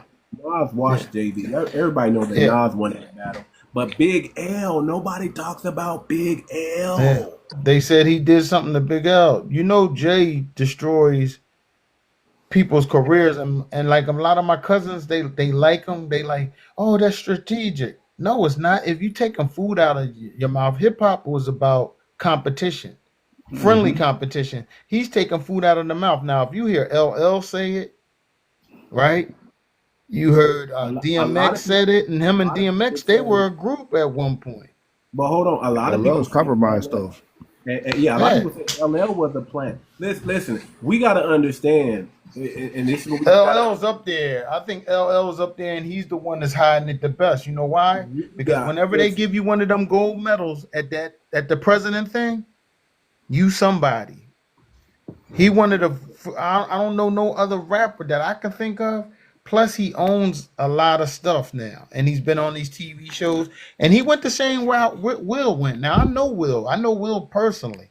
I know when he came up, and I know when he had the money problems, and when he went out there with Benny Medina. You could tell the guys from Philly because it's a big Muslim town back here. It's big. This is Muslim area, so a lot of them are not the guys that could have made it.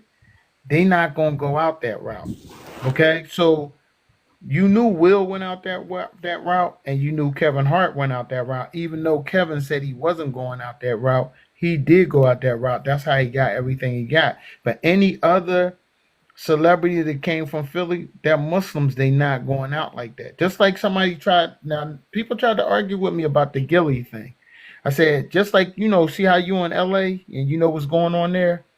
Well, I know what's going on here. It's very violent right now back here, right? So when Gilly's son got hit, and then Gilly had signed this deal, they signed $50 million. They gave him $100 million. His cousin got $50 million. He got $50 million. People was like, "Oh, he sacrificed his son." He did not sacrifice his son. You know what I'm saying? And people keep running with that. They got their own deals. They were dealing with the same company way before that. His son was somewhere where he shouldn't be at. Like out here right now, you can't be around no YNs. Because if they're around you and they got some type of ops or whatever, these young kids right now, they're just shooting. So a lot of people are innocently getting hit, right? So his son went somewhere. You can't watch your kids 24/7. So his son was doing music. He went to visit friends. He got friends in the area. You know what I'm saying? And they started shooting, and his son got hit and got killed. And then it just happened that they were signing a deal. No, this is in Philly. This was in Philly. That people was trying to say. That's too much. But see, you got to understand. it's a lot of violence here with young guys. I mean, it's real bad. You know what I'm saying? That's A what makes lot of it. innocent people, a Let lot me of tell you what innocent I people think. are getting hit. A lot of kids, like there That's what was a makes dude it. the other That's what day. makes it easy to get away with. Let me tell you what I Right, think. but I'm saying, but he didn't know. But you see, he didn't know where his son was going at. You know, his son is doing music. He got another son too. His But other you know how it son works, though. wasn't with him. They don't know exactly when it's going to happen. It happens. You know what I'm saying? Once they sign Right. that contract, it's over with. You know what I mean? That's why your boy Tyrese was over there doing all that to hide his daughter. You know what I'm saying? Because he knew that time was coming. Yeah, And then, but you know what I'm saying? most brothers, I'm gonna tell you this: most brothers don't sacrifice their kids. They do got a soul. They'll go out the other route before they do that. Now, the other route is to be sodomized. That's what most of them do. They go the sodomized route. That's why you don't hear nothing about LL. Ain't nobody touch LL's kids. Ain't nobody touch Diddy kids. Ain't Say nobody that. touch Will Smith kids, right? That. Because they got to go out because they go out the other because they go the other way to Say get that that. money. Right? But you got to LL, get man. Let me tell you something. The LL was the moment, slickest one. the He's the the the slickest mo- one. yeah, the moment you gotta, the moment you act so nonchalant and so confident, and everybody when they start using that tactic, like, oh, he crazy, or he must be mental, or he's a fool, he don't know what he's talking about, or I got more money than him, that's why he just. When they start doing that, you best listen. All these brothers in Hollywood, all these brothers who are actors, hip hop's been infiltrated. Big time. All of hip hop is all of them brothers are being sodomized by their managers, by their handlers. What all of them got tapes on them somewhere to keep them quiet. They know they're being recorded. They know they have to be recorded because they have to. You can't get in. You can't show up at the award show and be clean. Not for long. You gotta have something on you. Look at Trey Songz. That brother had to go through it. Look at your boy Justin Bieber, just to be included in the Black Boule, just to be included with those brothers. You see what happened to him, and he was YT. He's from Canada. Drake, all of these brothers, man. But you gotta remember, they were doing it to the white guys way before that. They were going through the same Yeah, thing too, like Dustin Hoffman and what's the other Really? dude? They were doing when they did Tootsie and Miss Doubtfire. They were doing Yeah. it to them too, but they more Understand this. receptive to it. They do that like that. But us, Understand the they know city. that's real Understand. taboo for all us. of their job. Listen. None of them are in a loving relationship. All they know the woman they laid down with, she had to go through some type of ritual to get there. Huh? Everybody's in on it. Yeah. Everybody, So, listen. Yep. Even in politics, listen. Even Everybody Beyonce? in everybody. on it. Hey, but check this out though. Listen. Beyonce too? Even your favorite, the Omamas. You know what I'm saying? Yeah. Even your favorite are in on it. Yeah. Yeah. Hey, but you Your know the city. favorite of your favorite of your favorite. Did Listen, you say you should not The the city. listen. Obama? You're either what word I want to use so I don't get in trouble. TikTok is all alleged entertainment purpose only. You're either a handler or you're the product.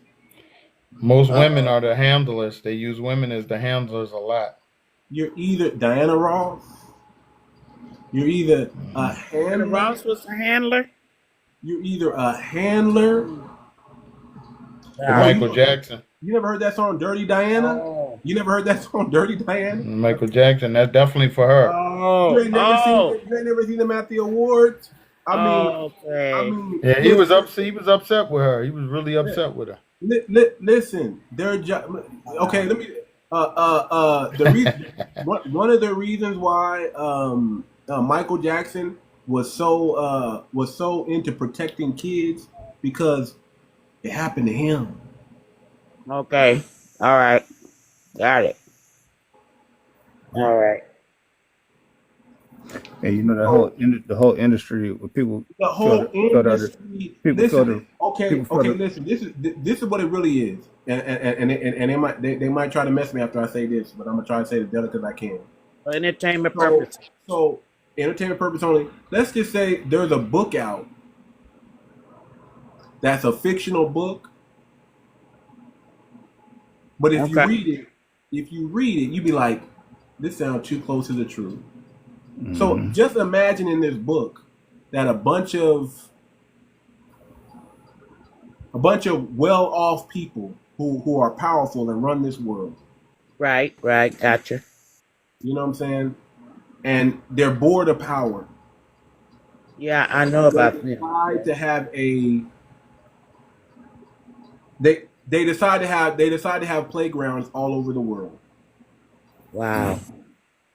where young kids can come and play and have fun, and nobody knows what the heck is going on because it's all a circus mask. It's all geared to funnel this, but you look at it as it's something else.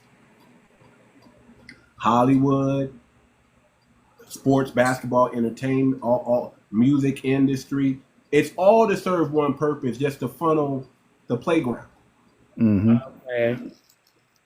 But that's what it is. That's why you're never gonna end the playground. Y'all know what the playground is by now. When you're never gonna end it. It's always gonna be. They're always gonna say that they'll say somebody else is doing human. You know what? hmm Human playground. And the whole time they're the biggest one. But all the time it's really them, and they're all in on it, and everybody knows the people who are doing it, and nobody can say nothing because that's their boss. hmm They'll get their faucet cut off. Or They'll get their flow cut off, and or and, unalive. and a lot of these people, let's keep it real. The best spies are actors because they can move around the country to country to country to country to country, and under the guise of famous, and they could topple so many countries that way. So They wait a can minute, I they got a can get in and question. out. Yeah, They can get in and out of places that you see what I'm saying?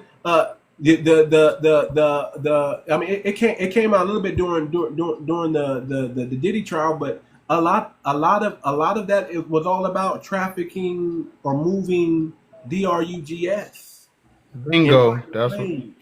A That's what lot I of was saying. I was waiting for that to come out, but it's gonna mess up a lot of other people. Just like yeah, this. I ain't mean a to cut lot. you off too much. I ain't Go mean to ahead. cut you off, but it's just like they keep saying that Trump is in the Epstein files, right?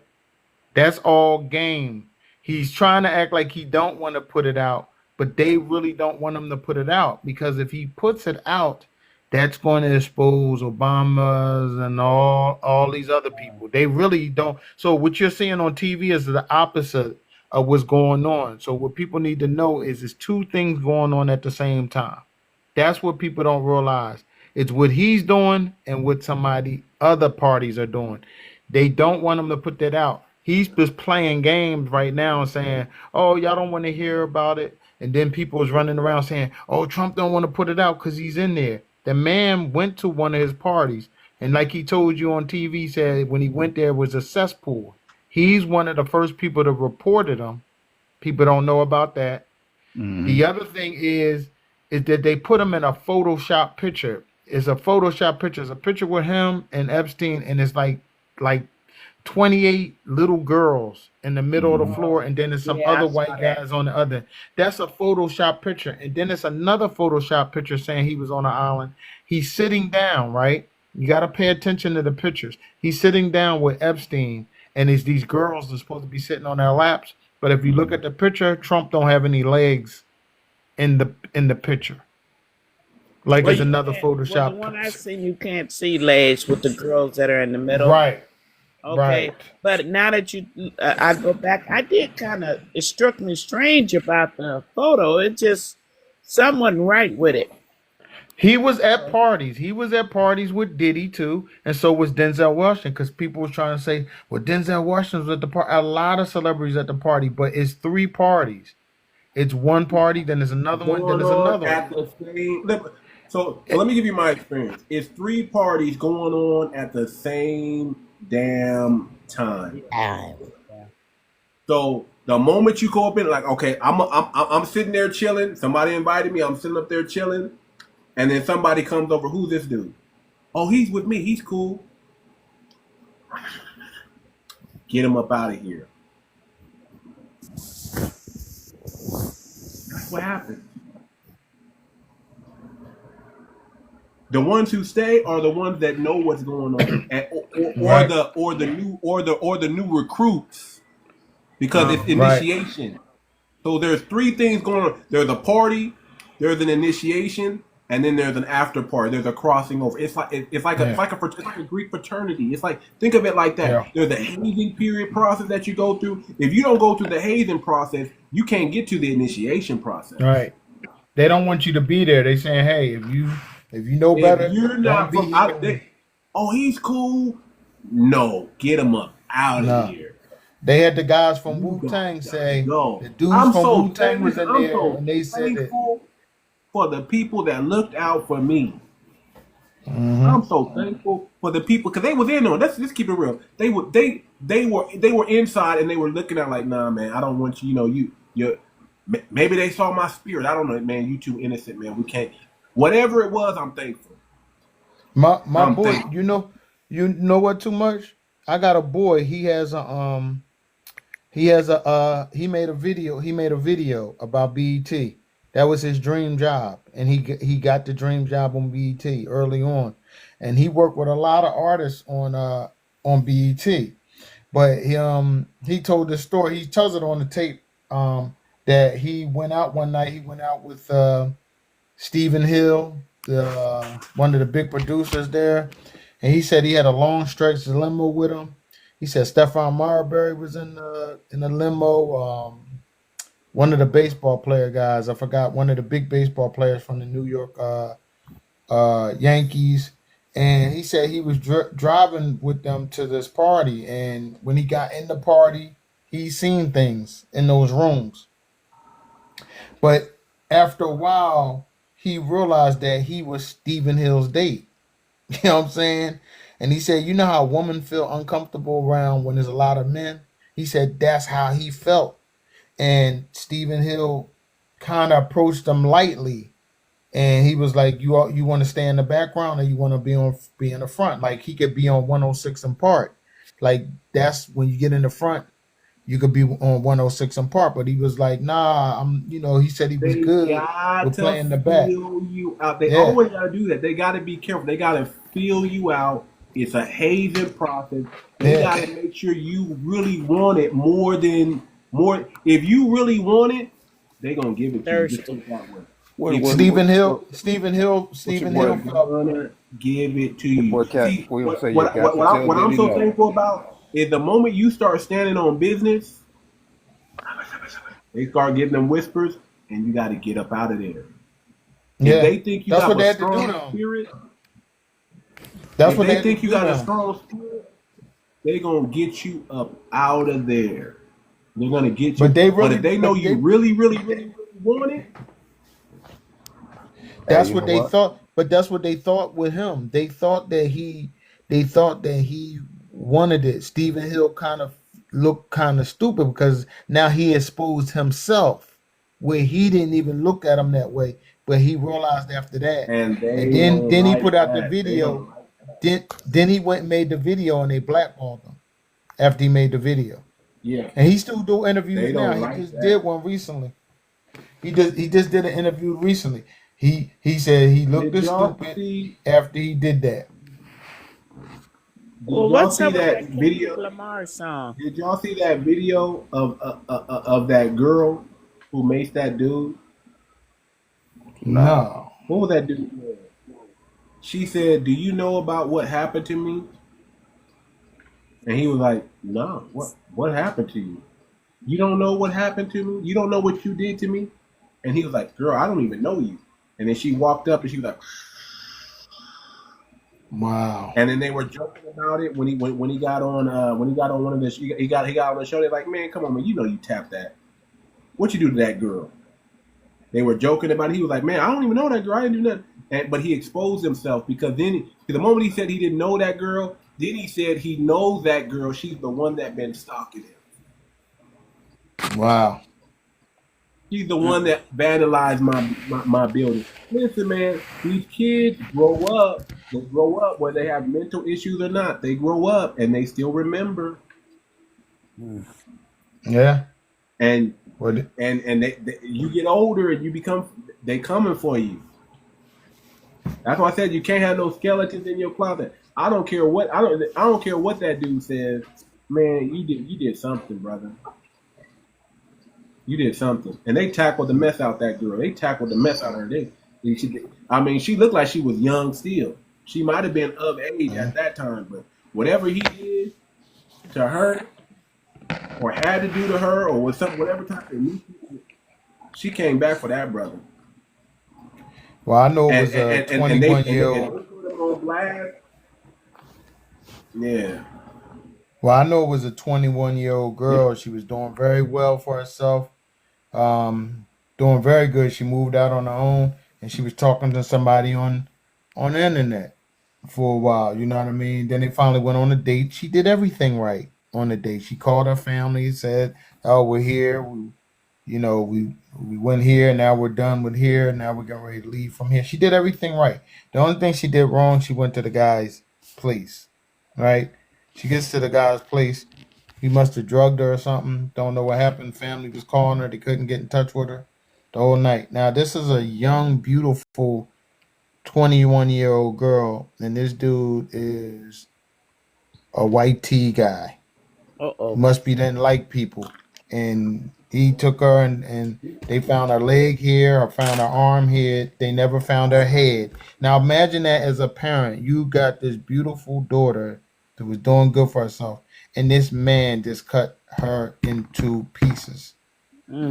You couldn't let me see him. I'm going to jail. I don't even care. I'm going to jail because you took this young lady's life and cut every piece.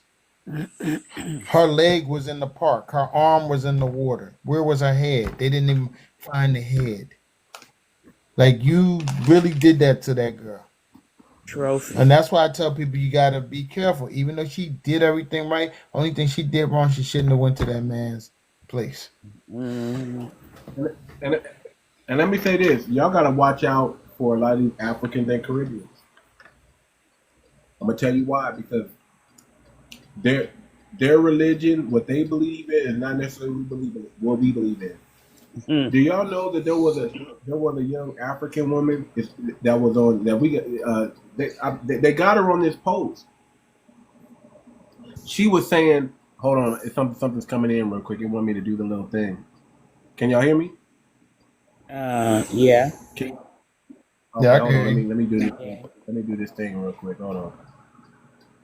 That little puzzle came up. All right. I thought they were doing something in my life. Okay.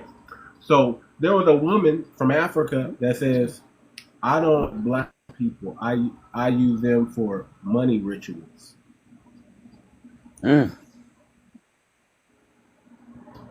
That's something they practice over there in their homeland. They believe that they can do certain rituals and that's going to get them money and wealth.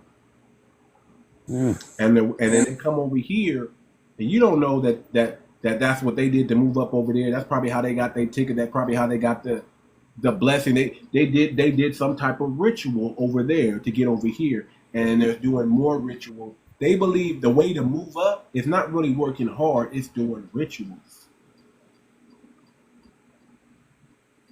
And guess where a lot of them are? They're in the movie and entertainment industry. They're in the music industry, and these people, they smile in your face. Look at what's that lady that played in that movie Wicked?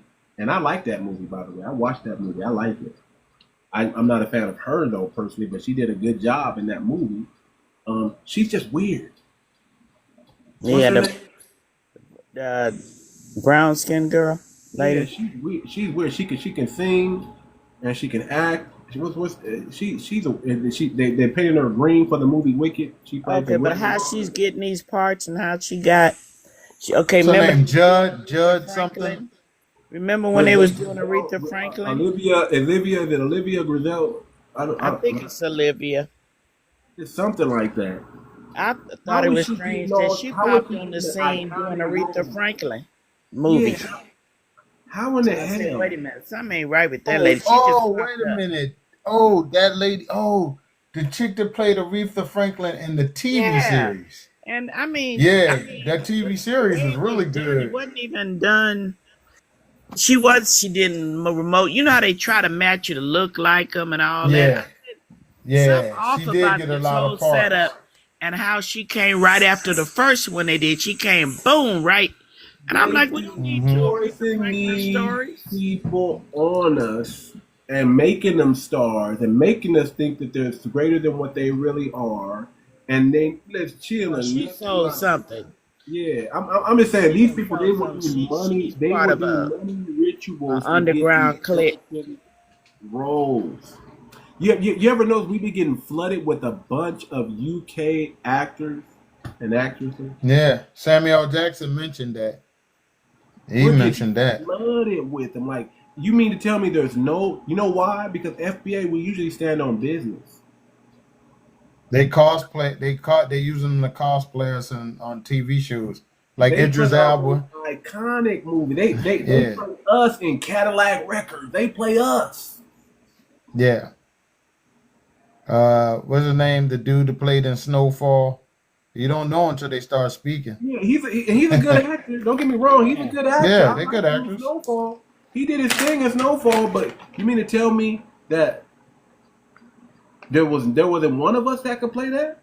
Okay, that's been waiting in line. You know what it is? Certain roles and certain positions, you gotta do something. You know, they gonna have to take a cut and pay too.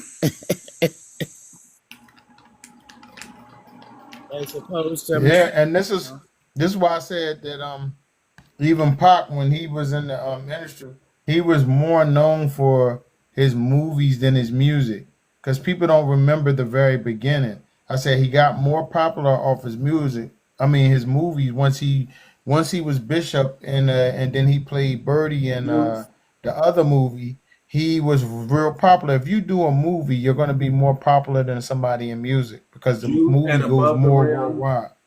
And Juice and above the above the rim, rim. that's what made him pop. That's what made him popular because his music wasn't really popping like that. And people try to argue with me. I said, you guys are young. Y'all just remember. I said, when Pac was out, he wasn't competing with nobody. You got to remember, he really was just getting it started in 96 because all the stuff that he had before, that came off the music box. When he had Brenda's Got a Baby, those songs did not chart.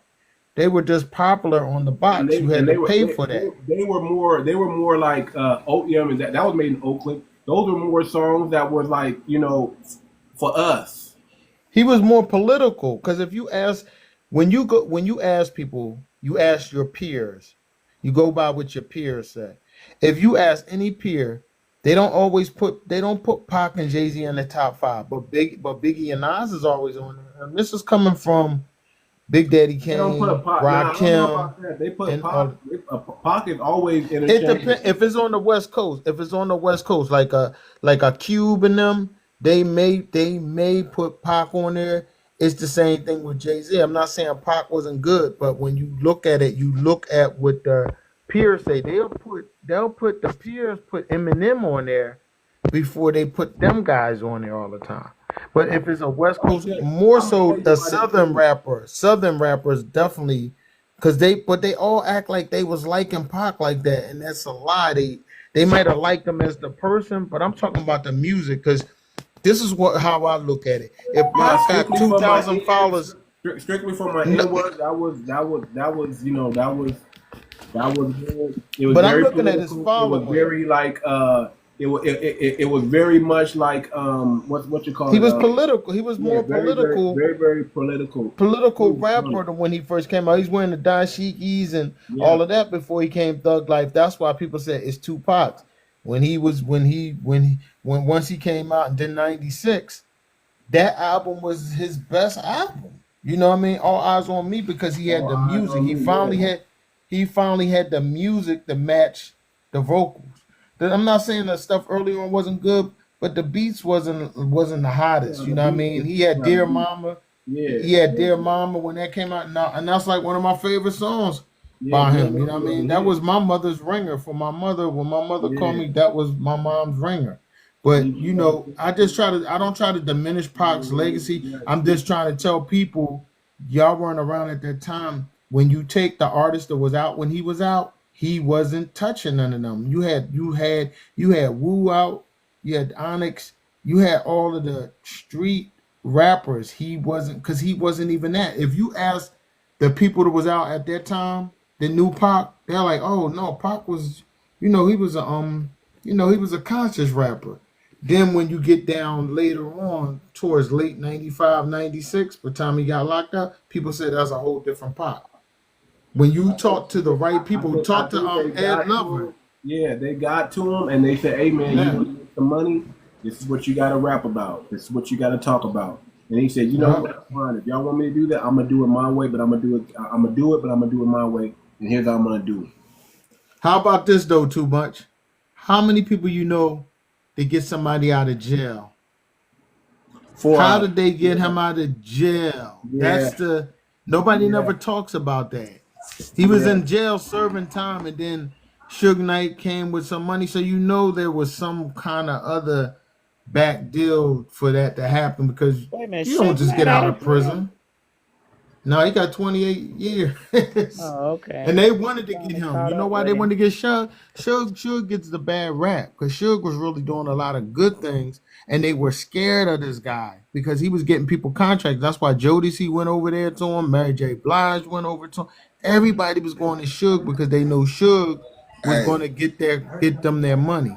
He was really a hey, good Hawk, dude, man. Hawk. Growing up, bro, I wanted to jump in the conversation if I can. Oh yeah, most definitely. Growing up, we was always taught that Suge Knight was the bad guy and Puffy and them was the good guys. They painted the good guy image. Now looking back in retrospect, Suge Knight was right the entire time. Them niggas was creeps, all of them. And we owe Suge Knight an apology as a people. Yep, he needs a No, man, documentary done on him. They say Suge All the Knight good was stuff he doing those did. rituals too, man. They say Suge Knight was doing those things too, man. I don't know. Well, I'm saying far as gang wise, like when you hear people tell the stories, because what's the name was just telling the story about it, K Solo. K Solo spoke, because people didn't know K Solo was on. K-Solo. That was my boy back. I used to listen. I used to rock K Solo back in the day. Man. K Solo was on. He was on death row. Yeah, he was on death row when he tells you the story. Basically, what it was there, you got some Bloods, you got some Crips, and they was beating people down. You know what I'm saying? And Suge wasn't abiding by none of the rules. Dumb people was really scared of him, and he would run up in those places and get people contract. That's why you see Mary J. Blige was really trying to get from under Diddy too, because she knew she wasn't getting paid. Jodeci was trying to run over there. Everybody's up. That's why they got them tracks with Pop, because Suge was up on the up and up. But the thing about working in death row, it was unpredictable. You didn't know when they was going to do something to somebody. That's what he was saying. That's what all of them say. Then that was basically what went on with death row. He was on the ego trip with Power. You know what I'm saying? But what messed death row up, it all, like we just was talking about earlier, it's women, because he started messing with Michelle Lay, and that was Dr. Dre woman, but she went to him because I guess Dre was beating her up, and she needed protection. You know what I mean? So she went to Suge, but that's always, every time you hear some story, it's always behind the woman is breaking up because she's messing. They said even Pac was messing with her. So it was and none of them was liking each other. And they said that's what Suge and Pac would do. They would run around messing with other people's women. So it was just ego. It was a bunch of egos. You know how it is. It's ego, envy, and betrayal. Well, You wait a know what I'm minute. saying? Educate me on the Kendrick Lamar song, because I know there was a message in it, and I know they just not. What do you say? They not like us. Who is he talking Oh, about when he says oh, that? well, I'm thinking. I'm not sure because there's a lot because he had a lot going on when it came to that, and a lot of people just took it and made it something that it may not actually be. Because I don't never remember him coming out and speaking on it. All I know is he made the song, and then but there was issues with another rapper, I believe. I believe it was Drake.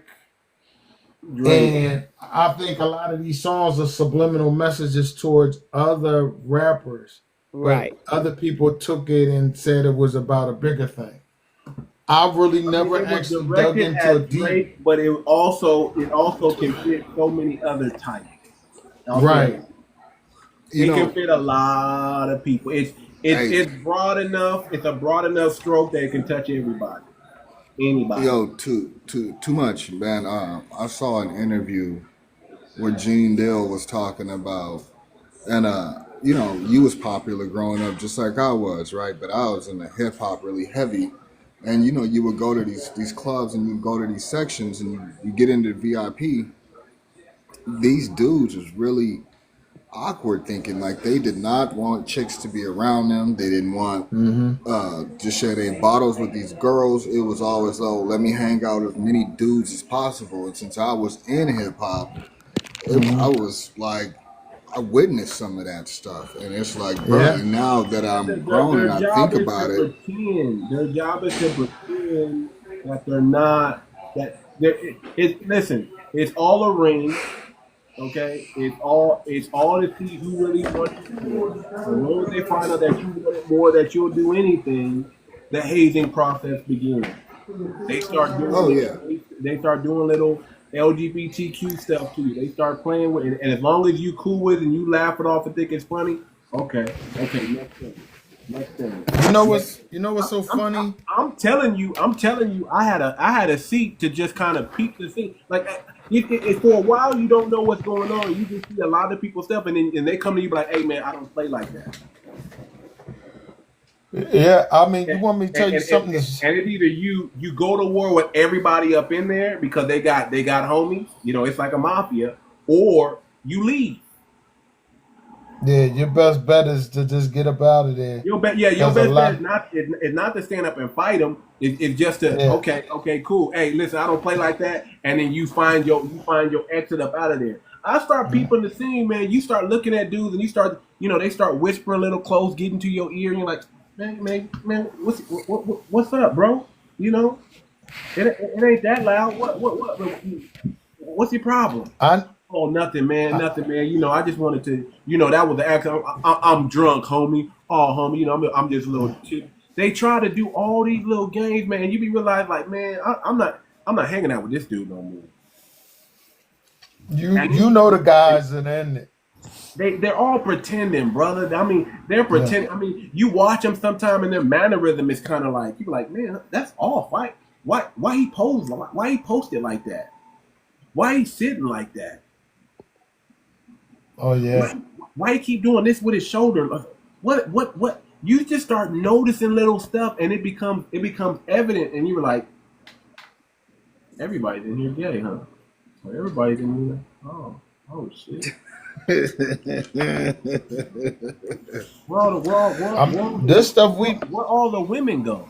You know, I'm not gonna lie. Can I share y'all a story that happened to me in real life? And when I was on tour, it was 2008. I was on tour with Mos Def. I'm not saying Mos Def was involved, not at all, because he's a stand-up brother. But it was the mentality, the mindset of it all. We had got done during our show, and my boy was like, "We going back." And hold on one second. So y'all know about Bada already, right? Y'all know about him. And he got I think he lost. Either he lost some of his case because he's in court still for that now. And I think the border was that he had touched. I think some of it he's wanted or something, but he been out of the country a lot. Like they say, he ain't even in this country, but they made him come back. He had to, go to court. He ain't like Russell Simmons. Russell Simmons, they didn't even give Russell Simmons on nothing before he left. Russell Simmons left way ahead of time because somebody told him that they're gonna start coming after y'all. So he left before they could even do anything to him. Well, I heard he was doing children. Is that true? No, what it was, I'm not sure if Russell's stuff is true because the only thing I do know about Russell, he was messing with younger females. But this is what I tell people about that. Because if I show you so many things in those days, I'm not saying that it's right, but a lot of younger girls was always messing with older guys. So Russell Simmons would always mess with models that were like 18, and I believe when he got with 𝗵𝗄𝗏, I believe 𝗵𝗄𝗏 was 17. You know what I'm saying? But I don't know when he started like actually sleeping with her or whatever. But he was with 𝗵𝗄𝗏 and they got married and had kids and everything. Man, So listen, that was just like a normal thing though, back in the day. Because if you was a young guy, you knew the younger girls were driving off with guys. That's why I don't like when people say, well, the older guy, he's being a predator. No, y'all think that somebody young don't know exactly what they're doing. They might not know, have a brain capacity to do some things, but some of our brightest minds were 19, 24, 25. Martin Luther King was 25 years old. Fred Hampton was 19 years old. Right. So to tell me that a person don't know what they're doing, and a lot of times when I was younger and I got my first kiss, it was because the girl kissed me first. Because usually guys are like in the ill stage, okay? So a lot of times younger girls, if you're sneaking around, you know that you're not supposed to be doing that. Because you're sneaking around, you're going somewhere with older guy, and he's taking you to go here or whatever to eat or whatever, and then that's the way that whole thing.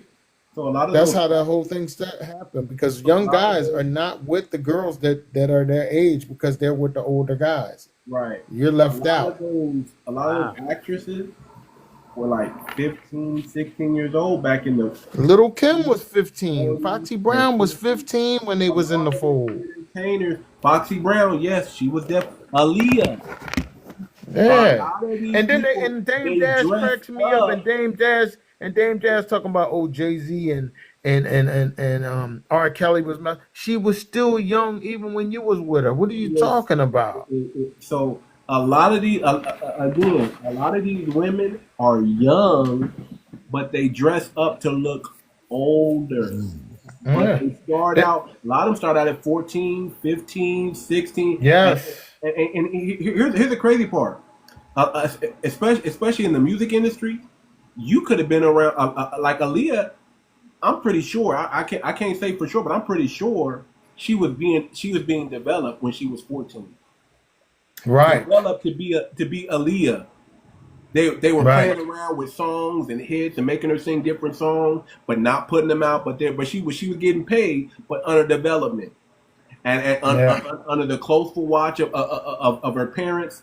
And then once they got something, we dress her up and look a little older like this. We make her do this. Boom, boom, boom, boom. It's called grooming, family.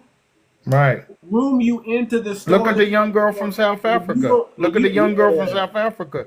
They're always putting her and stuff, and some people saying that she's actually older than what she is. Her name is Tyler or something. Yeah. And they saying that she's really older than what they're saying she is, but they're always putting her in these skimpy clothes and stuff like that. And she's on Nickelodeon. She's on award shows at Nickelodeon, right?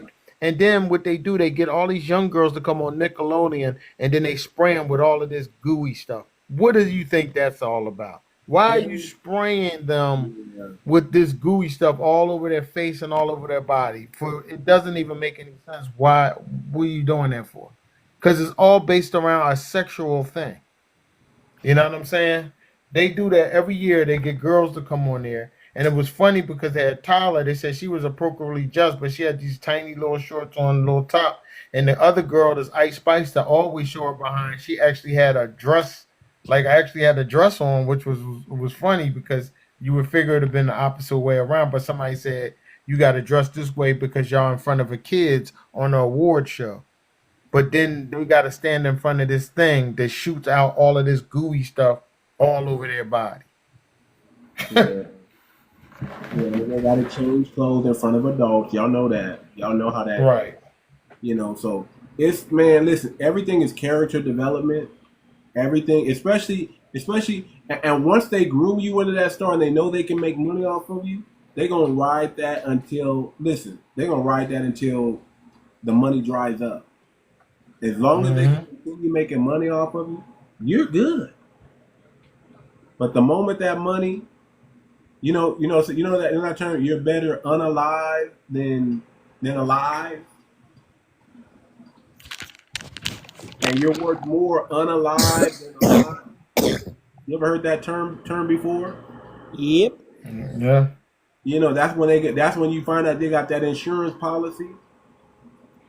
Remember, all of them sell their licenses of their face and their name in the beginning, so they don't need them there. A lot of the movies that you see are CGI because they don't need them. They can put their face on the body. If you notice, what's his name? Tom Cruise, right? Tom Cruise is in all these, whatever, Mission Impossible. And look at all his co-stars from the past, and you look how old they look. Why he don't look old at all? Because they're not even him.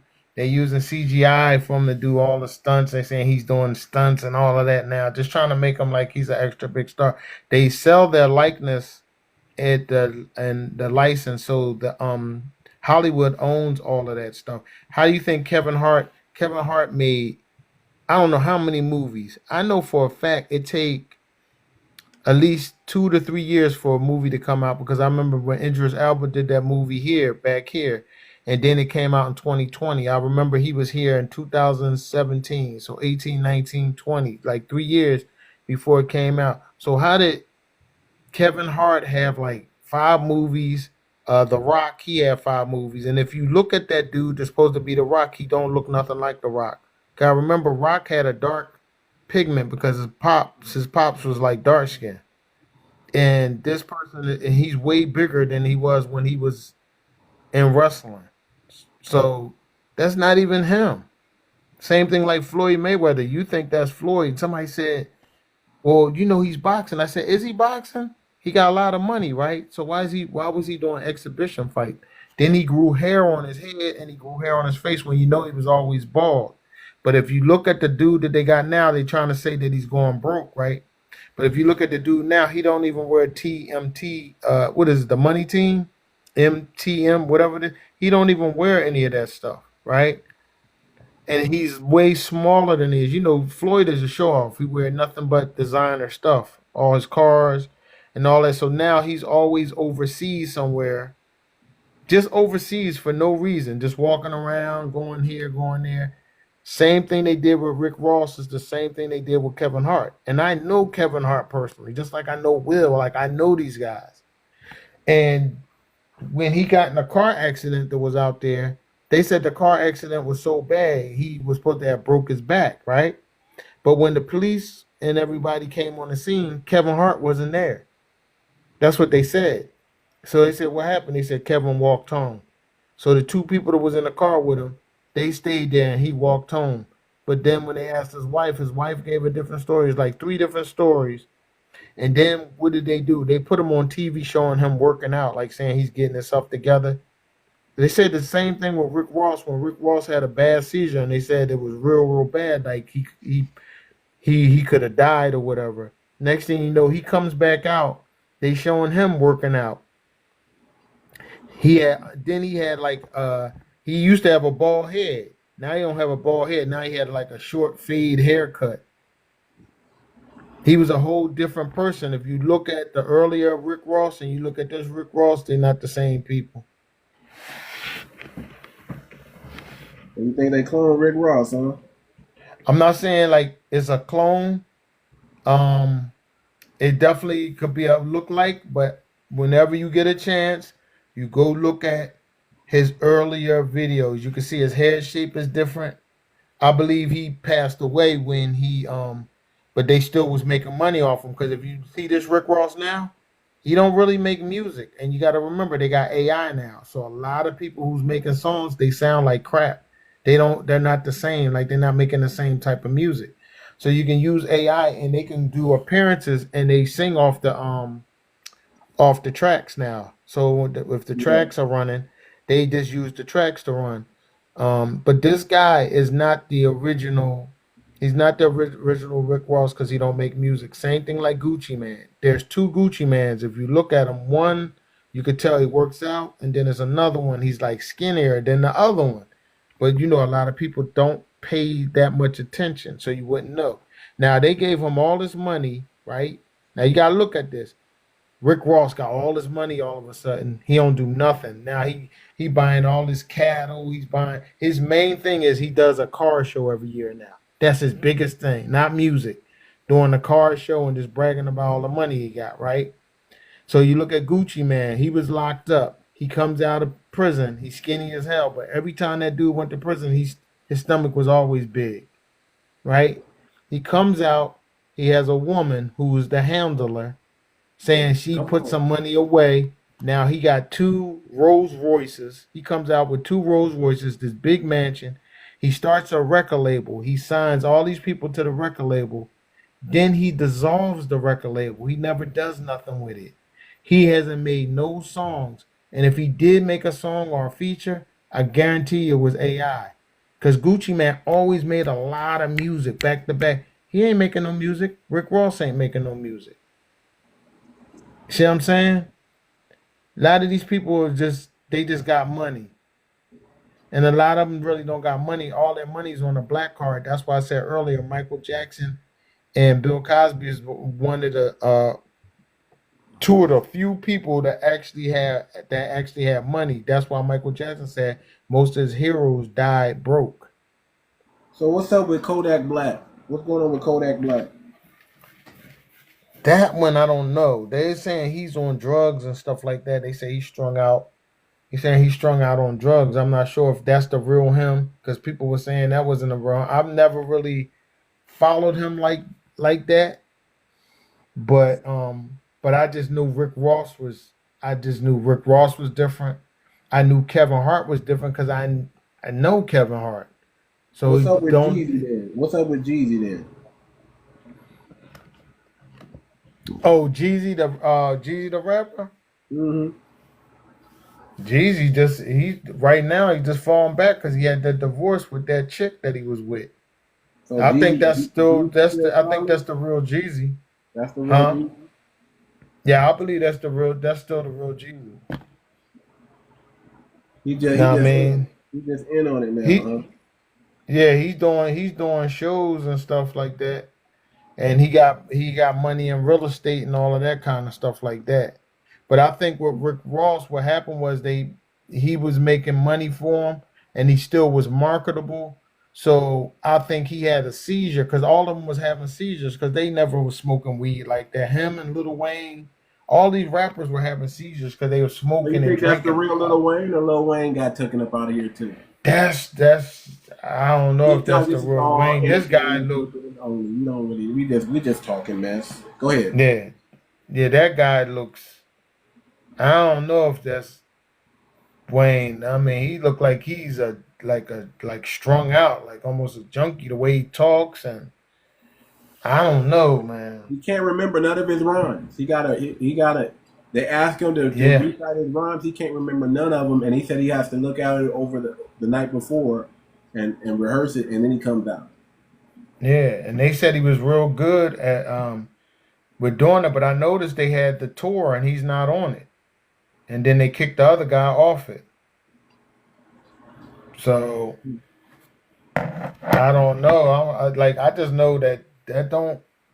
You know, a lot of times these cats can look like these cats, but I've seen people with them bodysuits on. The whole full bodysuits on are the ones that go all the way down to their chest. So think about that.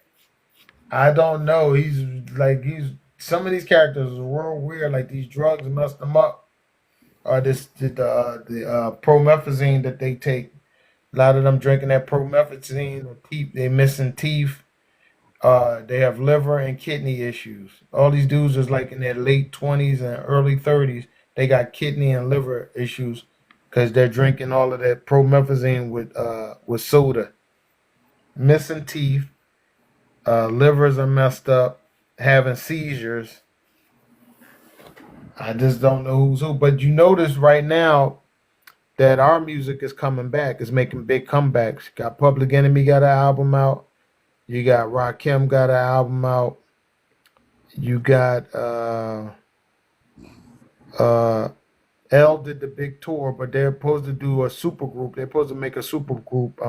Snoop and Dre came back out.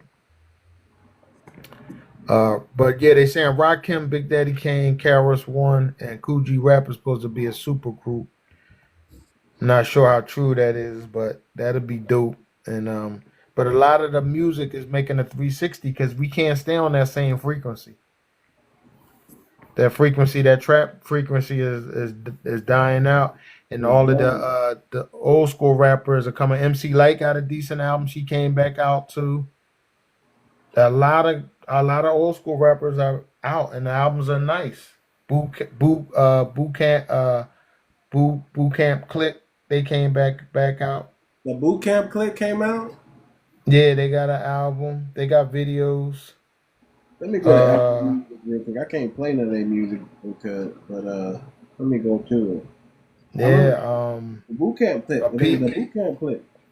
Yeah, or Black Moon, but they were out before Wu-Tang. They was actually one of the first bigger groups. Yeah, before the Wu. Here We Come, Heads Are Ready, Part 2. Yeah, they got video. They made a couple videos too, because I think it's their 30th year anniversary. So a lot of people was on their 40th and 50th year. So that's why L came back out. L's doing tours around the country with all old, like different cities he's doing with different old. So I guess when he comes to the West Coast, I'm gonna be honest. he got Ice Cube and Ice-T. After Cannabis ripped LL, and I thought he won that.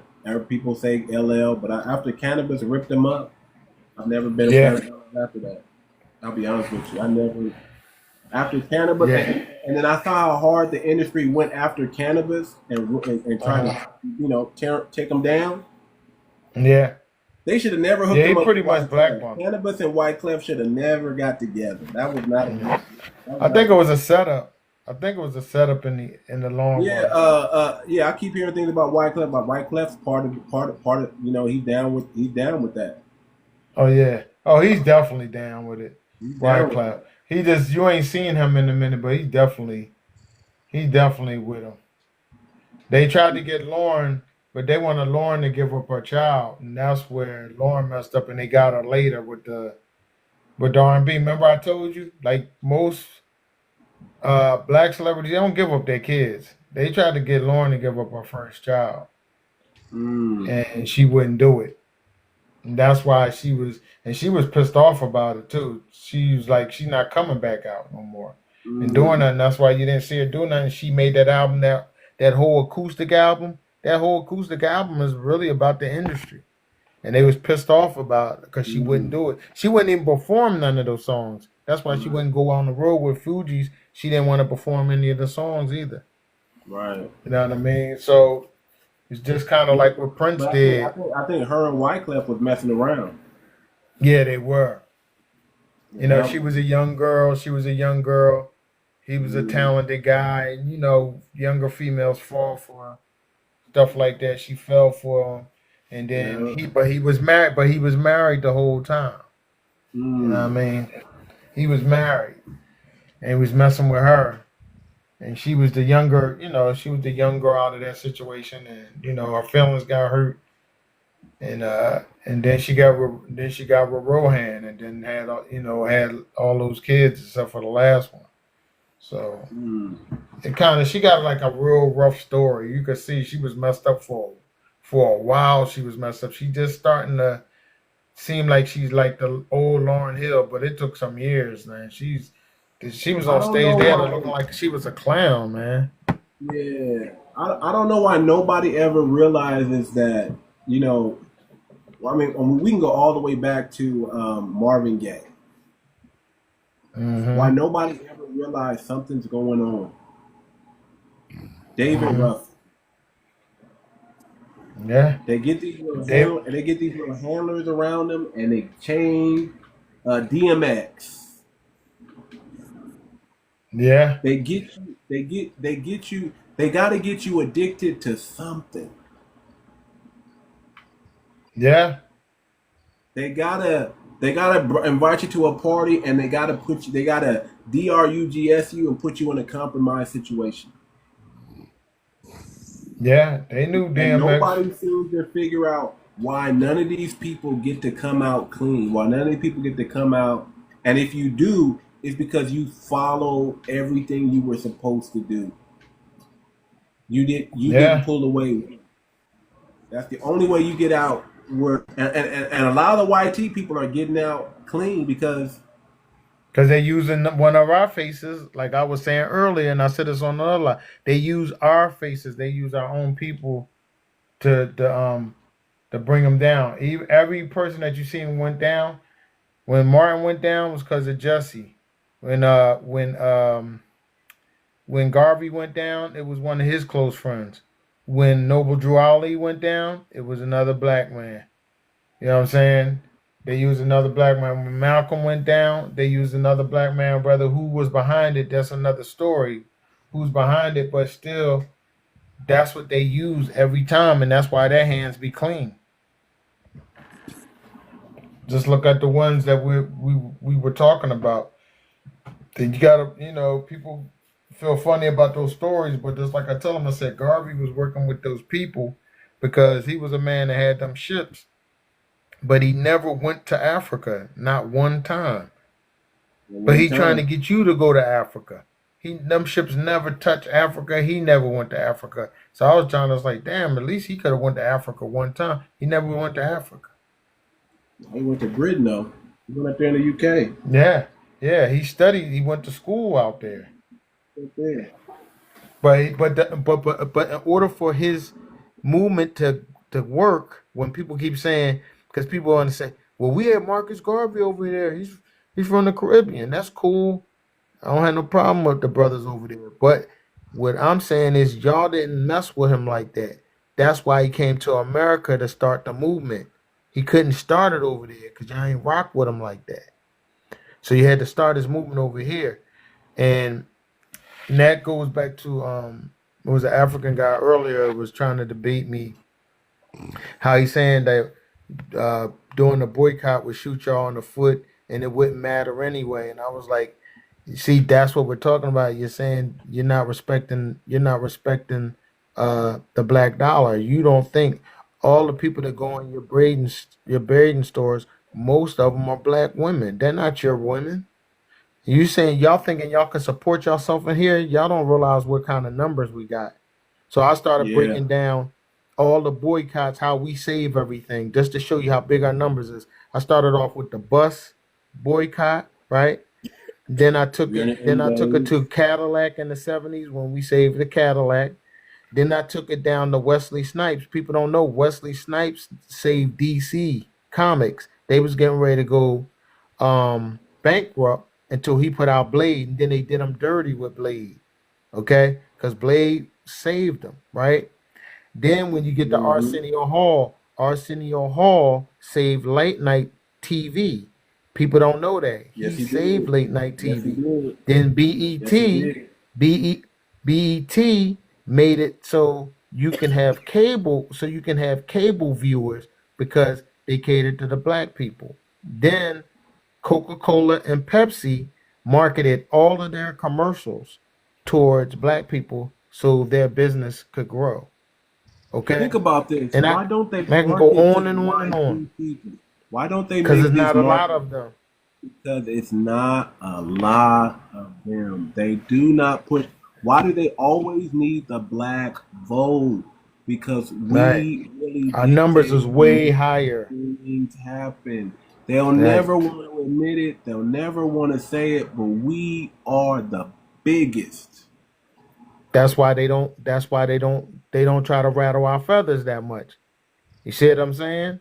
People don't even And get it's so that. sad. It's so sad that these. You know, I had a white supremacist on this channel early talking about. I'm in the military and black people did something to my wife and y'all want this WAR, and I'm like, brother, do you not know that we know that y'all don't got no riders over there, that all of y'all are incels and inbreds, and you're eating the same food that makes everybody sick. You're not eating nothing different. Right. You sickly Well, over there, not. brother. I heard the guy that was on there earlier. Right. It's like, brother, do you I not did know? hear him. Do I you heard. not I heard. know I that heard y'all him. don't got no riders? None of we know y'all don't got no riders. Y'all over here pushing something and believing the mainstream media like y'all got all these many. Man, let me tell you something, man. Not all these white people are even gonna stand with you when you try to stand. They're not. They're not built for that. Right. You think They you weren't. probably got 100. You might out of all those people, out of all the white people, maybe they got 1,000. I'll give them 1,000. Maybe they They got train. 1,000 riders. They. For every I'll tell you one like this. rider They they training. got, we got 10. Yeah. They training like they're training and they be at the gun range, but what they don't realize about us is a difference. Like we'll be on some real guerrilla warfare type stuff, so it doesn't even matter to us. Like they trying to come out of it to live. When we go in, it's whatever. And this is real rap, but people don't think it's like that because it's like what you said earlier. It's like we're a sleeping giant, and you don't really want to wake up the sleeping giant. Y'all don't think it's real until you really in the ring with people. We've won stuff before.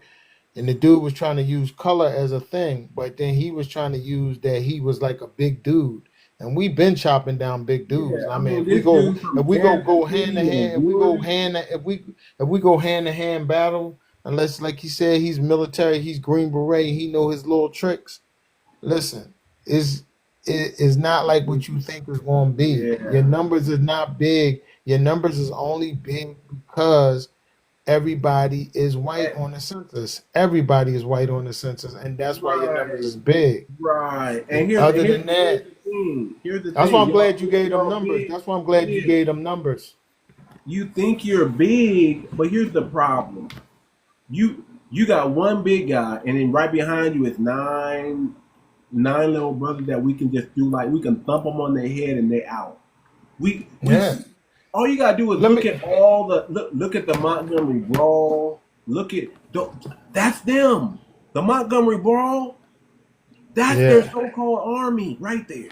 Hey, The let me Ru- give you the a good Cincinnati example. Brawl. That's their so-called Yeah. army They right there. talk tough. They talk tough until it's time to really get it in. We They ain't gonna got be playing no games.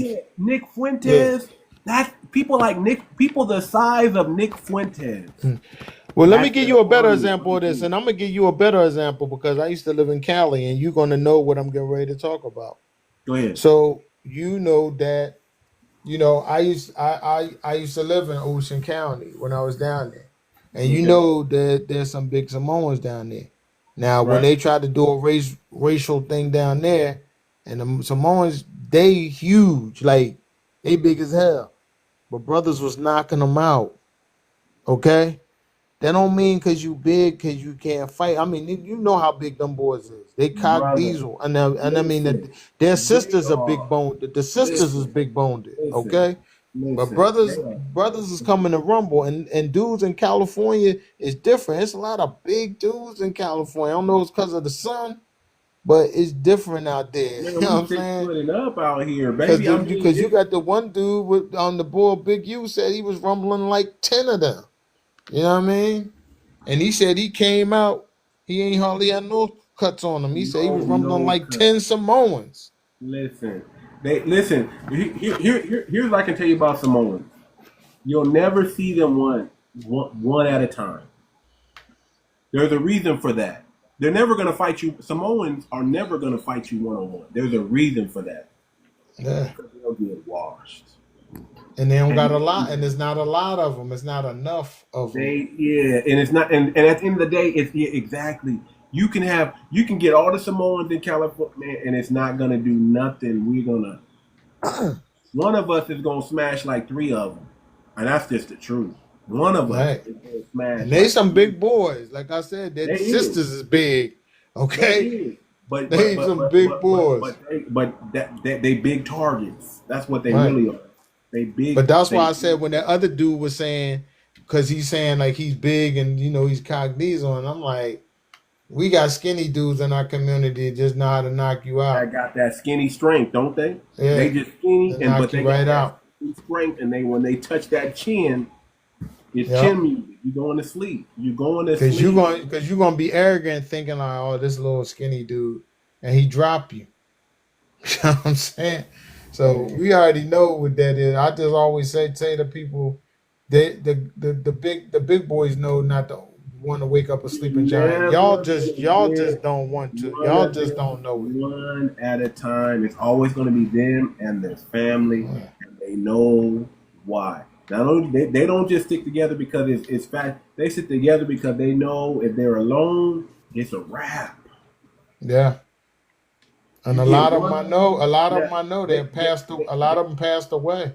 Yeah. A lot of them are gone. Like they because that don't work. You know what I mean? Especially the ones that are involved in that activity. When they're involved in that a lot of them will roll with us. If something was to go down, they will. They're gonna rock. They're gonna rock with us anyway. For the most, the young ones will. Now some of the older ones, but the young ones, they know what time it is. They know who most people gonna rock out with us. Most people gonna rock with us if it came down to that. That's why I said you would lose because they're not gonna go against us. Look at how many times when they had those boys like marching, like the K guys, when they be marching, they got their own kind rolling with us because they don't rock with that because that's not a cause.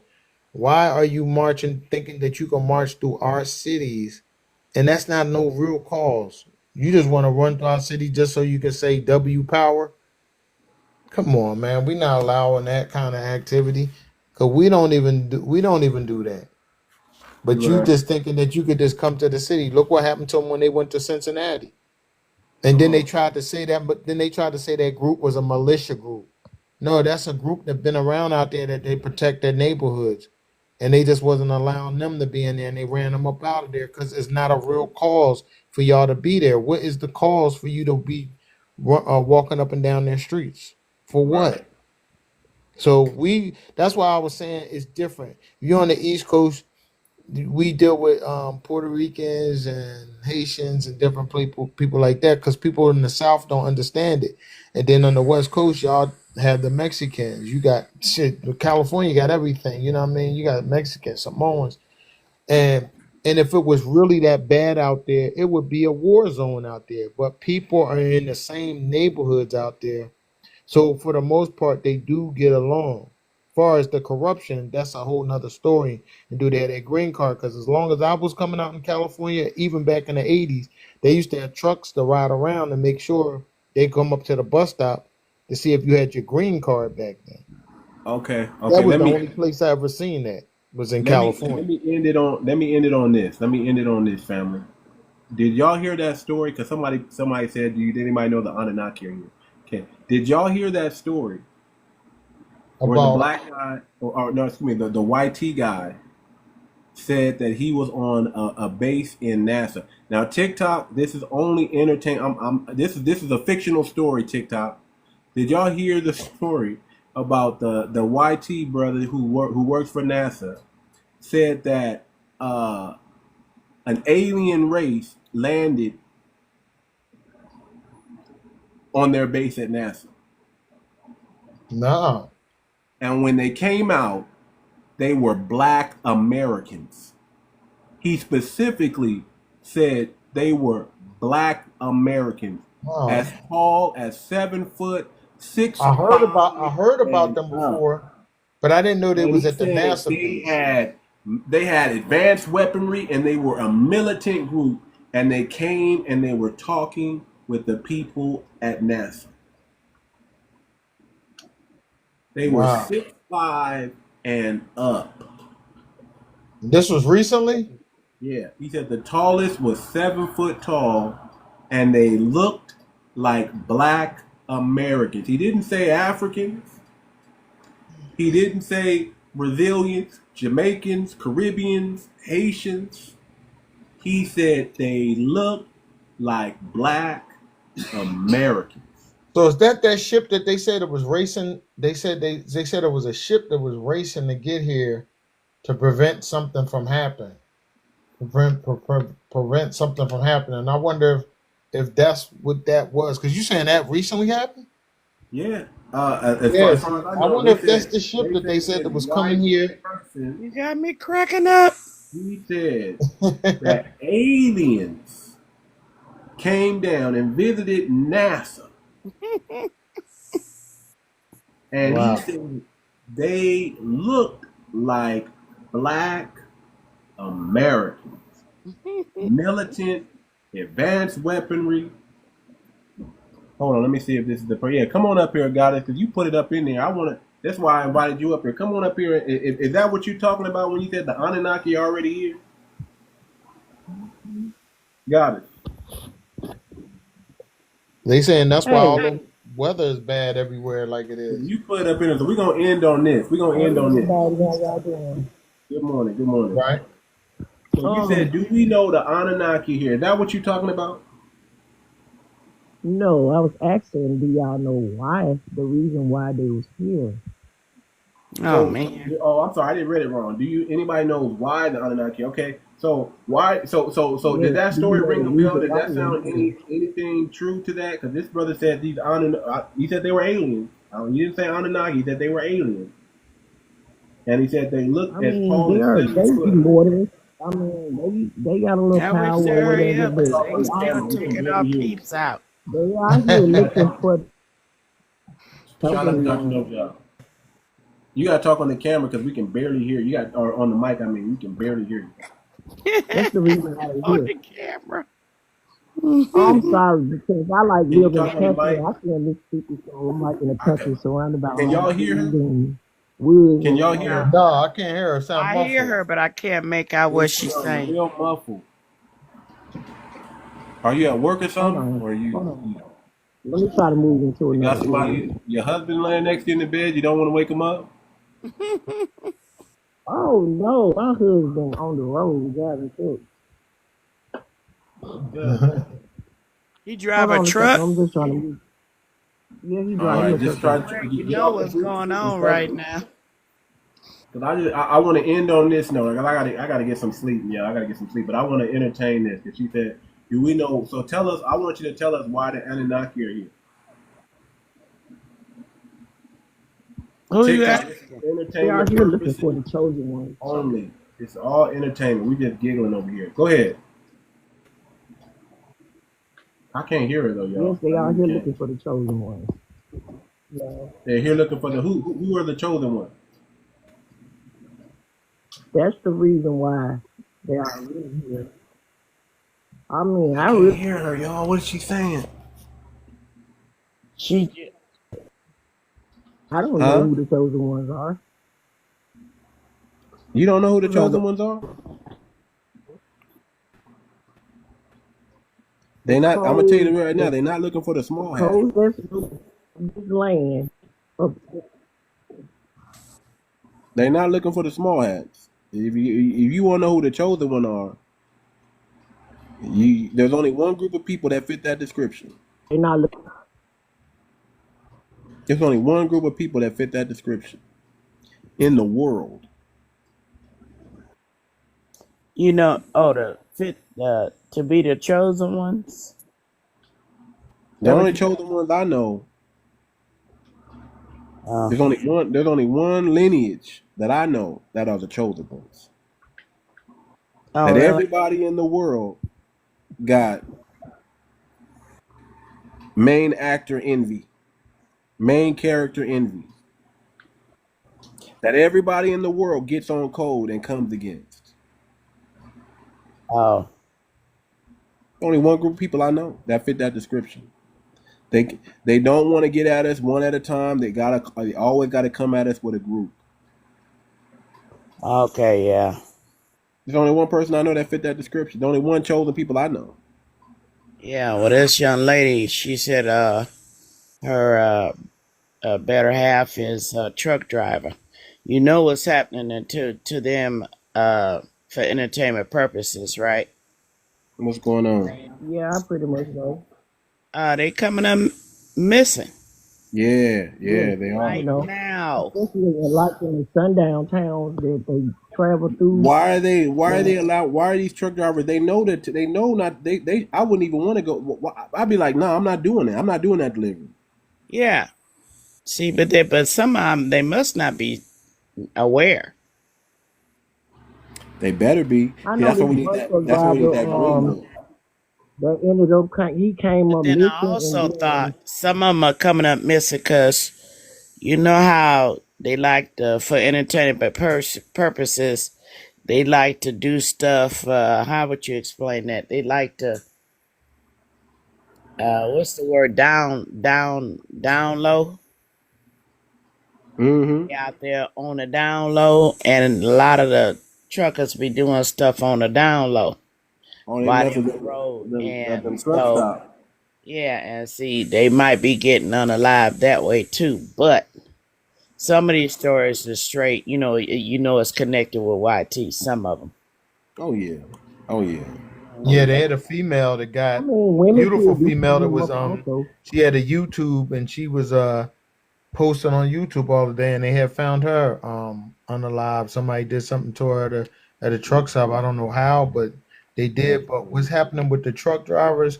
A lot of them are coming like out of Chicago, right? So if you live in the Midwest, usually your runs are going down to like Mississippi, Alabama, and places like that. Now the people who live there, they know about these spots that you shouldn't go to, but people who are coming from those places don't know. Like when you're on the East Coast, you mostly do the East Coast side all the way down to the Southeast.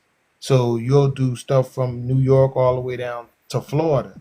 But you don't really hear about that many issues, the places that they go here on the Southeast. But that last issue was in North Carolina somewhere.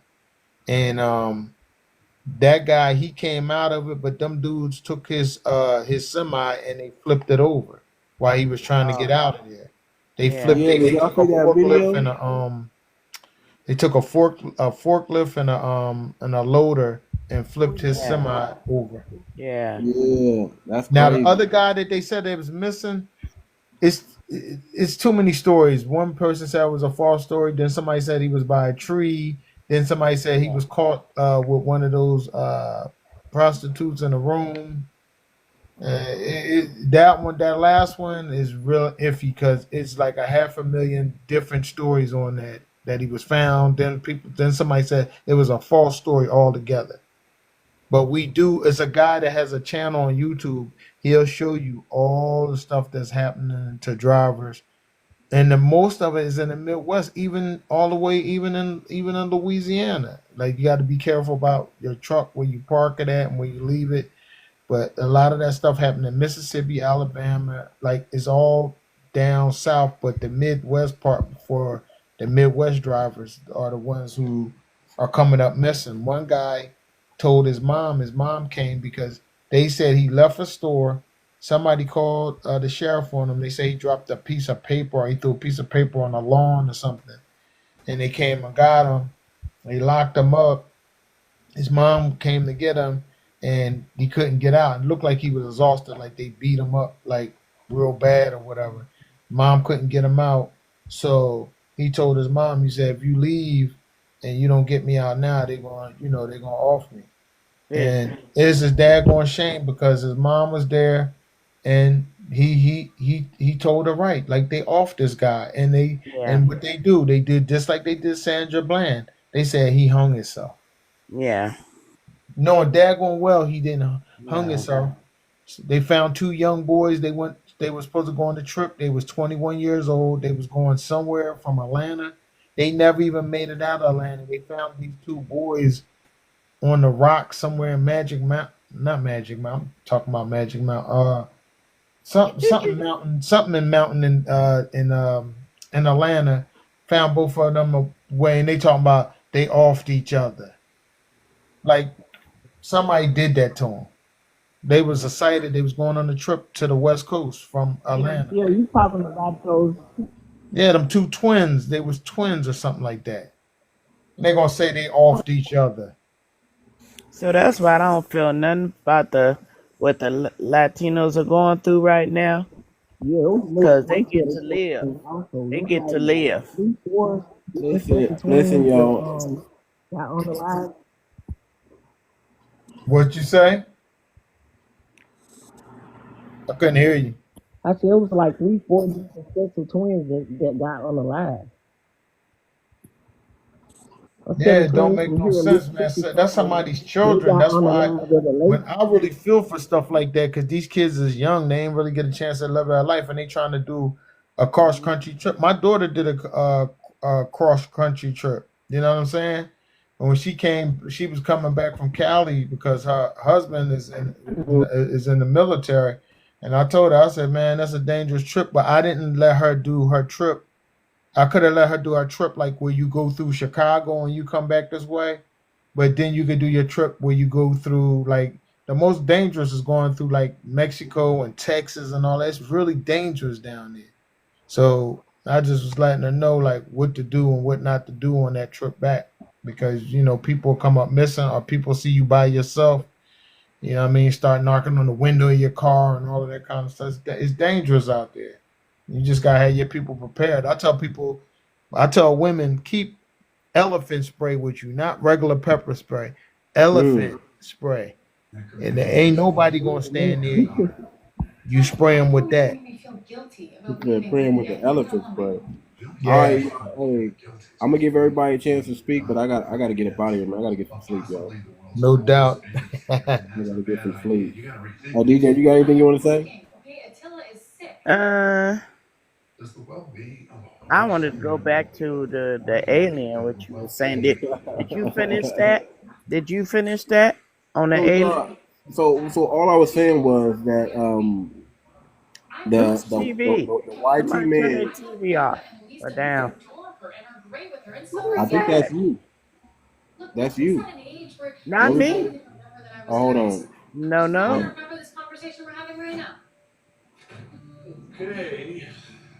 Okay, hold on. No, that's you. Well, hold on. Let me meet you up. It's going to work. Yeah. Okay. Hold on. Okay, that's not you. Hold on. That's Indian Harvey. Hold on. Get him up out of there. Okay. All right. So, crypto. Is that crypto?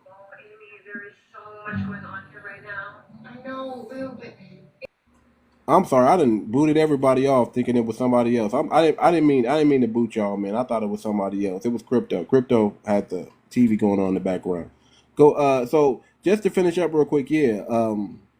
There was a YT man. I guess he worked for NASA, and he said a spaceship landed, and when they got out, they were as tall as 7 foot. At least, he said 7 foot tall. They were like 6'5" and up. They were really tall, and they looked like Black Americans. Militant, advanced weaponry, all the nine, everything. And they went and they spoke with the dignitaries, I guess, at that NASA place. And he's on camera saying this. Y'all gotta Google it, man. I thought this was crap. Like this can't be real. This dude said they look like Black Americans. So that just made me think of that when she said, "Do y'all know why the Anunnaki are here?" And she didn't even tell us why are the Anunnaki here. You didn't even tell us why the Anunnaki were here. Goddess, can you type it in the chat? Can you tell us why the Anunnaki are here? Because we didn't even get that. We didn't even understand that. But I just thought that was funny. Hold on, she gonna come back up, y'all. I hope we can hear you this time. I hope we can hear you this time. Got it? You there? I'm sorry, like I said, I live in the country, y'all. You Okay, that's know what it this. is. I live around Woodwood. So Okay. I Okay. So realize tell us why the Anunnaki are here again. Tell us why the Anunnaki are here. Why we can hear you a little bit. like I said, they are here for the chosen people. That's They right. are The here for the chosen. chosen people. You know what I'm saying? They know that they got DNA codes to give them the powers to ascend to a higher, you know, you can ascend to a higher power. The codes that's stored in your DNA. So they know So how this they gonna give us because that they've so we been can going off ascend to our a higher data by power? people going to the doctor. No, they can't give us Okay. anything. That's up to us to do things that we need to How do you do. know all this?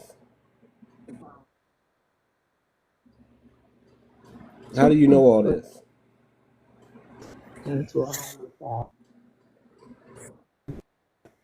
You know what I'm I'm not getting saying? nothing she's saying. No The good problem. parts, we're not gonna get the good Searching parts, y'all.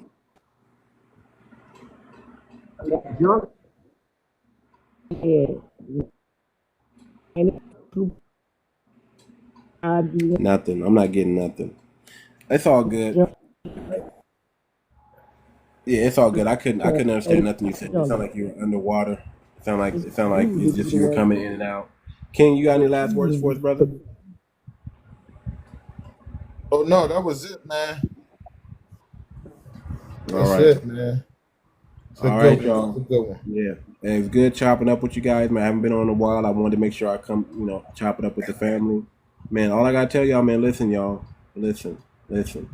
God is good. If you don't know anything else, God is good. The Almighty, the Most High, man. I don't fear nothing. I'm not worried about nothing. I'm more thankful than anything. And I hope y'all catch some of that or feel the same way. I'm thankful All for the right. One time that question I'm for in. you. Go So ahead. you saying God got that, right? You know what I'm saying? I can't hear you after that. It just went out. What So I don't know. God, you know, if you don't praise yourself to God and offer to God, Okay. Let me I'm let me trying to let me see like let me do you let me praise the explain. Most High or do you praise God? I Do you think I know praise what you're Jesus? saying. I think I know what you're Whatever you asking. I think I know what you're asking. Let me just answer it. Listen, I don't believe in the Bible, but I do believe in the scriptures. And I do believe in the Most High God, and I believe in the God that's in me. I believe in the ancestors. That's what I believe in. the Bible. I believe in myself. I believe there's a higher I'm power saying outside of me, and I believe there's a divineness that's in me. I believe I'm born righteous. Nobody can take that from me. That's a title that was given to me. Whether you call me the chosen, whether you call me righteous, I'm the righteous of this earth. And I believe it's my duty, it's my duty to act out righteousness on this earth, not to act out unrighteousness on this earth. So I don't believe that anybody can strip righteousness away from me. Whether I do good or whether I choose to do bad, I don't think anybody can strip right. I look at righteousness like a lineage. My lineage is my lineage. You can't change it. Whether I do good for my lineage or I do bad for my lineage, you can't change that I come from this lineage, which just happens to be a righteous lineage. But I believe I owe it to my people, to myself, and to the Most High to do righteousness on this earth. That's what I believe. I believe that. I believe it's my duty not to be caught up in scandals, not to have any skeletons in my closet, to always speak the truth, to always stand on business. That's part of what my lineage that I come from was born to do. We were born to teach the world We were, for lack of a better word, we were born to be the God that they never could see in real life. That's what I believe. So whether they accept the divine wisdom and guidance that comes from this lineage or So not, my take on that that doesn't Bible, change anything. my take on that Bible that y'all call the Bible, which is the divine powers, a book about. You're coming in and out. Yeah, I don't believe in the Bible. The And Bible is man-made, but the scriptures, I do believe it. I do believe that there are people that were inspired what's a to do great things and to be the mouthpiece and to relay it to us. That's what I that believe. they stole. You're coming in and out.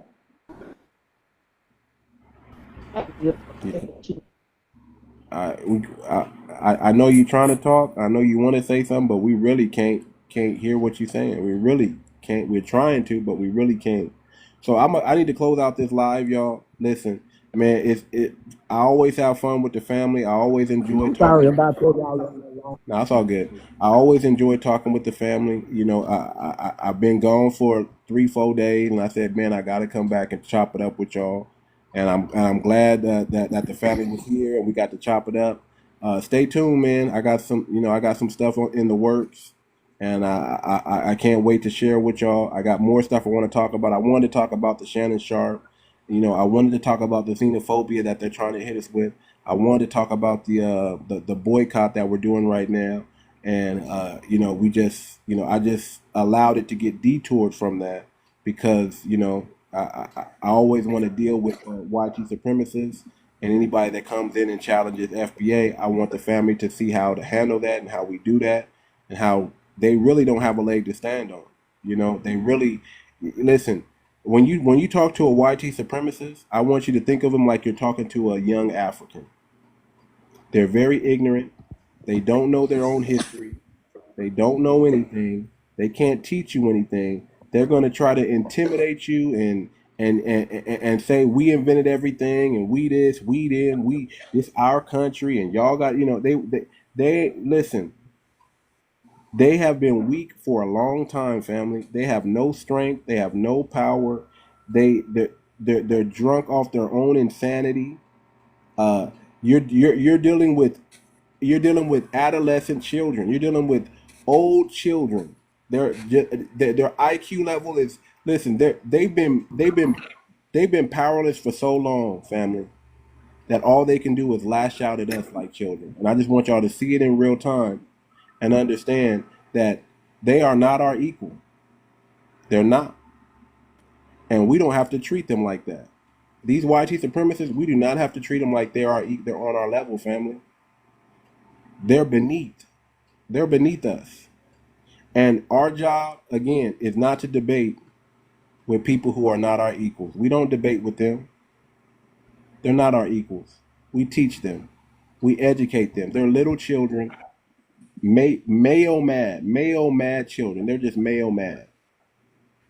And all we got to do is stand on business, stand on the truth, because we know more about their history than they know about ours. So all we got to do is stand on business with these people. So, did And you ever I talk really about what's shouldn't on the even other really side of be the entertaining iceberg? them. I'm sorry, I can't hear you. I really shouldn't be entertaining these people, but I do it for y'all, so y'all get the education and y'all know that, hey, man, we're not afraid of these. We got more information. We got more of everything. They don't got no scholarship when it comes to us. We got more scholarship than them. And all they can do is get mayo mad and crash out in our lives. That's it. So that's the reason why I do it. That's the reason why I sometimes detour my messaging and I just deal with them right out the way, because I believe that's the most important thing is y'all to see how we deal with the white chief supremacist, a wannabe, a mayo mad warrior. This is how you deal with them. You hit them with scholarship. You hit them with truth. You stand on business and you don't budge. And eventually they all result to crashing out because they're emotional. They're emotional. They're not even logical. Whenever you get somebody in their emotions, they're on tilt. You won. Just understand, family. You see how I always stay calm. I never get out of my emotions. The more calm you are, the less emotional you are with these male warriors, the, the more logic and the more scholarship you're going to come with, and you're going to see them crash out because they're trying to get a reaction out of us. They're trying to get us to crash out so they can say, see, look, I did this, and you're mad now. They're trying to get a reaction out of us. If you don't give them that reaction, I'm gonna tell you what's gonna happen. They crash out, not us. So that's why I do this, family. That's why I do these lives. I want to educate my people. I want to keep my people informed. But I also I want y'all to see how we stomp on these white supremacists, how we stomp on these Africans, how we stomp on these Caribbeans, because they really don't have the scholarship to really hold account to us. They need to learn from us. They don't need to be telling us how to do anything. They need to learn from us, and that's it. If you're not trying to learn from us, then I'm just going to call you a musty tether and get you up out the pain. But if you're trying to learn, I'm gonna give you I'm gonna give you that work. I'm gonna give you that information that you can take back and you can do whatever you need to do with it. You need to wake your people up, because we got the word. If there was a prophet in today's time, it would collectively be the foundation of Black Americans, hands down. So with that being said, family, listen, I got to get up out of here, man. It's about 2:40, about to be 2:50 in the morning, and I got to wake up early still. So shout out to the family. Peace, love, reparations, and the blockchain. Stay tuned. Take care, family. Peace out.